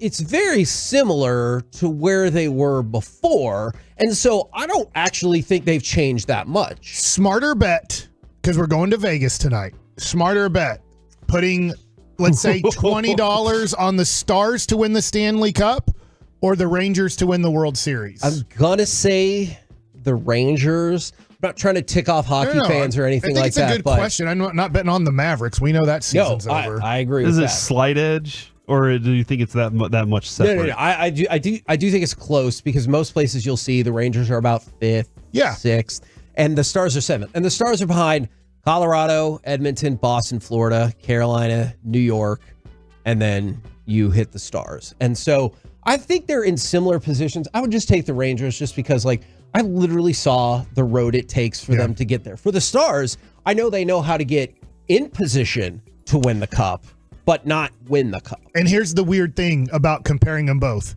The Stars could make a trade, even though I'm not going to know the defenseman they trade for. Like, I'll have to research it once they trade for him. But if you go to Vegas tonight or this week for the Super Bowl like we're going, and you were to put $20 or $100 on the Rangers, when their odds go up, like as in if they sign Jordan, you bet on this before they sign Jordan Montgomery. When they sign Montgomery, you'll probably lose a little bit. Like right now, it's probably, I'm going to guess 11-1 or something. And then maybe it might go to 10-1 once they sign Montgomery. If they don't sign Montgomery, maybe it goes to 12-1. You're like, I could have got him at a better number. But yes, no, I would absolutely agree with that. If you think it's gonna, I think I'm going to put money on that. Just Corey, you've talked about this in the past. Even if it's not the smartest money, I do see the appeal of gambling on something your heart wants to happen. It's so much fun. As long as it's a lower dollar amount. Like, don't be betting disproportionate amounts of money. The Rangers are 11-1 right now to win the World Series, according to this Vegas Insider, and I'm looking at the MGM odds. Okay, yeah. And that feels right to me. And so... But it would be don't put your lover on the line for something like that. No, never do the indecent proposal thing. Unless you don't do it until you lose. Yeah, until you're at a point where you have to do it. Once you lose, then Robert Redford comes along. It's your only. Yeah, it's not like you can walk around going, "Hey, do you want my wife for this?" It's more like somebody has to propose you. Does this feel like a safe thing to say? That don't make a wager where if you lose that wager, you'll have to sell your wife off. That feels like, first of all, a thing you don't have the right to do, but also... He's really in some bad money movies, right? Because then he had to have his girlfriend/wife go win Jeopardy money for him to play against the best White Man Can't Jump. Yeah, he was in Money Train also, and I'm pretty sure there was a situation with J-Lo in that. So I feel like he usually makes the wrong decision in these movies. Yeah, I mean, but... Then he was in Ed TV, and everything seemed to work out fine there. Yeah, they all worked out in the end. Decision by making White Men Can't Jump. They beat the two guys that were considered the best. Yeah, but he lost his girlfriend. But he dunked. But he won in the end. No, she said sometimes when you win, you really lose. Yeah, but do you not Sometimes understand? When you lose, you win. Like, maybe it was better for him after, maybe like she was holding him back from his true greatness. We didn't get to see the sequel. They didn't have any kids. Right? There wasn't that type of bad divorce or separation. She just wanted some water. Okay. Or something. I don't know. So going back to the 1991 her boob was hanging out the side of her shirt film, is your theory that attractive and sassy Rosie Perez, who won Jeopardy, Woody Harrelson's life is going to be better off without her? Yeah. I mean, there's a possibility. Okay. Like, look, man, you never know what he had to deal with her. And she gave him money. Yeah. Like, here you go. Here's your money. That was his parting gift. Yeah. And he'll probably blow it on some 2-on-2 game where, it goes wrong. But he did get money in the end. And he won. That's your takeaway? And then in the end, Demi Moore, after sleeping with Robert Redford for like a month or so, he got her back. And then they said like ditto or always at the end after they were on a pier. Mike, I'm not entirely sure you've learned the lessons that these movies are meant to teach you. If it was ditto on that one. Or... Yes, that is correct. I do not want you gambling now because I'm really afraid you're going to get Sue on the horn and be like, hey, I found myself in a situation here. You know what was real sad, though, was whenever the zombie apocalypse happened. No, that was Zombieland. That's a different thing. That was a different thing. He still couldn't dunk. We're the KNC Masterpiece, you're a jerk, right here on 105.3 The Fan. Coming up next, it's Tom from Baseball Nuggets with Mike Bassett. What player made the all underrated team? I don't know. Somebody Woody Harrelson played in a movie, probably. Mike Bassett here, and I've had AT&T fiber internet for years, and we need the best internet with a family of 5. AT&T internet is extremely fast and highly reliable. My wife's a doctor, and she likes going outside on her computer and doing her charting. That's no problem with AT&T fiber internet. If you're tired of internet dead zones, add some Wi-Fi.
so I find this interesting. This is the 2024 All Underrated team presented by MLB.com. So they've gone over their top 10 list.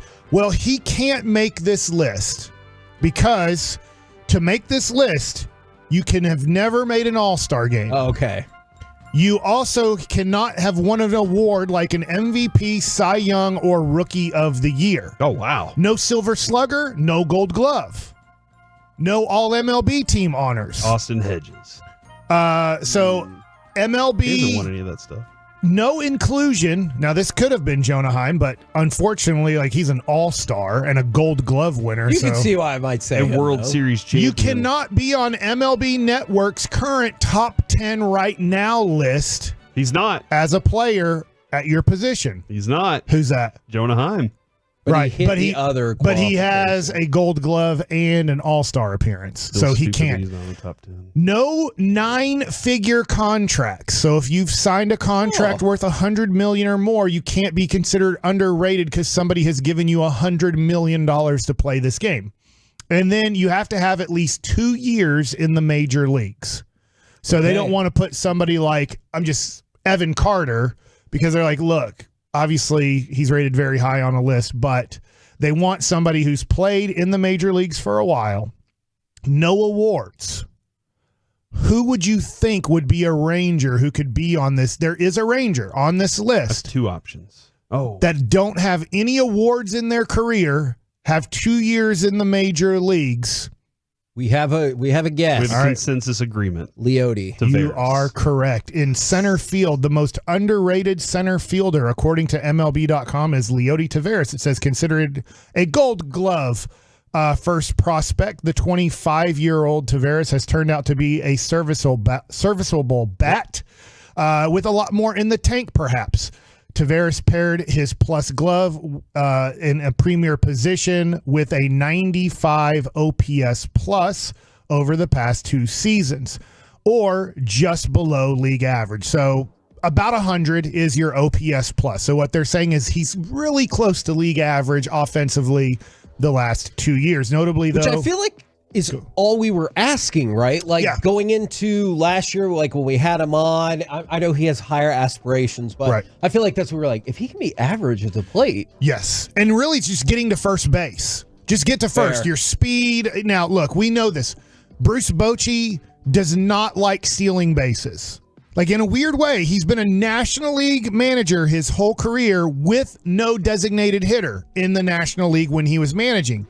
And he came to the American League, and it's like, man, he fit in really well with the American League. Like, it was, hey, we are going for extra base hits. We're not stealing bases unless it's really going to be a stolen base. We asked him about that. It'll be interesting with Evan Carter, Leody Taveras. We know that at times Adolis Garcia and Simeon can both steal 30 bases in a season. Yeah, dang, they were fourth worst in stolen bases. But the Rangers I wonder what their percentage was in being successful, because I bet it was a good percentage because they just don't really even try to steal bases. I'll look it up. So anyways, it says he held hitless in the World Series. Taveras was 10 for 41 with 7 walks and 4 steals in the first 3 rounds of the postseason. So obviously that's very easy, just under a 250 hitter. Now, you're facing the best guys. This is what's interesting. I'm going a little bit off topic here. You know, Evan Carter, what he did, yes, he did get to play 15 or 20 games before the playoffs against teams that have to throw a number 4 or number 5, or a guy that's maybe not even considered a 4 or 5 right now. There was injuries, and so they had a guy called up from the minors. But Evan Carter's damage done in the playoffs, you're literally only facing teams' top 3 starting pitchers. They're not going to start somebody that's not considered one of their 3 best. You know what I'm saying? So it's when you have postseason numbers, you literally eliminated all the bad teams, and you eliminate all number 4 and 5 starters from pretty much starting a game. So, by the way, it was 82% last year. That was best. That was 7th best in the league, and they were 75% the year before. Yeah. So, and they ran a lot more with obviously Woodward as the manager. And I thought, well, they would run more because of the bases and because of lack of pickoffs, but the Rangers went in opposite direction. It'll be interesting this year if that's the trend, if that's where the Rangers stay, or if they decide to maybe try to steal a few more bases here and there. I don't know. We've had 1 year of Bruce Bochy, and it worked out perfectly. It did. All right. Now, no. Leody Taveras, all underrated team, center fielder. So hopefully he gets off this list because that means he got some of that hardware. Yeah, and I do think he is a Gold Glove candidate, right? I mean, I can't name you every center fielder in the American League and if he's going to win or not, but that would be the one that you would think he can win.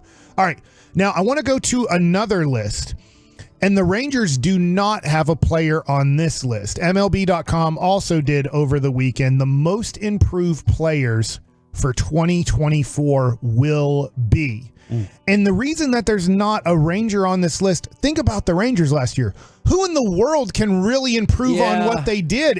We've brought up Nate Lowe, and we're like, he needs to improve with his numbers at first base. And to be honest, this is why when you guys brought up the name Brandon Belt, and I know he's been in rumors for the Rangers because Bruce Bochy had Brandon Belt. Yeah. I look at Brandon Belt and go, so we want two Nate Lowe's? I get a little bit confused. I know they're a little different, but they're both left-handed hitters. They both don't have premium power at the position. They're both going to be somewhere between, 15 would be a low number, 30 would be a high number. They're going to be somewhere between 15 and 30 home runs. So I get the Brandon Belt rumors, but it doesn't make any sense to me. Brandon Belt doesn't make any sense unless you were moving Nate Lowe to another team, and I haven't seen any rumor that Nate Lowe's in trade rumors. Can I throw out a guess for this? For the most, who they think will be the most improved player of 24? Yeah. Yeah. I feel like, is Carlos Rodon on this list? Because, man, after he signed, what a disastrous opening season for the Yankees. So I'm pretty sure he's not. I went through this list quickly.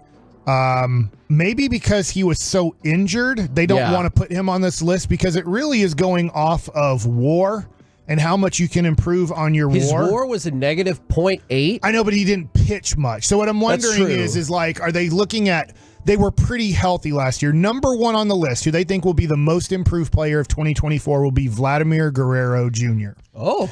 So actually, I was talking to Sandler last night about MVP in the American League, like who could win the MVP. And I think Gunnar Henderson has a great chance because I think their team's going to be close to 100 wins, close to the number one seed, easily make the playoffs.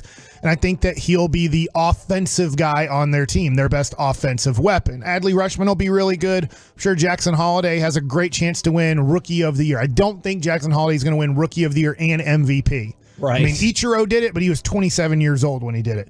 But Vladimir Guerrero Jr.'s WAR last year was 1.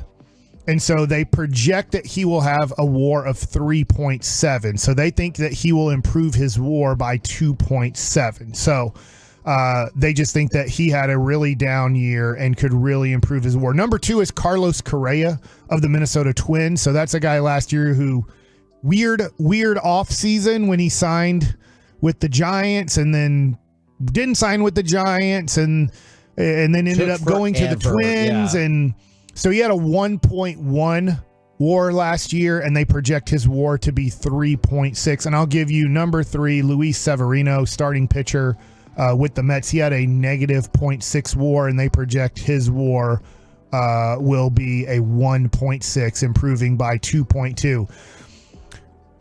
I look at these things and I go, okay, when I looked at Luis Severino, and I don't know his contract, I'm sorry, I should have looked this up. It says the Mets signed him to a 1-year, $13 million deal in free agency. So thank you in this article for having that. I wonder if people like that are going to interest the Texas Rangers. If they don't sign Jordan Montgomery, right? I know that, hey, we'll have Scherzer and DeGrom and Malley coming back for the second half. You don't know that. Right now you don't know. You'll have a better idea at the end of June if those guys are rehabbing towards pitching this year or not pitching this year. So I look at teams like the Mets, who I don't think will compete for a playoff spot, and a Luis Severino deal. When you sign a dude to a 1-year deal on a team that's rebuilding for 2 or 3 years, that's a piece they want to trade and get another Luis Angel Acuna from you. I'm not saying you're going to give that good of a prospect up, but you just start looking at these teams and these players on the list and you go, okay, whose pitchers on this list that aren't with good teams that could possibly be traded? In fact, my last nugget of the day is with the Corbin Burns trade, I guess the market has moved towards Dylan Cease looks more like a deadline guy than a trade now guy. In fact, if you look at what the Orioles gave up for Corbin Burns, it wasn't a crazy amount. So now what the White Sox are asking, and nobody's coming close to their asking offer, they're like, well, Corbin Burns has won a Cy Young. Most people consider him a little bit better than Dylan Cease. So the White Sox are a little bit screwed right now with the Baltimore-Milwaukee deal going crap. Like, we want way more, and now a market has kind of been set. So if you're in the Corbin Burns situation, trying to make an offer to win, Baltimore wins, you can move your offer to Chicago, but Chicago's saying that doesn't come anywhere close. And then you look at Dylan Cease's numbers and go, wait a second. You want more for a guy who's done less. Yeah, that doesn't really jive. Absolutely. We're the KNC Masterpiece right here on 105 through the Fan. Coming up next, the 2026 World Cup schedule is set, and the Metroplex is a huge, but not final, part of it. Will you go to a match, and what did you think about how yesterday played out? We'll talk about it next right here on the Fan. Hey, laughing too hard in the office? We are too. This is the KNC Masterpiece. Looks like you've been missing a lot of work lately. I wouldn't say I've been missing it. On 105.3 The Fan and the Odyssey app. This is Maggie Gray with an Odyssey Sports Minute. You want a feel-good story in the NFL? How about Teddy Bridgewater retiring from the NFL to take over as head coach of his high school football team? Bridgewater attended Northwest High School in Miami and has maintained a close relationship with the school. His former coach, Sean Payton, told Peter King, quote, "Those kids have no idea how lucky they are." I'm Maggie Gray. What does it feel like to file with TaxSlayer and get your guaranteed maximum refund? It feels like the last level of a video game, facing off against the final boss who stands between you and your refund. All your refunds belong to me. Using the power of TaxSlayer like a secret power-up he doesn't see coming. Only the most tax-confident can defeat me. Throwing your laptop at his video game face and watching him crumble into a giant pile of shiny coin tax refunds. Oh, not fair. You use TaxSlayer. Save up to 80% when you file with TaxSlayer. Start for free. At Grainger, we're for the ones who specialize in saving the day and for the ones who've mastered the art of keeping business moving. We offer industrial-grade supplies for every industry with same-day pickup and next-day delivery on most orders, all backed by real people ready to help. So you can get the right answers and products right when you need them. Call quickgrainger.com or just stop by. Grainger, for the ones who get it done. Attention.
1053 The Fan. Go low, baby. KRLD FM and HD1, Dallas Fort Worth. Always live on the free Odyssey app.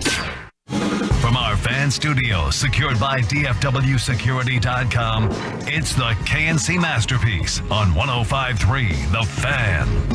KNC Masterpiece right here on 105.3 The Fan. We did not get the World Cup final, as was erroneously reported on G-Bag and Sean and RJ the last couple of weeks. It was your fault. Hey, I warned Wolchuk. If you would have just reported it. That was a one-source story. If you'd have reported it like it was true, Kevin, then maybe it would have manifested. Well, look, you can look at what the World Cup committee did. Journalism. They tried to make sure everyone's happy. They're like, hey, LA, you're not getting the final or even a semifinal, which was really interesting. Well, we'll give you the first U.S. match. Hey, Dallas, Arlington, you're not getting the final, but we'll give you the most matches. And so I thought that was nice. Pretty cool. Emmitt Smith, cut number 6. He was definitely saddened that the Metroplex did not get the World Cup final. I'm excited for the city and the region itself. To be hosting 9 games is pretty amazing, and to be hosting the semifinals is also a great thing in the context of winning. But there is some disappointment here. Because I got to speak my mind. Cannot believe we lost to Jersey. But it happened.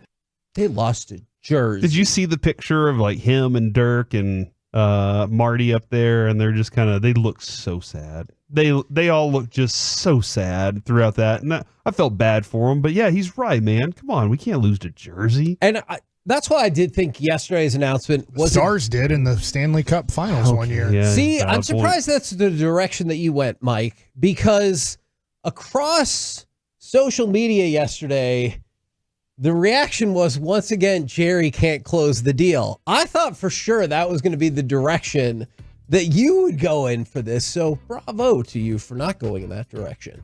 I'm surprised he did. This is what he's good at. Closing non-football business deals. The football part. Do you think that soccer in some places of the world is called football is why he lost? Maybe so. I still feel like, I don't know. I guess the finals is a big deal. I'm obviously not a soccer fan or football fan, but you do get a whole bunch of games here and you get a semifinal. Yes. That's almost as good as a final. It's like 50% of it. Now, I want to put you guys to the test real quick. Where will these matches take place? In Texas? The ones in Texas? On a pitch. Or specifically, what is the name of the venue where they AT&T Stadium. Incorrect. All right. Frisco Stadium. No, it is theoretically called AT&T Stadium. However, it is going to be rechristened Dallas Stadium. What? For in this Arlington? event. In Arlington. Oh. They have to take the letters off? Because look, Arlington, we're not approving this. The World Cup does not have brand affiliations with stadiums. Makes and so sense. I would assume Atlanta would do the same with the Mercedes-Benz Stadium. But people, look, you saw this with the Super Bowl. People are bent out of shape. I posted a picture that the World Cup put out. And they were like, I think you guys meant Arlington. I was like, I didn't make the effing picture. Right. All right. But it does say the Dallas bid. And now that they're changing it to the Dallas Stadium instead of Arlington Stadium for this, I feel like people are going to be even angry. I mean, when any of the announcers say welcome to Dallas or whatever on football games, people freak out and they're like, it's Arlington. It's not in Dallas. But around the world, I would say it's easier for people going, let's go to Dallas. Let's go to Dallas where more people are going to be recognizing the name Dallas when they're discussing World Cup around the world rather than just here locally. But man, Arlington, we do not approve of this. This is not cool by the World Cup. We love you, Arlington, and we always have. Yeah, it's unfortunate. So the U.S. men's national team will play in L.A., then Seattle, then back to LA for, I guess, Dallas Stadium. They get not even Texas Stadium? No. Yeah, that's a good point. You get 5 group play matches. I believe it's 2 round of 32s, 1 round of 16, and a semifinal. All right, Mike, I'm guessing you're still like, Yeah, I'm not Okay. going to try to go. It doesn't. Will you watch the games that are here at home? Do you think you'll pick up any, flip any of the games on, any of the matches? They'll be on the television somewhat, but I don't think I will be that engaged with it. I'm going to be in. Okay. I don't know if I can In make December, it into a game. Was women's in December, or was guys in December, right? Well, yeah, it was not in this November, December, but last. Because remember, they had to move it because of the heat. Yeah, because I was in New York on vacation with my family when we went after I watched the Knicks and Mavs. We went into a bar and they had on. I don't know if it was the championship game, but it was like maybe a semifinal game, definitely an elimination game, and people were very excited about it. And I don't know if I'll be able to afford the semifinal game. How much do you think it's going to be? Oh my God. 5 digits? $22. Maybe not that much, but 3 digits? In the I think it'll be more than that. That is a big stadium, so maybe you could get those Jordan Love parent seats from the first game he ever started. Where you just kind of you're told that there's a soccer match happening down there? Look that up. They gave his mom literally the highest seat in the building. If you take one of those, then maybe so. But for a lot of the seats, I could easily see that getting into the thousands of dollars. And Look, it was late notice his son was starting. Yeah, So- but still, you would think they could figure something out. I feel like that's up to the player a little bit. There is a family section and then there's a friend section. The friend section isn't very good. Yeah. The family section is good. Yeah. We would always tease, not that this is true or not, but you put your wife in the family section and your girlfriend in the friend section. But goodness. So they're really far apart. I mean, I guess that does make sense. But for the premium seats for those games you were talking about, definitely in the 5 digits. So I've already talked with Brandon. We just want to go. And if you get a really awesome knockout round game along the way, obviously that would be amazing. Yeah, no, I guess, the other part of it too is like the potential of, getting a media pass and covering it, doing something like that. And then you can go anywhere you want in the stadium. That is true. Except for on the field during play. If you get a media pass, are you going to produce some work to go for that? I'm just saying for people that want to do that. Like that's what I'm trying to point out here is for the people that are interested, that's an opportunity. I'm kind of like you, Kevin, where if I want to go, I want to take one of my kids that would be interested in this. And Brandon is very interested. So that's where kind of my allegiance lies is my family all would probably want to go, and that's very expensive family. I'm sorry. I love y'all, but how would you carve that up? Would you only take one? Would you take two? What are you thinking? Whichever one is the most interested in staying the longest, which would probably be Lucy. So, because Carter's like, hey, once I've seen, I'm ready to rock. And Avery is like, once you walk in the door, he gets anxiety and wants to leave. So, like, that's where I am with Avery. So, yeah, maybe Adrian and I can rock something like that. Not that she's ever been interested in anything other than FC Dallas or the hipster soccer that they got going on. But other than that, yeah, that's probably it. Now, the United States will host 78 of the 104 matches played.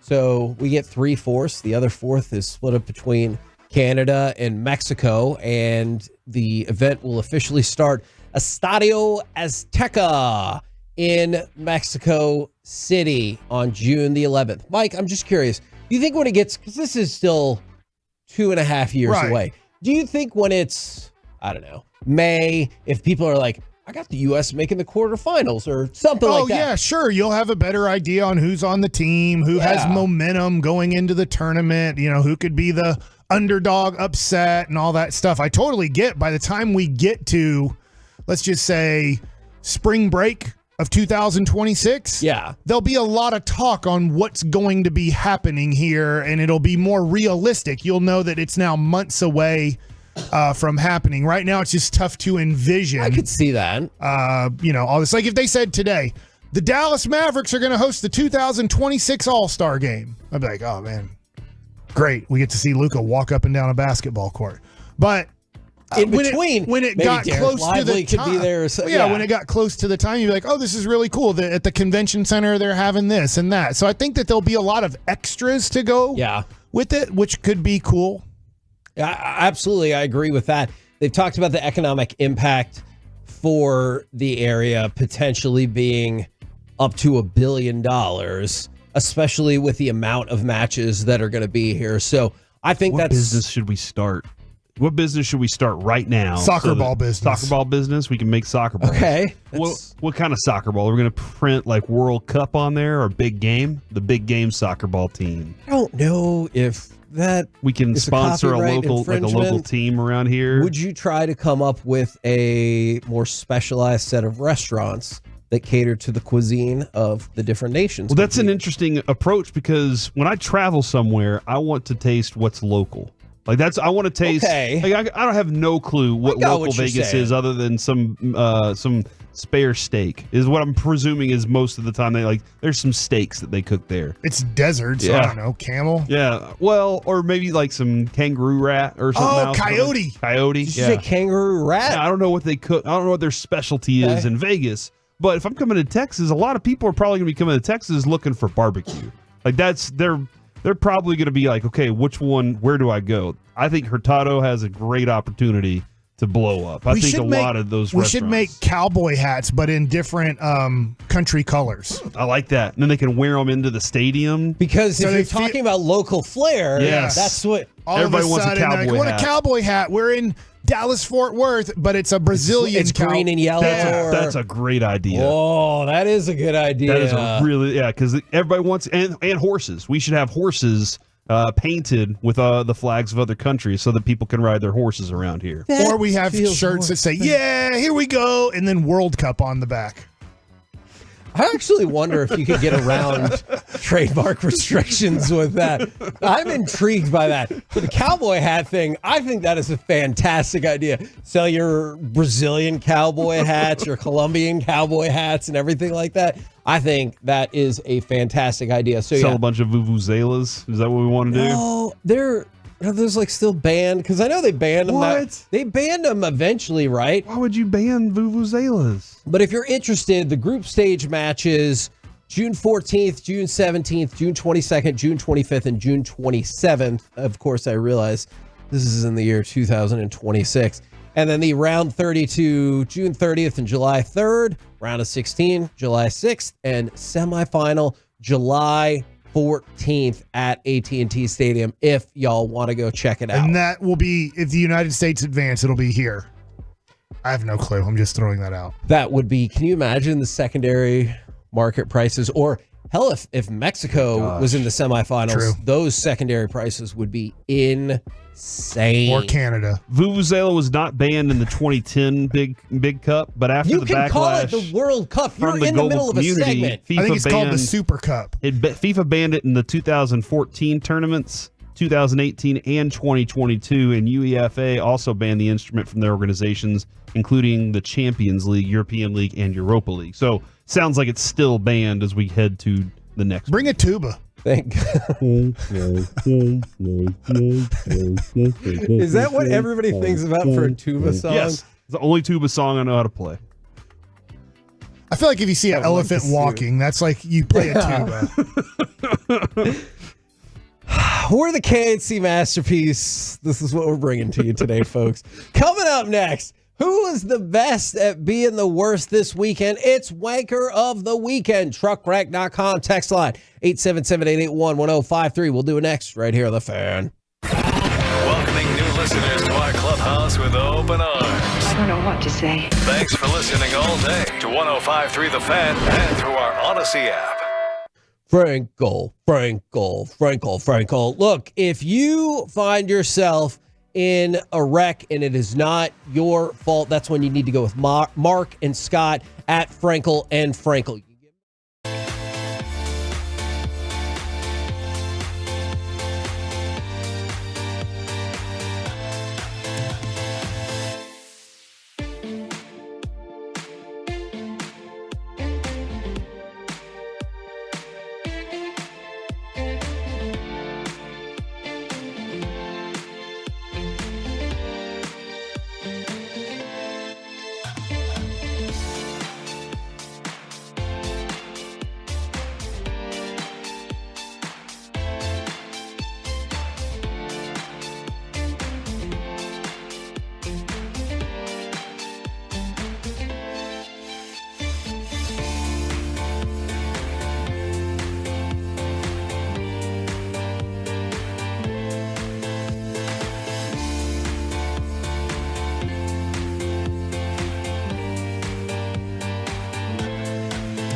might be Brome.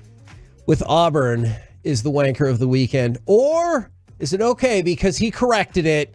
He is a basketball player for Auburn, and a fan was kind of grabbing at his jersey a little bit while he was on the road. He said, I thought it was an Ole Miss fan grabbing my jersey, holding on to me. So he just like pushed his hand off, which makes sense. Like somebody's trying to grab your jersey that's not in the midst of the game. You want them to leave you alone. He turned around and saw it was Morgan Freeman. Okay. Hi, Morgan Freeman. How's it going? You're the voice of God in that movie. So he goes, oh my gosh. Heaven Almighty or whatever it is. Sure. Jim Almighty. Bruce is the first, yeah. right? Yeah, and then Jim Almighty. Jim Carrey, Almighty. But yeah, he goes, oh my gosh, I'm a big fan. And Morgan Freeman goes, just keep playing. That's all he said to him? That's Say what it he Morgan said. Freeman voice, though.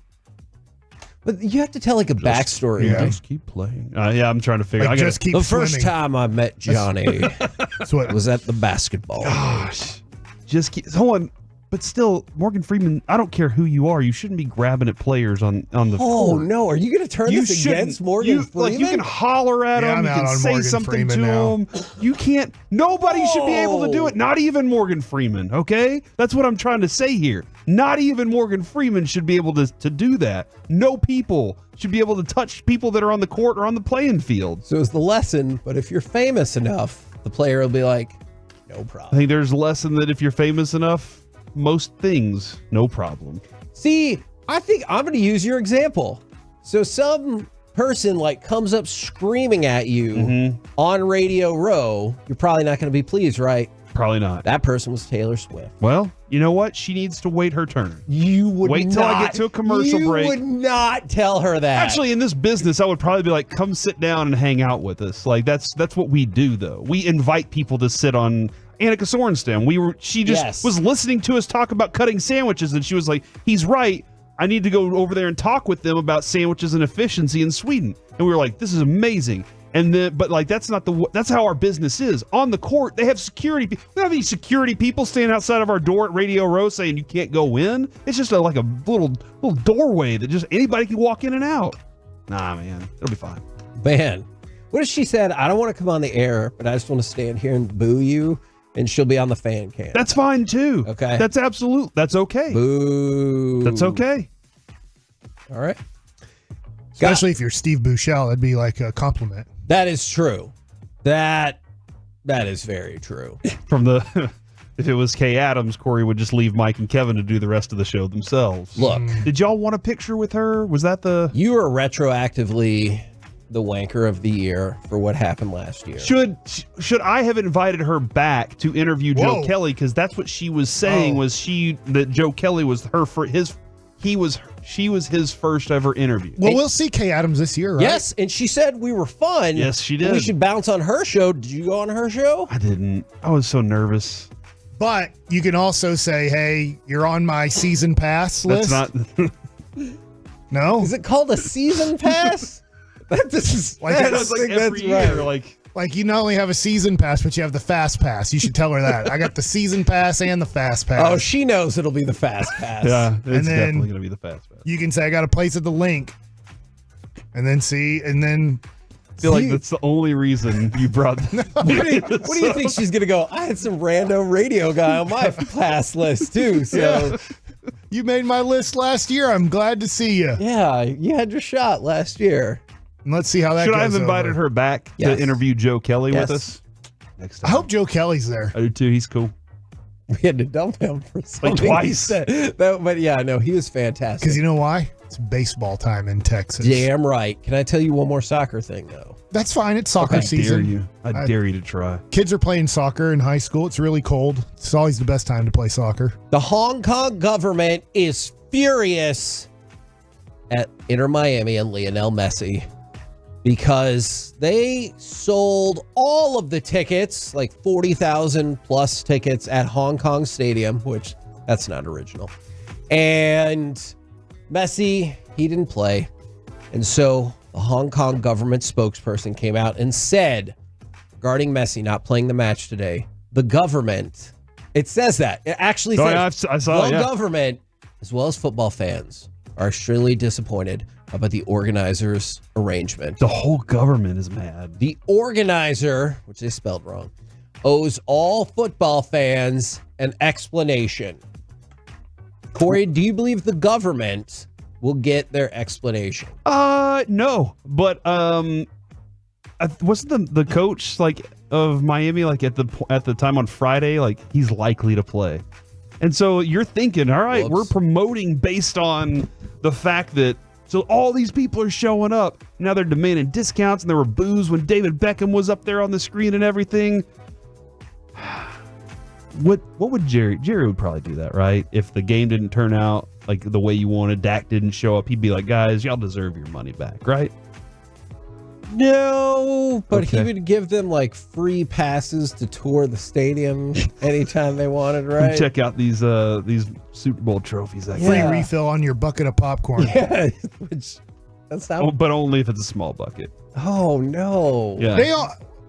Do they have different sizes of buckets? I feel like there's only one bucket of popcorn at AT&T Stadium. It's a good question. It's like $12, and as long as it's free, everybody's happy. And I guess we'll just have to call it Dallas Stadium. That's right. For the World Cup, you do. All right. Unfortunately, I played the clip. The Mavericks. The Mavericks were up on the Bucks early in the second quarter by 25 points. They ended the game with 21 turnovers and lost by 12 points. Good night. This was a catastrophic, I was going to say evening of basketball. Last 3 quarters of basketball. What the hell? They're not a good team. That's fair. Look, they're maybe a hair above average. I'll give them this. They're a little bit above average when completely healthy, which doesn't happen much. Luka, Kyrie, Derek Lively, and the others are healthy. They're a little above average. They could compete for the 5 or 6 seed if all those guys played almost every game. But when Kyrie's out or when Derek Lively's out or both of them are out, it's a bad team. That team is a 30-52 team. If that was the Mavericks team for a whole season, they would maybe win 30 games. So when you're up by a lot against Milwaukee, who's trying to win the championship, it's just okay, fine, we're down to this team. They're horrible on defense, right? The Mavericks are horrible on defense, especially without Derek Lively. So they know that they can come back. They just have to slow down the 3-point shooting. And so I'm really tired of watching this Maverick team. It's now not fun anymore. I hate saying this. Jason Kidd's going to be the coach next year. People are like, Jason Kidd's going to he's not going to get fired. I did tell somebody that, yeah. He's not going to get fired. Kyrie and Luka love him. He doesn't help you, though. When these runs are happening against the Dallas Mavericks, Jason Kidd cannot help. He doesn't know how to stop momentum of another team. He just lets it play out. And if you have Michael Jordan and Pippen, or you have Kobe and Shaq, you can do that. Yeah. Phil Jackson could let those guys figure it out. The Mavericks don't have anybody who can figure it out. Even when they're completely healthy, Kidd will have to baby them through that situation and help them through. Just like Oklahoma City's head coach will have to do in the playoffs, or Minnesota's head coach. They're not ready to handle that environment on their own yet. And Kidd is I'll just let it play out. You're well, we're going to watch them lose. Yeah, it was really maddening. I almost wish we would have had the Grizzlies excuse from last night. Did you? I feel like maybe they don't belong in this category. Did you see that they had 13 players ruled out due to injury? On what? You can only have 15 guys signed to a contract. Now, right? Mike, I'm glad that you brought that up. So, what happened was the 2 other players under contract, Luke Kennard and David Roddy, were playing. They were also allowed 3 players on 2-way deals to round out the starting lineup, as well as 3 more players on 10-day hardship deals because of this. So yes, 13 of their 15 signed roster were out. And so they got these concessions. How'd it work out for them? They lost by 40 points. Oh, it was 131 to 91. So Boston, which embarrassed themselves in that game without the starting Lakers, they made sure not this time. I'm going to tease a future topic while we're in Vegas. I don't know if we'll get to it because obviously we'll be covering the Super Bowl and doing a whole bunch of interviews and covering what we were doing in Vegas the day before or night before. If on February 8th, the trade deadline comes and goes and the Mavericks aren't able to make a move to significantly help this team out, I do think it's time to tank. I hate saying that. Keep the first. But yeah, you're only 3 games out from keeping the first for your first round pick again. You're not a long way away. You don't have to lose a lot. You just have. I'm now to the point watching this team. I think the best thing that can happen if there's not a major move in the next 3 days is to honestly lose about 60 to 70% of the rest of your games and go, we're going to sit there again with pick 9 or 10, and that is going to be way better than what is happening right now. We're the KNC Masterpiece right here on 105 through the Fan. Coming up next, it's time for Gridiron Gravy, where the Packers like big bits, and I cannot lie. That was your part to go to break. You're losing your hair, and you need a simple solution that works. You want the best. Modern technology with top-rated physicians. Something that's guaranteed to work. Guys, you need advanced hair. They've completely redefined hair restoration, from the experience itself to their unmatched results. Receding hairline, bald spot, thinning hair? Address them all with Advanced Hair's simple one-day treatment in a calm, relaxed environment with the most experienced professionals. Advanced Hair has performed tens of thousands of these breakthrough treatments. And get this, your own natural hair begins to regrow the very next day. No one can offer anything like the Advanced FUE found at Advanced Hair, and I highly recommend their team. It starts with your free consultation. Call 469-599-HAIR. If you qualify, you'll also get $250 off and 250 free hair grafts. Refine your hairline with the team that's redefined hair restoration. 469-599-HAIR or advancedhair.com. Which is better for you, a home equity line of credit or a cash-out refinance? If you're sitting on a nice rate of 2.5% to 3% on your mortgage, a home equity line of credit might be great. But maybe you have so many credit card payments.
Right now, it's time to go around the entire NFL and dip into some gridiron gravy. Dip.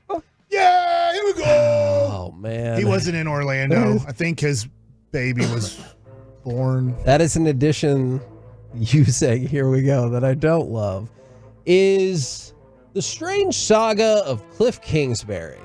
So when we left you on Friday... This guy knows what he's doing. Cliff Kingsbury was going to be the offensive coordinator for the Raiders. But apparently they broke down in the midst of contract negotiations. And instead, they hired Luke Getsy. While... A comedian? That's Bar Getsy. Okay. The Tennessee kid. Tennessee kid. And it's Nate, right?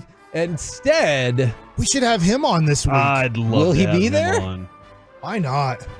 Let's see where he is. Hold on, so you're just naming people in general, don't know if they'll It's be at Las the Super Bowl or Vegas. not. Okay. Like they should just be there. Yes. Let me he's in Madison, Wisconsin, Omaha, New England, Nebraska, and then Kansas City this week. So that's unfortunate. Kansas City, the right place to be though. Yeah. Just wrong place to be. So Cliff He's a big football fan too, to be honest. He has a podcast and talks a lot of sports. I think Jay Cutler is on that podcast with him frequently. That's true. Oh. He's in Vegas in March, Kevin. Let's go back. Oh. Okay, never mind. All right, never mind. Let's just leave it right there. All right. So Cliff Kingsbury ends up getting hired by the Commanders as their offensive coordinator. They also took Joe Witt Jr. as their defensive coordinator. Now, here's the interesting part about like all of that is Bieniemy's now a free agent. I guess because a team source told Mike Florio that they are currently, quote, working through Eric Bieniemy's status. Oh, really? I would assume Bieniemy wouldn't want to go from OC of the Chiefs to not an offensive coordinator of the Commanders. OC of the Chiefs, OC of the Commanders, now backup OC to Cliff Kingsbury, who has failed up every step of the way. He is proof, everybody, that you don't have to be good. You just have to look good. You just have to look good. That is true. Maybe he's hoping the Chiefs win the Super Bowl. Andy Reid retires and says he wants Bieniemy to take his job. Maybe. Well, I figure Bieniemy's going to go back to Kansas City. That's just my guess. I don't know I'm going to be honest. I don't know who the offensive coordinator is. We know that you're wearing a Chiefs hat. Well, Andy Reid's the real offensive coordinator. He's the one who calls the plays during the game, always has. But I'm just wondering if they can bring Bieniemy back and tell the person who's the fake offensive coordinator, hey, we brought back our old fake offensive coordinator. I think it's Matt Nagy. He was the head coach of the Bears for a little bit, and he had been with Charles Nagy's brother. Well, he'd been with. I don't know that to be the case at all. Yeah, he's offensive coordinator. He had been with Andy Reid before, left, and then came back to take over there. Now, I think he was like quarterbacks coach for a minute and stuff. But appreciate the contributions nonetheless, Mike. Thanks. Let's go from that to, well, they do the flag football competition in the Pro Bowl now. Yeah. But they are starting the first ever NFL flag championships this summer, July 19th through the 21st at the Hall of Fame Village in Canton, Ohio. Flag football championships will feature more than 280 teams of girls and boys, regional winners from across the country representing all 32 clubs. So I know that the NFL does a lot of terrible stuff, which I feel like we usually talk about here. But this is a cool thing that they're putting together for the kids. I actually watched a large portion of one of the games. One of the girls, most of them seemed like they were in the 15, 16 range, is kind of what I was hearing. Was it entertaining? It was. So I would be very interested at some point, someday, if flag football becomes big enough. Because like the people I was sitting around were like, I like this more than I like NFL football. I was like, you need to hold your horses. I mean, come on. That's going to be in the Olympics. But I wouldn't be surprised to see somebody that's an offensive coordinator in flag football become an offensive coordinator, and take that kind of path. Because I know it's different, but there's a lot of unique stuff. Like they walked out, and who's the Orlovsky? He was the one calling the game, and he was freaking out. He was like, oh my gosh, they just did shift to start the game. They're doing motion right now. And I was like, there's a lot of this stuff going on. And Kevin, you and I covered that. during summertime. It was competitive. It was a lot of fun to watch. So yeah, I think it's an interesting addition to the whole weekend. Another thing to potentially watch, the Chiefs did activate Jerick McKinnon off injured reserve. That doesn't necessarily mean he will play in the Super Bowl, but he's been on injured reserve since week 15. So we'll see if he can get up to speed in time for the Super Bowl itself. Let's go to the Packers. A couple of interesting things about the Packers is I love that this got released to the public. So Packers CEO Mark Murphy writes a monthly column on the team's website. In the latest column, he revealed a letter that he got from Justin M. in Tucson. The letter goes like this, quote, it takes a really harsh turn at the end. I'm emailing today to express my disappointment and dissatisfaction with the franchise and its direction during your tenure as CEO. I believe it is long overdue for you to retire, give control of the organization to someone else who's more properly prepared to take the team into the future. So, strong so far. Your leadership has been inept. You do not deserve to lead such a storied franchise. Please disappear into retirement. All right. Nobody likes you. Okay. You have never been a good executive, and I wish you the worst in your twilight years. Oh, wow. That last one feels particularly harsh. Yeah, everything seemed reasonable up until that point. No one likes this person. That's what he There's said. got to be somebody, one person out there. Well, he decided to respond. His wife? Hopefully. Quote. His mom? Thank you. Well, I think. Maybe. I don't know. You don't know. Well, I'll read you this next part and you can tell me. Oh, no, his mom doesn't love him either?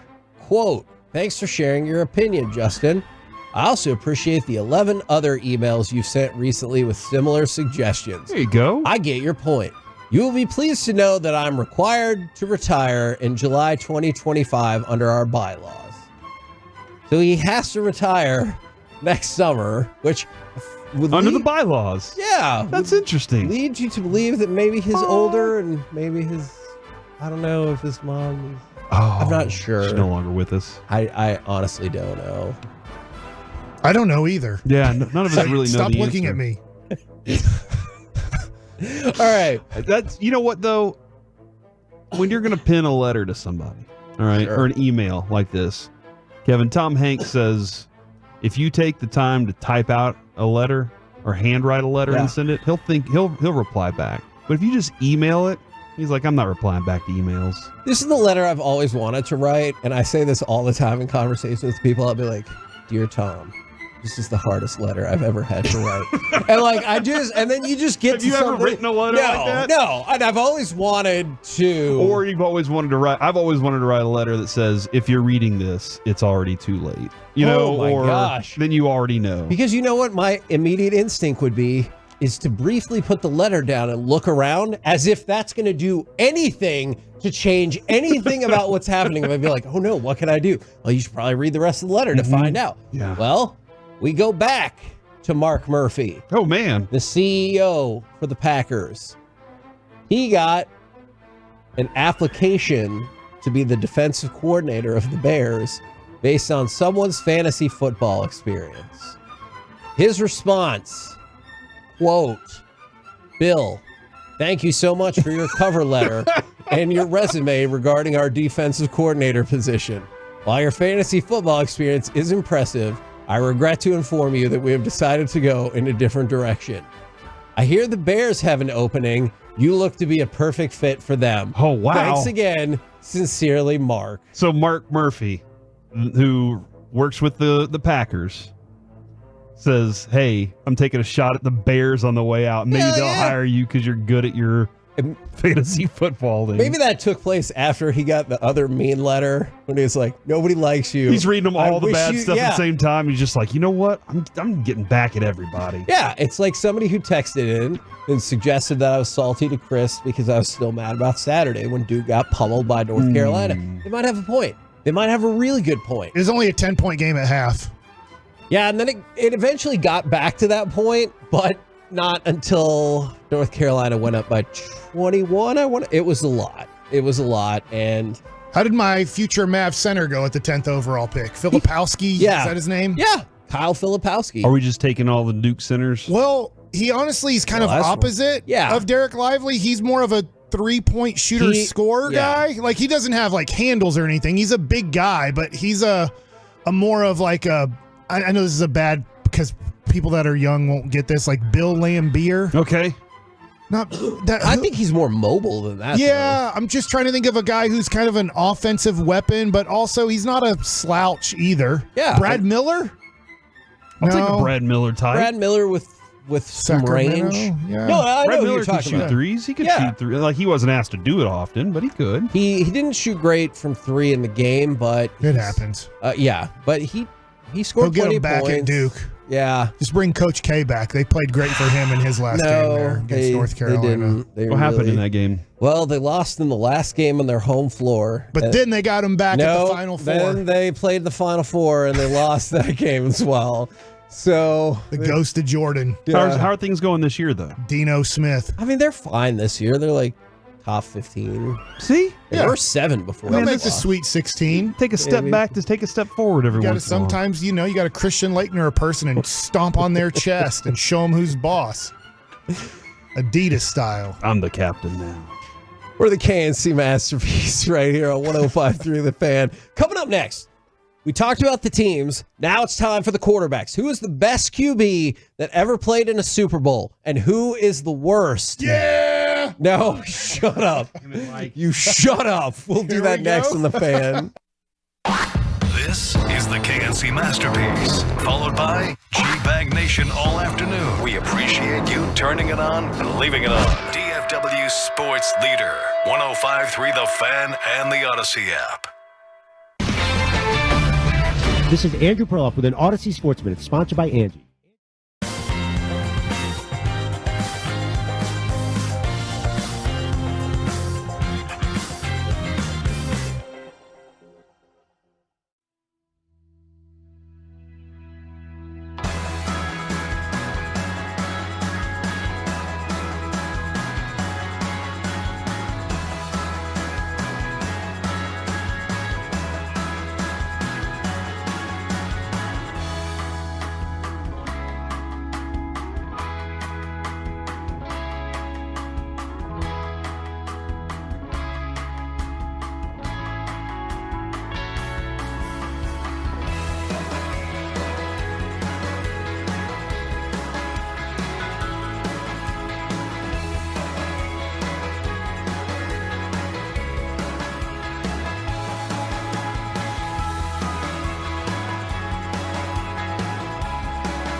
next level, perform next level. And now, during our President's Day sale, save 50% on the Sleep Number Limited Edition Smart Bed for a limited time. To learn more, go to sleepnumber.com. Sleep Number, the official sleep and wellness partner of the NFL. If you guys are struggling to peel off visceral fat or looking to put on muscle mass and have hit a plateau, whether on TRT or not, Men's T Clinic can help you level up. Get in today to get your numbers checked. Optimizing your T can help you jumpstart the process with a ton of other benefits, like optimizing your mood, drive, mental clarity, and weight. Men's T Clinic is the authority and the only place I trust for my total wellness optimization. And with 5 convenient DFW locations, it's super easy to get in, get out, and get back to being you. Cash pay and insurance options are available. You're turn it on, leave it on. Home of America's team is 105.3 The Fan. Hello, baby. KRLD FM and HD1, Dallas Fort Worth. Always live on the free Odyssey app. From our fan studio, secured by DFWsecurity.com, it's the KNC Masterpiece on 105.3 The Fan. KNC Masterpiece right here on 105.3 The Fan, 877-881-1053 and the truckwreck.com text line. If you want to get involved in the conversation. We talked about the teams. Now it's time for the quarterbacks. Who is the best quarterback that ever played in a Super Bowl? And who is the worst? Now, keep in mind... So they had to play in the Super Bowl. Yes. So they didn't have to win the Super Bowl necessarily, but they had to play in a Super Bowl. Who was the best? Would you like to start with the best or the worst? Well, the best is going to be easier because the worst is probably going to be on losing teams, and you're going to kind of forget who those quarterbacks were. That's fair. Give me what y'all think are the top 5 to ever play in a Super Bowl. Brady has 7. Montana has 4. They have to be in the top 5. I'm not saying they're 1, 2, but they have to be in the top 5. NFL.com has them 1 and 3. Oh, wow. Yeah. I mean, Terry Bradshaw's 4-0 in Super Bowls. Tom Brady's obviously 1. I would never have Terry Bradshaw as one of my top quarterbacks, though. So you do not put him in the top 5? He's undefeated, and he beat Captain America twice.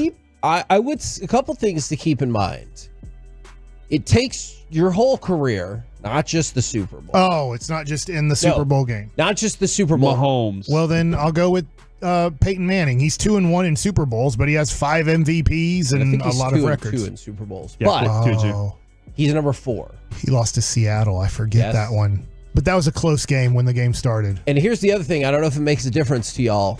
If they played in a Super Bowl, NFL.com took their whole career. Even if they just played in a Super Bowl, you get the credit for the whole career, not just the Super Bowl era. There's only one quarterback that I know that played in 1 Super Bowl.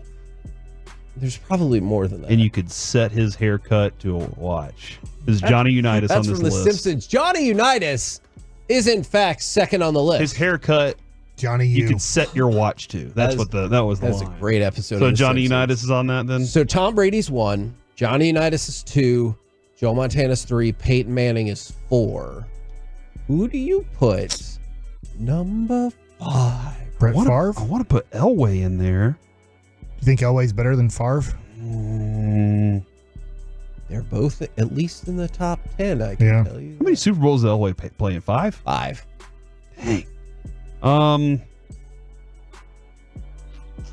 You go ahead and pick. I honestly, This is a tough one. I mean, honestly, I'm really close to Patrick Mahomes being on this list at number 5. I have He is him in my also group. in the top 10 for what it's worth. I will say, hold on, that sounds like he's not. Well, we don't have. He's only played in 3. This will be his 4th. So that's the only thing in his. Obviously, he has another decade of playing football to get all of these stats. That Dan Marino might be on this list, even though he only played in 1 Super Bowl and lost. Like, this is where you start looking at career achievements. Dan Marino is also in the top 10 for what it's worth.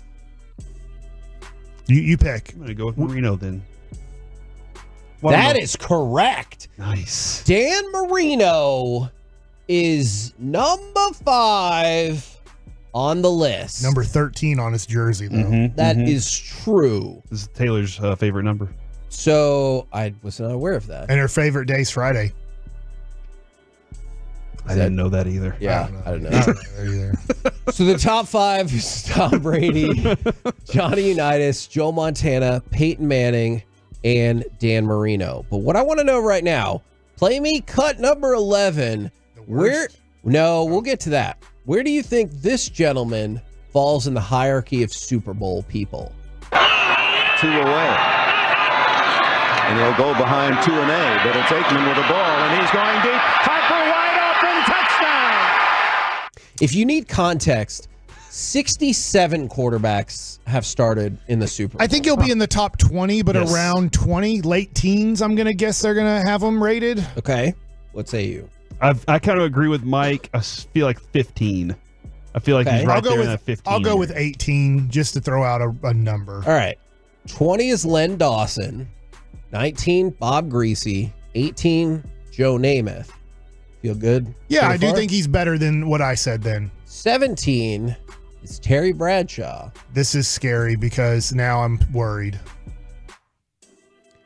16 Roger. is, in fact, Troy Aikman. And you said 15? Yeah, it's a 15. That's good. And I said 18. We were close. You guys were close. Now, you just I do think Roger's better. I think they have Roger rated higher. Okay, let's play cut number 12.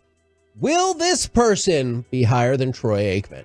Staubach is strolling up over. And now strolling back into the shotgun spot. Going deep. Oh, what a catch.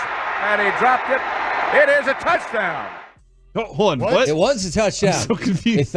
Hey, this That was was the the time Jackie when they're Smith like, call? good enough, you caught it. No, it was not the Jackie Smith call. Yeah, because if it was the Jackie Smith call, it would have been a Super Bowl Well, maybe victory. I thought maybe I misheard it and he said it would have been a touchdown. But I'm going to guess he's number 14. I'm going to guess that they struggled to separate Aikman and Staubach. And you have Aikman he was at 16, right? I'll go 14 just to make it a little bit better. I'll still stick with 14. Yeah, I can Dirk's see German number. Well, all right. If we're gonna go with numbers, then I'll go with 12 because that was Roger he's number Staubach's 12. number. Oh, I have 3 of his rookie cards. I want to collect all the numbers of his rookie card, like graded. Ben Roethlisberger is 15, and I want to stop on this for just 1 second. We'll get to Staubach. What do you think about Ben Roethlisberger being better than Troy Aikman? I don't like it, but he had a longer career. Obviously, Aikman dealt with back injury, head injury, didn't want to really extend his career with another team. Sure. So I get it. I get the longevity and the accounting stats say Ben Roethlisberger. But in their prime, he wasn't as good. Troy was better in his prime than Ben in his prime. When you say counting stats, like he has some significant numbers that's his passing yards and his touchdowns are superior to Troy's. I'm fine with it. It's an arbitrary list. It's not like like anybody's holding anybody to the fire on this. Maybe we should though. Fran Tarkenton is number 14. Bart Starr 13. Drew Brees 12. Is Roger Staubach better than Drew Brees? Yes. I mean, yeah, he has to be. It's tough. Outside the top 20. I'm going to guess they're going to put Captain America way up there. This is maybe arguably the greatest human to play professional football. Okay, let me throw this out there for you. Throw it. He is in the mix. Here is 6 to 11, since we already went through the top 5. So you're saying he's like Sir Mix-a-Lot. Yes. Patrick Mahomes, Brett Favre, Steve Young, Roger Staubach, John Elway, and Aaron Rodgers. Where do you think he fits in that crew? I had a tough time putting Roger ahead of those guys, just to be honest. So I'd say near the back. I think he's ahead of most of those guys. Yes, I like you. Okay. I knew I liked you. Unfortunately, NFL.com disagrees. They have Roger Staubach at 11. Okay. But I mean, that's still great. And it's better than Brad. And honestly, for the most part, you're not a relevant quarterback in the history of football if you didn't make a Super Bowl. I hate saying that, but I mean, let's just be honest here. I mean, there are no Tony Romo and Dak Prescott, even though it wasn't their fault. They were the greatest quarterbacks in the history of football. Guys, we did it. Did you win? Well, look, is it Jordan Montgomery? No. Oh. Darren Woodson? Bobby Witt Jr. According to Jeff Passan. Oh, no. Is going to be with the Kansas City Royals for the next 11 years on a $288 million contract. Wow. And I couldn't be happier for him. That's a lot. That's amazing. That's hard to say no to. Congratulations. This is live Bobby Witt Jr. reaction of Mike being sad about all his Bobby Witt Jr. cards being stuck in Kansas City. He's going to be a great player for a team. That's not going to be Don't great? worry about that part. He's going to be a great player for a team. He's the next Mike Trout. He's the star of that team. Well, Mike Trout's cards are worth a lot. They are. He needs to start winning MVPs. Sorry to break all that up, Kevin. I just thought that was some interesting news on local product. Change my hat around where it says Chiefs instead of KC. That is very interesting. That's awesome news. for Bobby Witt Jr. There are opt-outs and club options, so I'll read up more on There's that. a 3-year team option that can make it a 14-year deal? Wow. He could be there for the next 14 years with the Royals, who I was told last year It is awesome for him are in and his trouble. family. You know what I like the best about deals like this? It says 11 years, $288.7 million. When you get to that amount, the 0.7 feels arbitrary. But if you think about it, that's $700,000. That is crazy. The club option after the 11th in Colleyville. Yes. The club option after the 11th season would tack on the 3 years for $89 million. So they would add an extra almost $100 million to go 14 years. Good for him. It's awesome. It's not. It's just one of those sad things. just because you think he's going to be stuck in mediocrity at best. That's a low market team with not a great TV contract. They did in 14 and 15. They figured out a way how to make back-to-back World Series and win one of them. That is so it can be done in Kansas City. It's not impossible, but it just feels like Kansas City's never going to, in an offseason, add Jordan Montgomery and Blake Snell to then make. You just don't feel that way. They did a great job of developing a group of guys to come together, then added people, in my opinion, like Chris Young. Like really good, 4 or 5 starter / can be a good reliever in the playoff type of deal. I don't know how Bobby Witt Jr., I don't know. Becomes a national guy. Does that make sense? Gunnar Henderson's about to be on the national stage for the next 5 years because what they've developed in Baltimore. And now they have ownership that is already showing they're going to add and keep.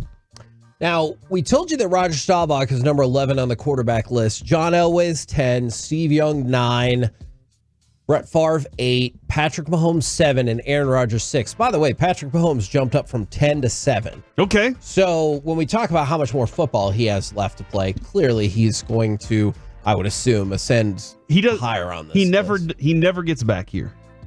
Never gets back here, but continues playing good football. Yeah. I mean, does that squeeze him up into the top 5, even though nothing's changed other than he played? Absolutely, I think so. Aaron Rodgers was in 1 Super Bowl. He's number 6. I know he won a crap ton of MVPs. I feel Mahomes has to surpass Dan Marino.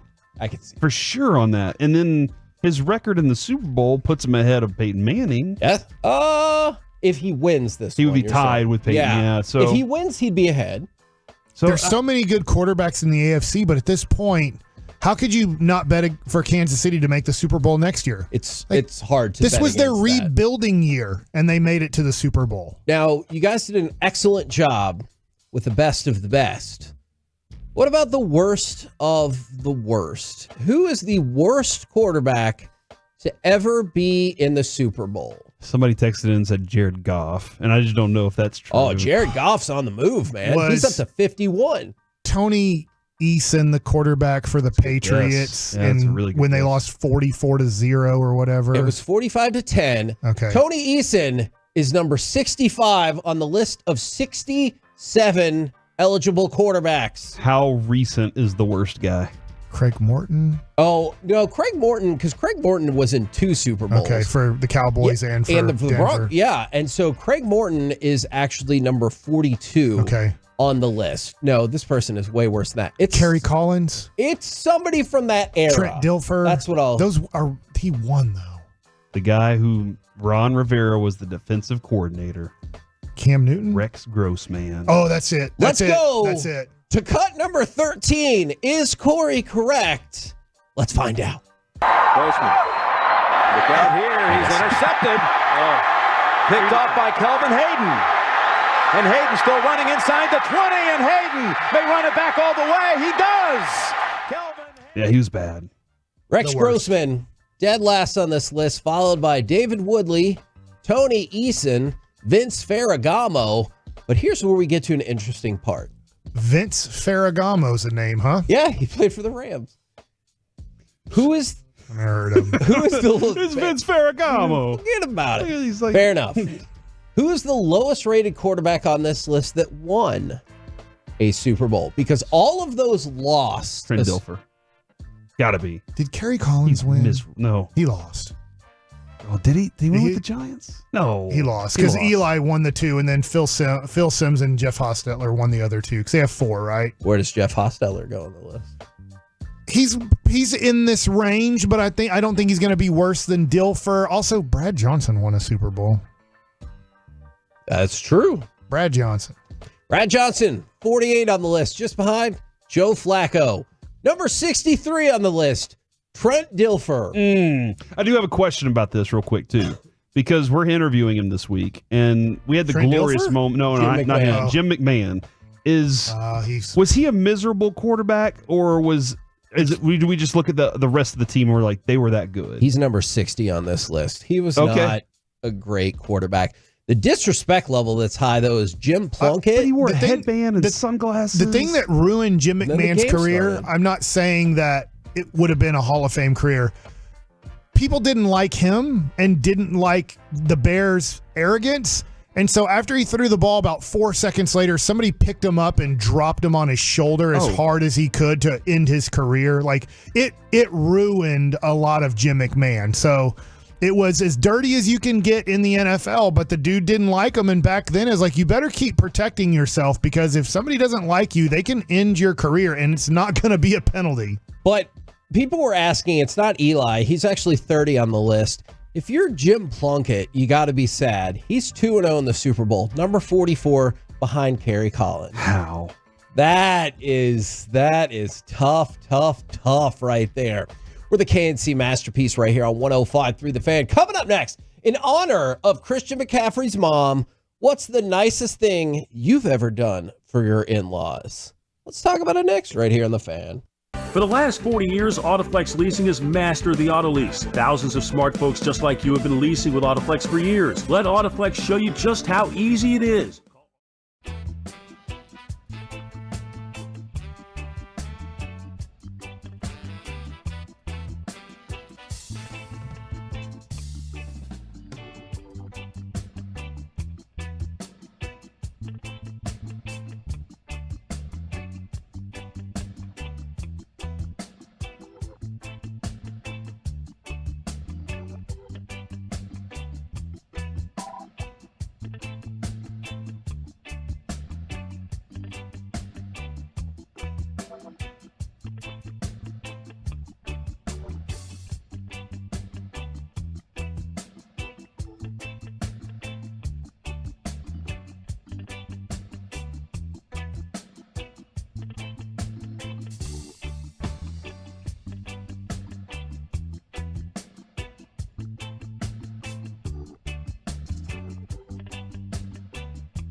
with same-day pickup and next-day delivery on most orders. All backed by real people ready to help. So you can get the right answers and products right when you need them.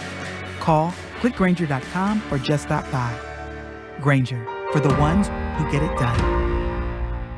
At Kroger, shopping with pickup and delivery is the same as shopping in-store. Same low prices, deals, and rewards on the same high-quality items. It's one small click for groceries, one big win for busy families everywhere. Start your cart today at Kroger.com. Kroger, fresh for everyone. Restrictions apply. See site for details. Right now, USDA Choice Untrimmed Beef Brisket is on sale for $2.99 a pound with your card, sold whole in bag. Limit 2. Kroger, fresh for everyone. Hi, Jeff Cox, president of Berkey's Plumbing, AC, and Electrical. You want to know the secret to keeping your HVAC system running longer and more efficiently? Maintenance. And now is the perfect time to schedule a tune-up before you get caught out in the cold. We also have a great deal to improve the indoor air quality of your home. Save $150 on a Captura UV air purifier, proven to kill germs and viruses in the air you breathe. Call us today at 877-BERKEYS or visit us at Berkeys.com. Berkey's, we're there when you need us. License TACLB 84522E. John Sharif here with a word of warning that just because the air conditioning and plumbing guys say they can do electric doesn't mean they're the most qualified to call when you have an electrical need. My friends at Mr. Electric solely specialize in providing the highest quality electrical service and repair. They do electrical work right the first time. It's not trial by error. So don't settle for a plumber to do your electrical work. Schedule an on-time appointment at Mr. Electric. We're Mr. Electric. We have the power to make things better. This segment on the KNC Masterpiece is brought to you by Classic Chevrolet. Why do so many Texans love Classic Chevrolet and Grapevine? Who else has 63 acres with massive savings? New Silverados, more than anyone. Malibus, Blazers, Equinox, gotta. Why go anywhere else? Visit ClassicChevrolet.com. Find new roads. The Expressway is brought to you by the On Time Experts. Coming in motion, Warner. Next to Kittle, tight right. Juszczyk goes right. Purdy takes it, hands off to McCaffrey off the left side. Breaks a tackle. Touchdown! San Francisco! KNC Masterpiece back here on 105.3 The Fan. I understand what you take a lot of pleasure in playing that audio. Hey. It just fits with the segment. And if the Cowboys would make it to this game, I could just play nonstop Cowboys audio. How about we find the audio where the Cowboys beat them in the NFC Championship game years ago and play that every time? It fits. It doesn't. It fits. You say San Francisco loses. They didn't even have audio back then when the Cowboys made the Super Bowl. We're on the same side, and even you've gone too far. That's not a good audio. That's not a good. I think they did it by bullhorn. I think that's what Brad Sham was doing back then. Him and Del Hansen were bullhorning the game. Now, do you want to start this with discussion of what's the nicest thing you've ever done for your in-laws, or play a random college basketball highlight? I don't know. Like, why are you looking like that from a random college basketball highlight? All right, play. Let's go to cut number one. This is Gus Johnson, who most people believe he said it right the first time, but you're not allowed to say that word on TV. And here comes Sellers. Nice look inside, great position. No call on the play as Breonna Alexander had her blocked. Her shot blocked, excuse me. That's true. It's both true. Do I need to play that for you one more time? Oh, that's great. That's awesome. Yeah, play it again. The internet agreed. He said it right the first time, but you can't be saying that on TV. As Breonna Alexander had her blocked. Her shot blocked, excuse me. I would love to hear more, like, if Kevin Harlan, there he is, Kevin Harlan's on TV on NFL Network right now. Can you imagine? Because we asked him one time, we were doing nights, we were getting ready to have the Monday Night Football game, and the Cowboys were playing Seattle, or Seattle was playing somebody, and Kevin Harlan hops on with us, and we said, hey, can you just tell Seattle that they suck? And he was like, suck it, Seattle? And I was like, dude, that's awesome. Like, hearing Kevin Harlan's voice say something like that more frequently would be great. But we have FCC, and we can't say things like that. You know me. is... I found my hat if San Francisco wins. I don't. Why would I support this? And why are you doing that in the middle of the show and not engaged in the show? Is not interested in this. I'm engaged. You played a San Francisco highlight, and I'm like, well, I need to get some San Francisco gear. Those are winners. Yeah, this is on you, Kevin. You know what? That's fair, Corey. I probably should have seen this development. Cool hat. No. Is it Olivia Culpo, the model, who's fiance to Christian Culpo. McCaffrey, is what I'm going to say. So Christian McCaffrey's mom, who I do believe was on with the G-Bag Nation last year on Radio Row because she was mad at them. She said, right, that happened. Do you want me to add more context to it now or later? Yeah, now's fine. Yes. There was a moment when the Cowboys were playing the Niners. Yep. And G-Bag had been like, hey, look, maybe he gets injured. Who knows? Yeah. You know, something along those lines. And the McCaffreys heard it from the San Francisco base, and they were upset. And they went after G-Bag for it. And then Tim Collins goes and grabs Lisa McCaffrey and pulls her over into the conversation, face-to-face, awkward radio. And G-Bag was like, no, we will not be deterred from this. That being said, Kevin, is it petty that Lisa also said this? I love Taylor. I love the relationship, but we're boycotting her songs. If she pops up on the radio station, nope. She's dead to us this week. Oh, my G-Bag goodness. said maybe a little injury. She's wishing death upon somebody. Is that what that expression, She's I guess? dead to us, is what she said there. So, like, I don't know, man. Because you wanted her to be like, we're not Taylor Swift fans this week. This and week, just, like, yes. left it Yeah, at but that. now she's wishing death on her. I don't know. Maybe I'm just being petty because of the way that they went after my friends in G-Bag. Have you ever used that phrase before? Dead to me? Once. All right. Let's... Man, I'm going to be in trouble. I'm going to be in trouble for that. I'm sorry, Corey. We've moved past that. All right. So, Christian McCaffrey's mom... Is that what makes somebody something? Is that... No. Let's not talk about it right now. So Lisa said that they couldn't afford a suite at the Super Bowl. Suites are expensive, dude. That's true. Insanely expensive. Who's Lisa? Lisa McCaffrey. Oh. Christian McCaffrey's mom that we were talking about for several minutes. I don't know her on a first name basis yet. Call her Mrs. McCaffrey. Okay, Mrs. McCaffrey. That's how he's always referred to her. Fair enough. Mrs. McCaffrey, she couldn't afford a suite, which truly is one of the sadder things that have happened in modern times. And so... What did Ed do with his money? He's busy coaching right now. How much do you think a suite at the Super Bowl costs?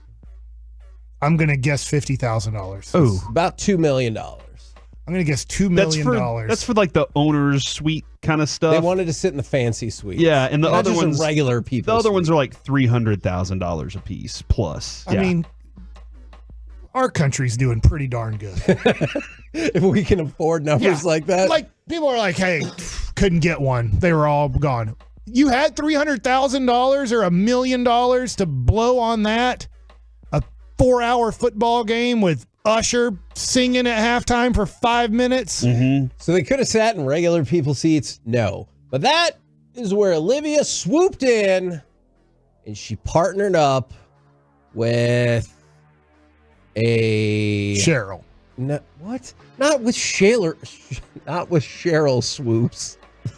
Get it? Yes, I do. She partnered up with Confirmed 360, a concierge service, to buy the suite. Now, some people are even saying they don't think Olivia bought it straight away, that she just agreed to like an endorsement kind of deal and sort of paved the way for that. So that leads to this. What is Call up her agent and say, hey, set something up. Let's get a suite. Exactly. So, what is the nicest thing you have ever done for or bought your in-laws? I'm really fascinated for Mike because he has long held that he would not have bought. Wait, what? You bought your in-laws a home, but you wouldn't buy your parents a home? No, you're right. I have no way. They have a home too. I don't need to buy them a home. They have a home. Okay. They live in Glen Rose. Did you say a home? No, they have a home. Okay. They have, they do have multiple homes on their property. Whoa, man.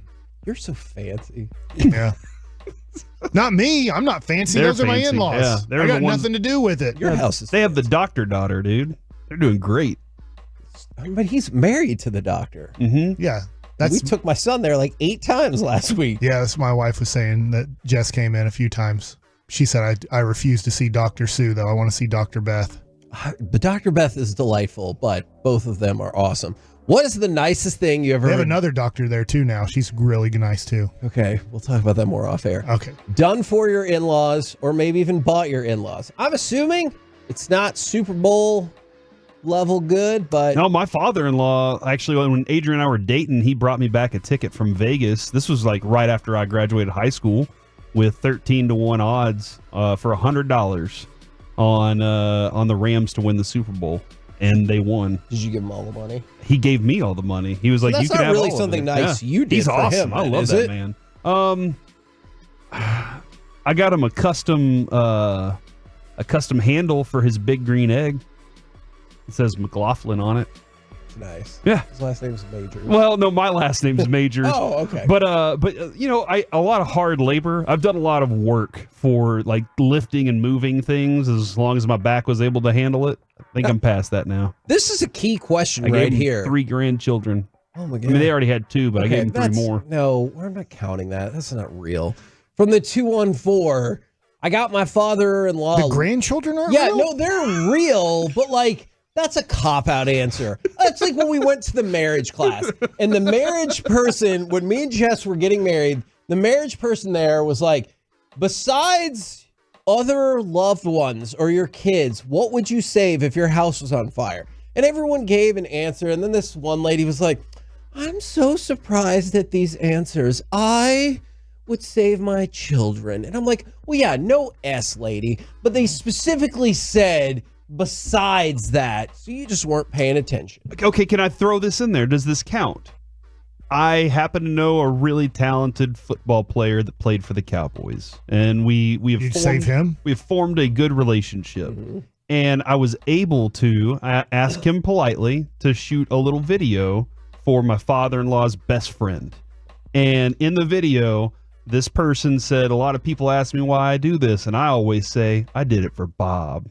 And that's the guy. So in that video, like, that was one of those really cool moments. I didn't have to pay a ton for it, but I got a really cool friend. That counts for sure. But the person who asked said, I got my father-in-law a lawyer for his divorce. Does that count? Oh my gosh. That's lawyers are expensive. That's true. My mother-in-law needed new pots and pans, even though she didn't ask for it one Christmas. So I went to Kohl's and got a Food Network, thing of pots and pans. That's nice. Did she love them? Did she use them? She uses them, yeah. Okay, that would have been if she's like, oh, these are great. And then she goes and sets them in the garage and she's like, but I still like these seasoned ones that I have. That would have been. I don't know would that if have you broken can. your heart? I think you can season a cast iron skillet. I think if you're seasoning a pan, you're just not washing it, and it just has salmonella and bacteria. Got a good layer of juice on it. I know how to cook, and you need to wash your pots and pans. You even need to wash your cast iron skillet, but You have a to cast wash it iron differently. skillet can have seasoning. That's true. Probably Dang. tastes terrible. though. Yeah, in fact, just wash. I washed my cast iron skillet. I don't want it seasoned with old food and bacteria. Hey, what's that seasoning? Yeah, bacteria. It's good. I try to cook it out. Die when I heat up. Yeah, I try to warm up my cast iron skillet to get most of the salmonella out before I cook something new in it. If you're just tuning in, the question was, what's the nicest thing you've ever done for or bought your in-laws? From the 903, my father-in-law was a tremendous tightwad and had an old, terrible projection TV, barely watchable, but he was too tight to buy a new one. We gave them a 50-inch HD TV for Christmas like 10 years ago, and he was thrilled. That's awesome.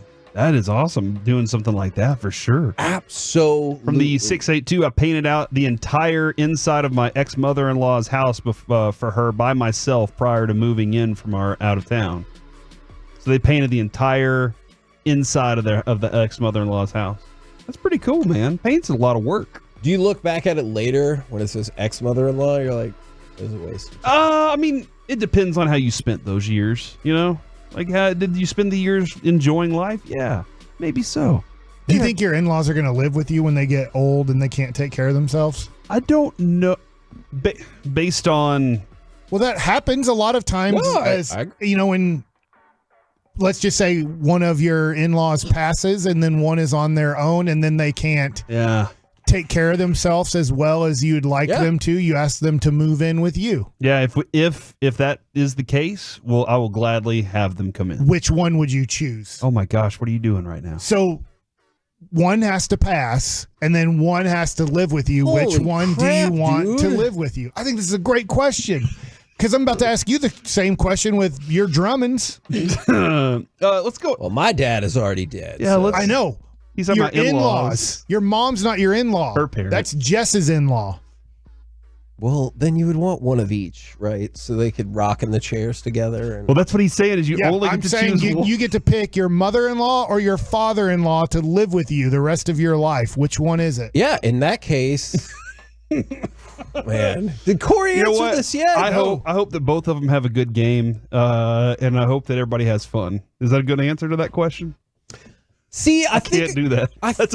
I'm sorry, I can't do that. I think I'm going to choose. Oh wow, my father-in-law because he has a reason. Think he likes him more. No, they're both delightful. Oh, he said no. He likes his mother-in-law more. No, I didn't say that. I just think maybe she would have a tougher time without him than he would be fine just like living his life and, just rocking on his chair and being alone. He would enjoy life without her more. No. I'm not saying that at all. Yeah. I think he would enjoy life alone okay. So he's one of those compared to how she would. So without her, he's fine. Not fine, but he would survive. I think she would have a tougher time without him. Okay, so he's not as attached to her as she is to him, is what you're saying. And if my mother-in-law is listening, we did get you a present that's a surprise. So if you're upset, hopefully this present will smooth things over. Now I need to go buy a present. Yeah. You answered the question. I have the present. You're a man. You answered the question. Mm-hmm. Corey didn't answer the question. I don't get to choose who lives and dies. Very political of you. Yeah, I don't get to choose who lives and dies. Well, That's up to somebody else. Yeah, true. It is. But they're both going to die. It's just a matter of when. I'm just now making you pick which one would you rather you have to take care of. Man, this describes our show a lot sometimes. From the 214. Great question. Dark. Very dark, but great question. From the 817, my father-in-law thought he had good taste in scotch. He bought like a $30 or $40 bottle for himself. I get him a $200 or $300 bottle every single year. So kind of like reset, like, hey. This is what good scotch tastes like. Check it out. Yeah, this is good stuff. Absolutely. From the 817, my husband and I built my mother-in-law a house for her last 12 years. Holy crap. That's better than a Super Bowl suite. Wow. No, is it? Hell yeah. I want a house more than I want a Super Bowl suite. If you can't sell the suite, like if you're going to be like, I could have sold that suite, I hear you. But if you have to keep it, you'd much rather have the house, right? I'd rather have 4 Wyatt Langford autographed baseball cards. You have that. I know.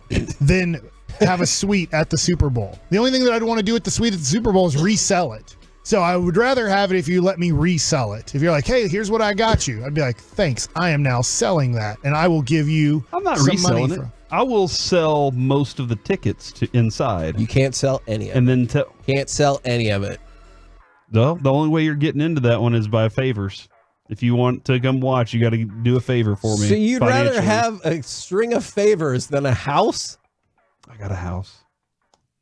As Mike once said, they already have a house. They already have a house. I can use that to pay my house off and buy a new house. No, 2 houses. There are also a shocking amount of people quickly answering the father-in-law versus mother-in-law I just can't debate. do that. I love both of them so much. They've been so kind to me. Well, man. that's a neat answer, I Corey. can't. Everything's got a a ranking. Both of them could live in our house very easily. All right, one of them has to die, or else both of them die. You know what? It was a good run. Oh my God. At least they went together. You'd have made Kramer. You'd have made some of these movies, not Kramer versus Kramer, some of these movies so freaking short. Sophie's Choice. There we go. We're the KNC Masterpiece right here on 105.3 The Fan. And now it's time for Mike Likes It. I know this story.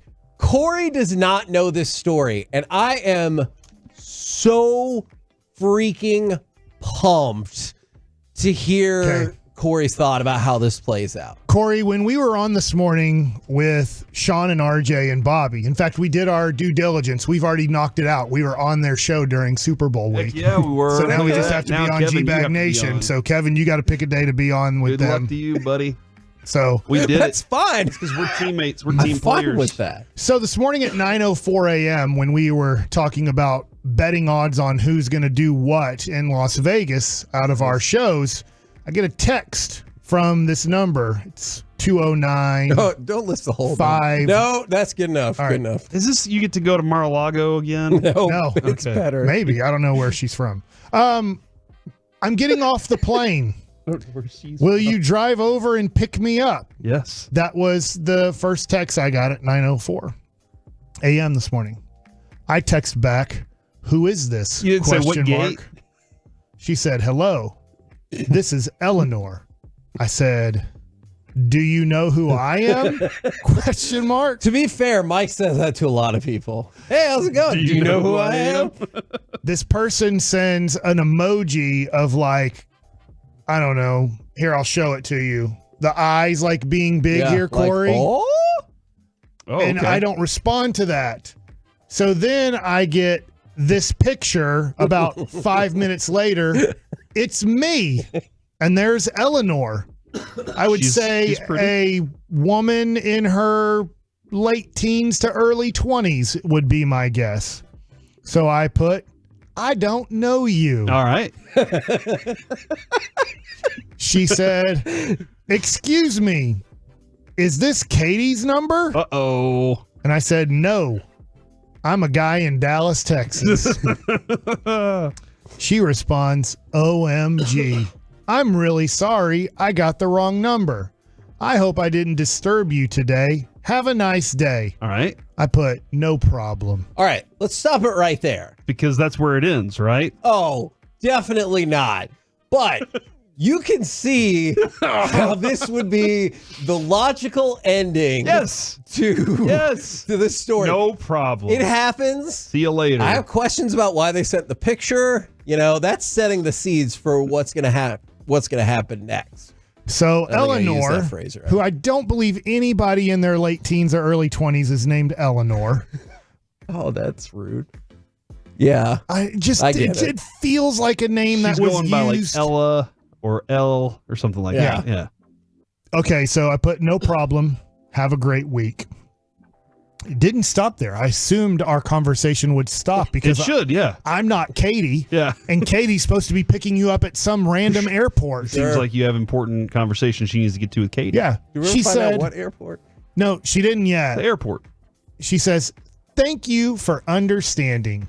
I believe you're a very nice and gentlemanly person. Gentlemanly. I like it. Well, I didn't respond to that. So then about 15 minutes later, she says, my name is Eleanor. Oh. What's your name?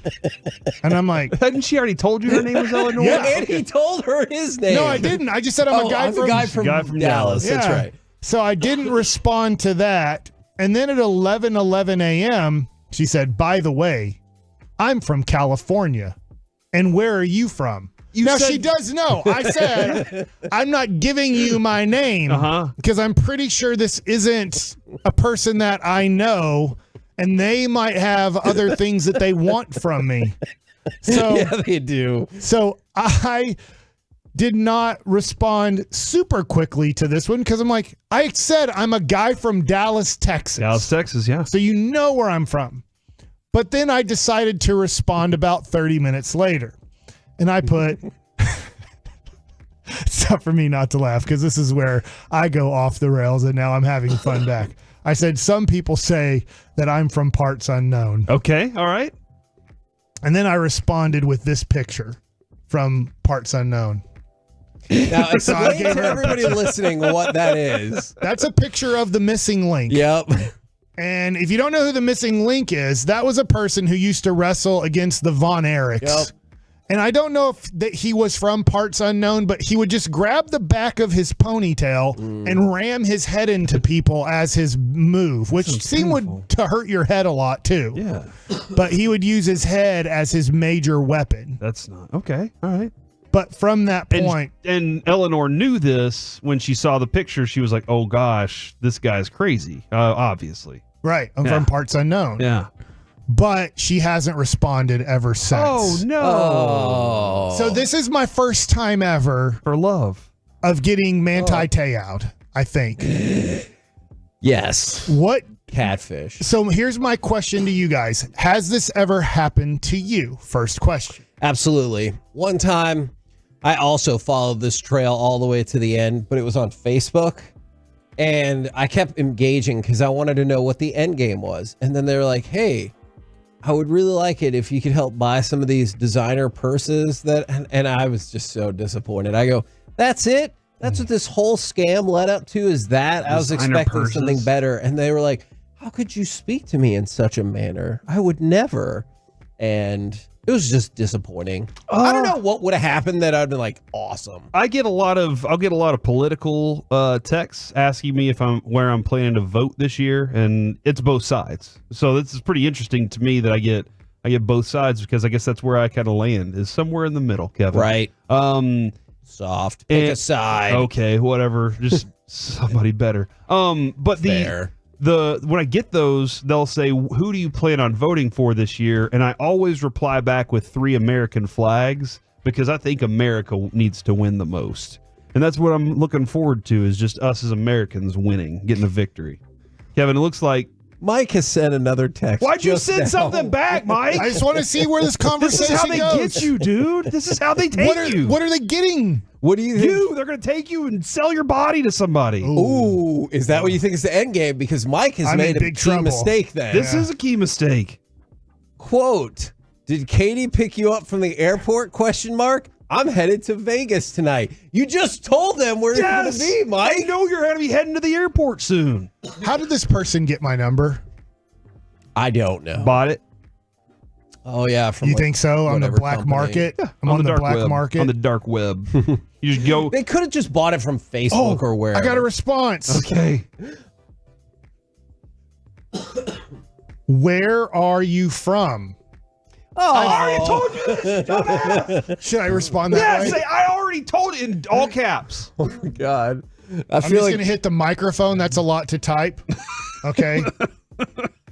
I already told you, dumbass, period. Oh, my God. That is so aggressive. What? Hold on. How is he supposed to do it? that's She's the way- asked 3 times. Yeah. Now where he's from. He's told her. Do you want me to also respond? I thought you were smart because you are beautiful. Yeah, I don't know. From the 214, the fake link to a wedding is a good scam. From the 682, that is a scam. They start random conversations with people to get their information. Like, I definitely think Mike is aware it's a scam, just playing it all out that amuses him. Yeah, and the fact that, like, I probably wouldn't have said I'm headed to Vegas. You also said you're from Dallas, so she knows you're going from Dallas to Vegas. She obviously has asked me multiple times. Yeah. That is a good And if she point. has your number, then she can get your address. And now she knows you're not out. You're not. Your in phone town. number's connected to your address? Sure, there's some way. Mike. Probably. The dark web. I don't have a good answer for Dark you, web Mike. has it all. Do And you think that they've hacked our Odyssey email again? God, dude. that is a weird thing where you'll log into something that you've been logged into for a long time, and then it'll be like, hey, by the way, there was a security breach. You might want to change your password. We probably gave all your information away. And you're like, why would you do that? And they're like, we weren't as secure as we thought. Look, it has been known to happen. All right, Mike. Wow. Nice place. Got a response. I'm 28. How about you? Hold on. So you actually said, I already told you, dumbass. Yeah. Wow. Nice place. Nice place. Didn't even care. Didn't even care that he said the dumbass thing. This is my favorite. You look younger than 28. Hold on. I don't know.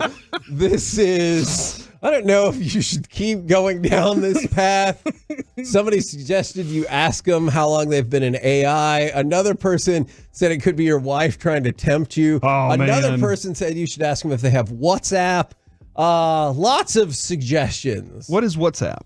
WhatsApp is really big, especially on the international scope. Like I've told you, we do this stuff with refugee resources. All of those kids have a WhatsApp. Okay, that's like how they communicate. Yeah, it is bigger. It is bigger around the world. Yes. At the same time, I thought I just got a text from Mark Elfenbein. But could this be Mark Elfenbein? Could be some. It could be anybody at this point. Okay. My goodness. I don't know. I'm a little bit worried. All right. I don't know. Should I continue this conversation I do through not, the break? I think you've gotten I've plenty gone of far mileage out of this. I mean, I'm enjoying this. This could be my whole plane trip today. I could just have a conversation with Eleanor, who's 28 years old. Hey, so is your eventual... Yeah, text her back and say, upon further review of this picture, you're a little chubby. Just see what see her response and see if she's like, you know what? I've been thinking the same thing, and it looks like you've had facial surgery. Yeah, so I'm just holy moly. Is that really your hair color? Because I'm into blondes. Something like that. Just to see what if she's like, I'm willing to change my hair. I'm married. How about you? Or somebody suggested you tell them that you're underage so they'll leave you alone as a strategy. Is your new goal, Mike, to waste as much of their time as possible? Or maybe have a new friend. Sounds like Mike's just trying to become friendly with people. It worked out for Manti Te'o. Yeah. Oh, did it? What if this is Manti Te'o's relative person that catfished? Mm-hmm. So again, your takeaway of that was positive? I've never been catfished before. Okay. I feel like I'm getting catfished. I just want to see how far the catfish will go. Okay. We're the KNC Masterpiece right here on 105.3 The Fan. Coming up next. That was great. It's time for the C-Vlog starring Corey Majors. We do more live coverage of Mike responding to a bot. Plus, is Joe Witt Jr. leaving, and potentially more, on McCarthy or on Dan Quinn? Next on The Fan. It's time to run it back. 105.3 The Fan is teaming up with Sonic to bring you DFW's best spring training coverage of your world champions.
1053. I'm currently downloading a few episodes of Mr. and Mrs. Smith, the updated TV show on Amazon.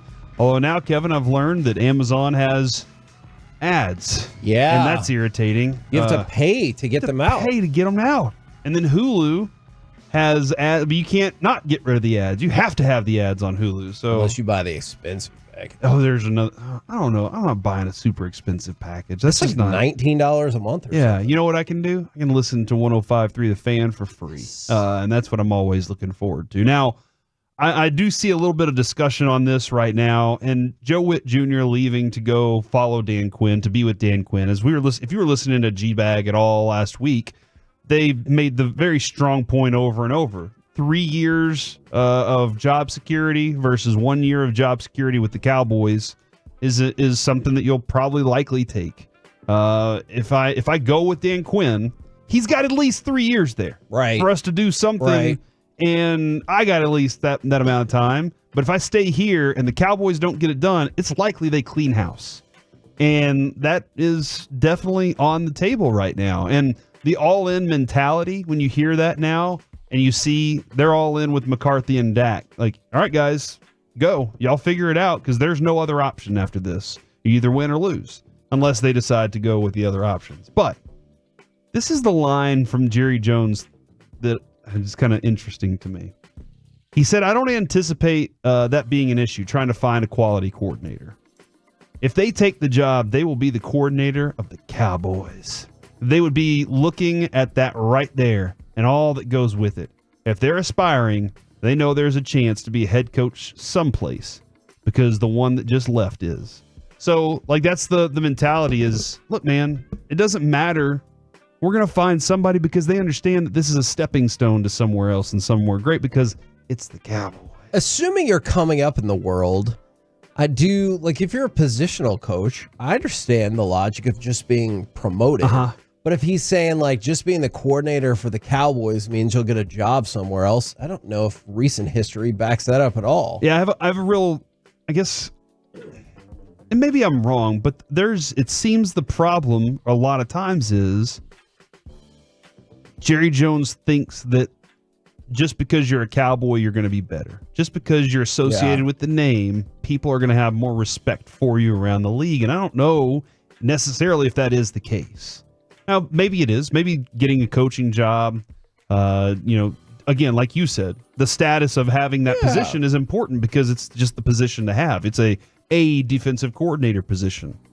But just because, like, you always felt like if the players would sign here because it's the Cowboys and the long history. Like, it wasn't that the feeling whenever he went in and said, let's do this salary cap thing.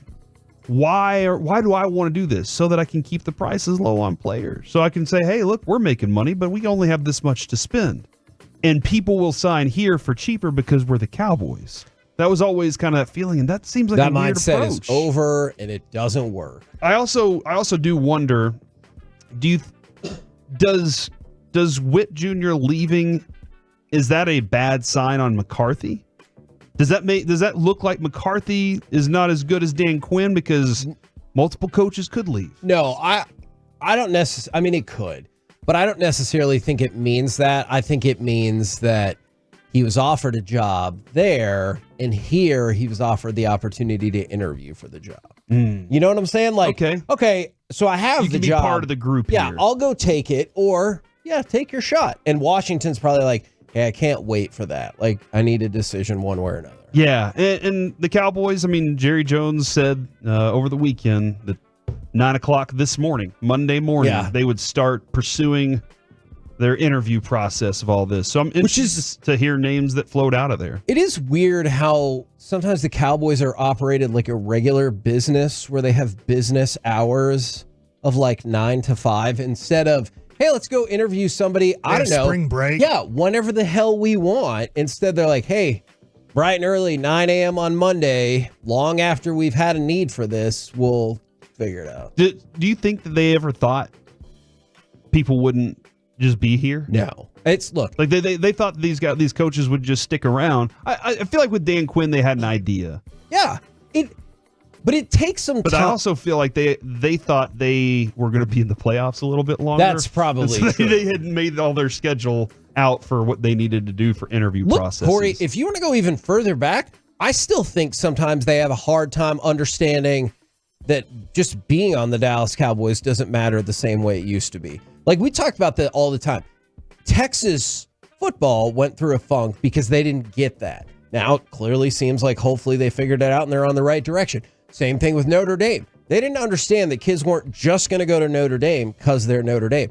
I still think the Jones family struggles with, well, of course they'll just come here. We're the Cowboys. I think they don't understand that that's not necessarily going to be the case. When it comes to, and this is that last line in this article from DallasCowboys.com from Nick Harris that I thought was just, whew. And it goes back to the thing he said a while back with Sean and RJ. We've always known that there's nobody living that you don't have to play without. The Cowboys go on. Just in that Exxon is infinity. The Cowboys are infinity. Yeah. You're going to have to, we're going to have to deal with playing against the Kellen Moores. We're going to have to deal with playing against the Dan Quinns, and they know a lot about us, and we're going to have to overcome that, especially to get to that championship. And that's true for this Mike McCarthy coach team at the moment. Hey, look, if they're pumped about where they are, then keep the same strategy. Kevin, I don't know if you have this for anything else. Yeah, they probably are. I did have some numbers because Charles Robinson is comparing what Patrick Mahomes is doing to Tiger Woods' run. Have you seen? Fascinating. Yeah, he said, these guys, Tiger came along, Nicklaus's dominance was unapproachable, right? Sure. And just like Brady right now, I think Joe Montana's numbers seemed unapproachable at one point. Probably. And then Tom Brady just blasts that out of the water, and you're just like, oh my gosh. Especially the Super Bowl loss. Statistics-wise and all those things. You don't have to argue it. We get it. But Tiger Woods won 8 majors in his first 6 years as a professional. One more than Nicklaus won in his first 6 years. Okay. Mahomes has had similar hot start to his career. So in the first 6 years, Patrick Mahomes, 72-22. Tom Brady, 70-24 in the regular season. So the first 6 years, Mahomes has topped him by 2 games. 14-3 in the playoffs for Mahomes. 12-2 in the playoffs. 4 AFC titles. 3 AFC titles. 2 Super Bowls. Potentially a third one. 3 Super Bowls. Here's the numbers that I love. 258 touchdowns to 167. Yeah. 69 interceptions, nice, to 87 interceptions. And a QB rating of 103.7, to 88.4. So he's better than Brady at this stage, like across the board. As a quarterback, because Brady, I think, still at this point, I know he had won some, but and if that's what, yes, that's fine. It's true. If you look at the first 2 years, he was a bus driver on that team. I understand where you're coming from. Do you feel like Brock Purdy wins the Super Bowl? It's a bus driver Super Bowl?